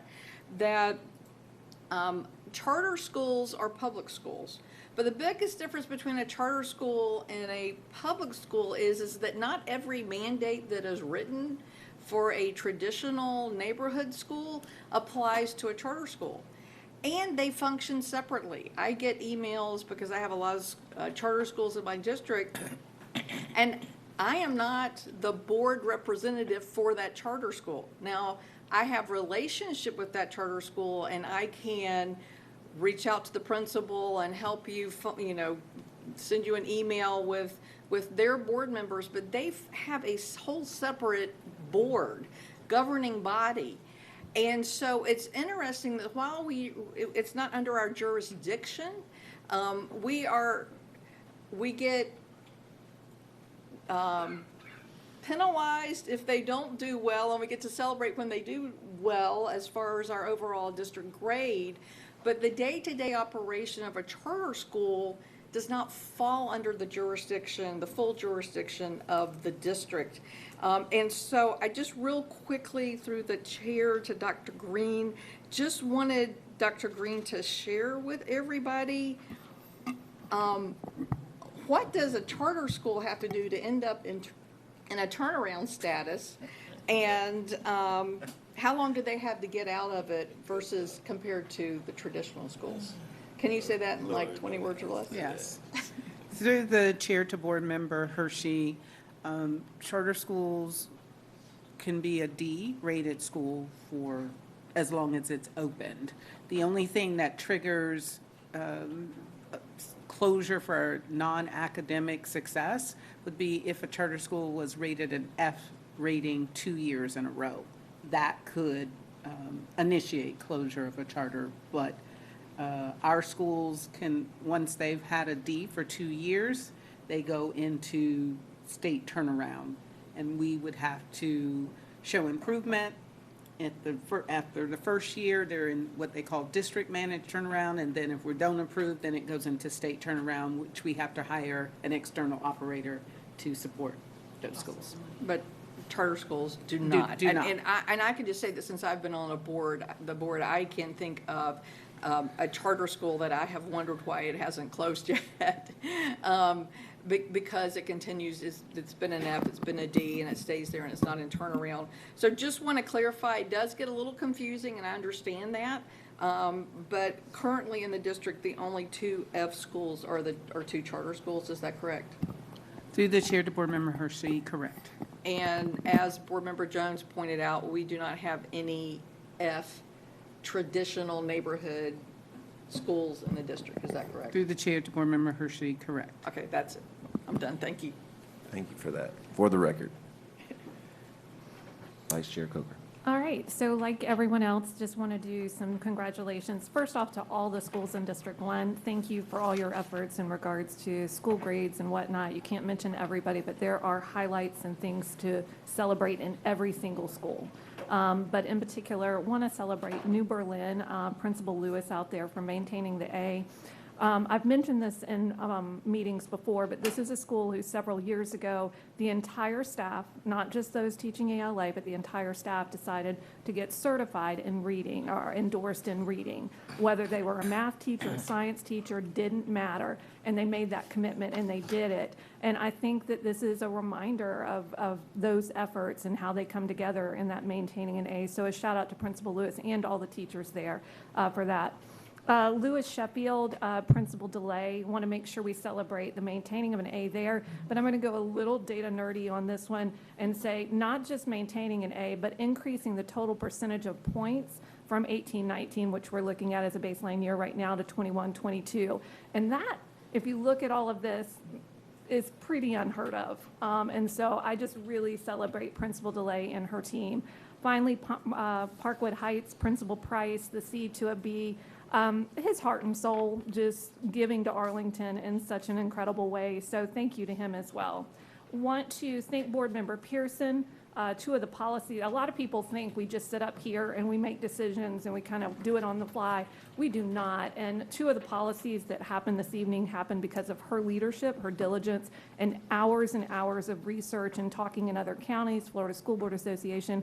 And so I want to make sure that we thank her for her diligence in getting us somewhere on those. And I'm hopeful that those policies are going to help our schools be able to actually keep instructional time as best as possible. I want to also commend celebrate Board Member Anderson, who, aside from doing all of her work with us at the Florida School Board Association's most recent meeting, she was elected treasurer of the Florida School Board Association. That is a statewide office and a really big deal, so congratulations to you. Like many of the board members, I do want to make sure that I say thank you for including me in the African American History program.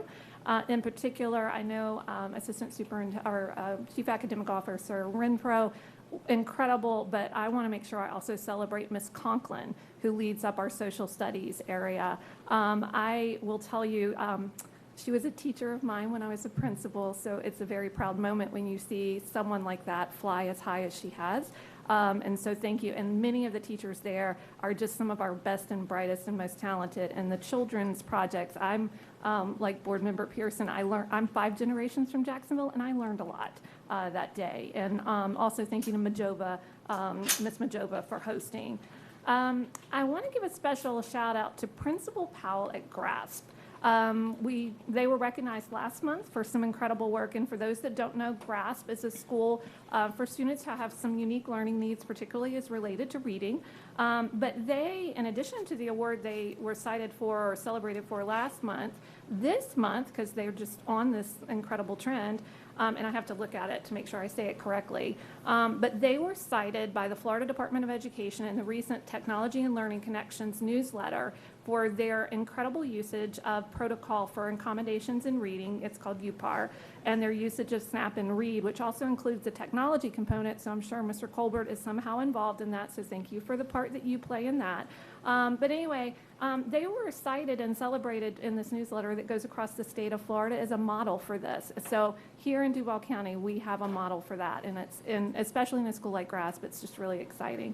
And then finally, just a huge thank you to our principals, our school leaders, our district team right now. While many people are at home and enjoying the summer, this is actually one of the busiest times of year. And so thank you to all of them for the hard work they're doing. That being said, in particular, as a former principal, I want to make sure I truly celebrate the operations team, because I will tell you right about now, they are the ones, so Assistant Superintendent Mr. Suarez, all of those maintenance workers, please tell them we are grateful for all they're doing, because day one doesn't go smoothly without them, and we are incredibly grateful for them as well. Excellent. No, thank you.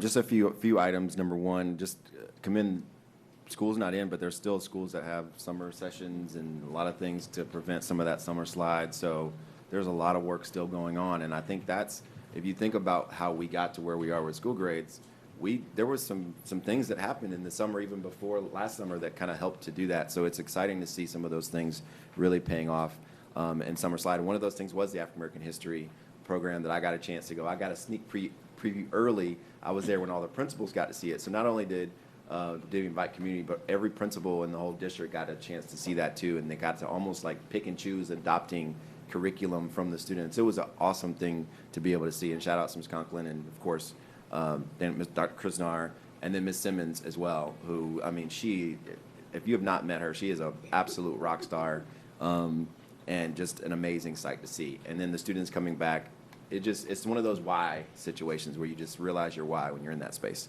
So awesome job there. School grade, shout out to 3 of my schools that we saw mentioned earlier, Highlands, Ocean Way, and Pine Estates. I was actually at Highlands graduation promotion ceremony this year, and he said, we're getting to see this year. We're getting to see. And he was telling the students he saw I think some students who weren't graduating yet. He said, be back next year. And I was like, what do you mean?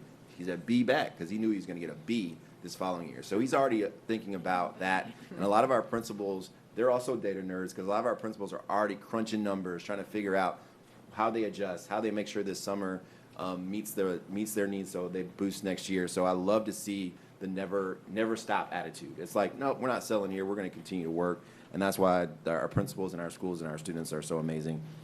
Tammy Talley, I saw that all over social media. Congratulations to her. She's so well deserving of all of that.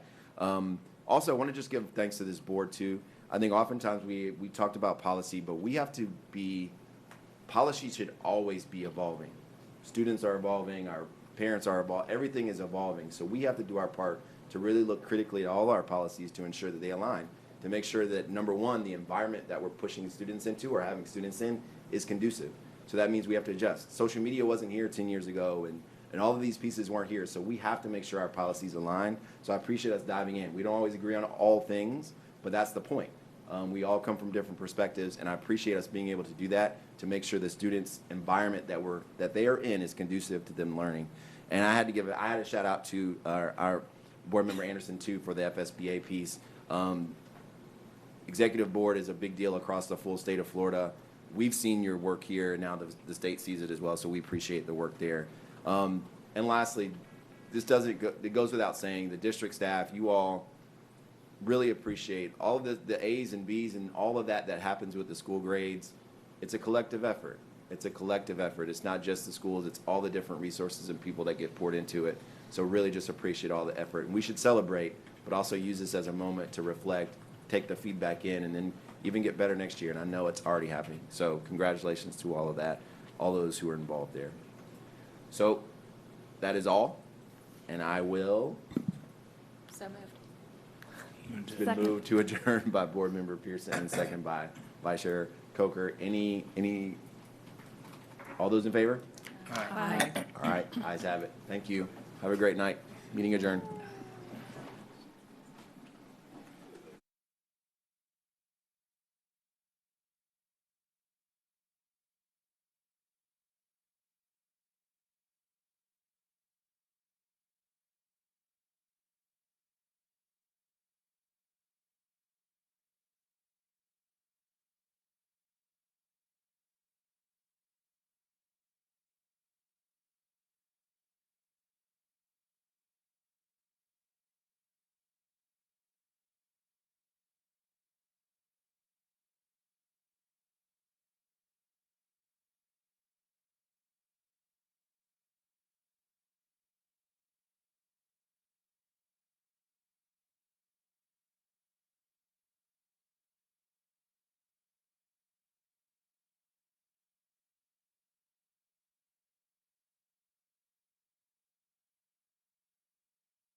In 7 days of assigning an adjuster, an insurer must provide upon request information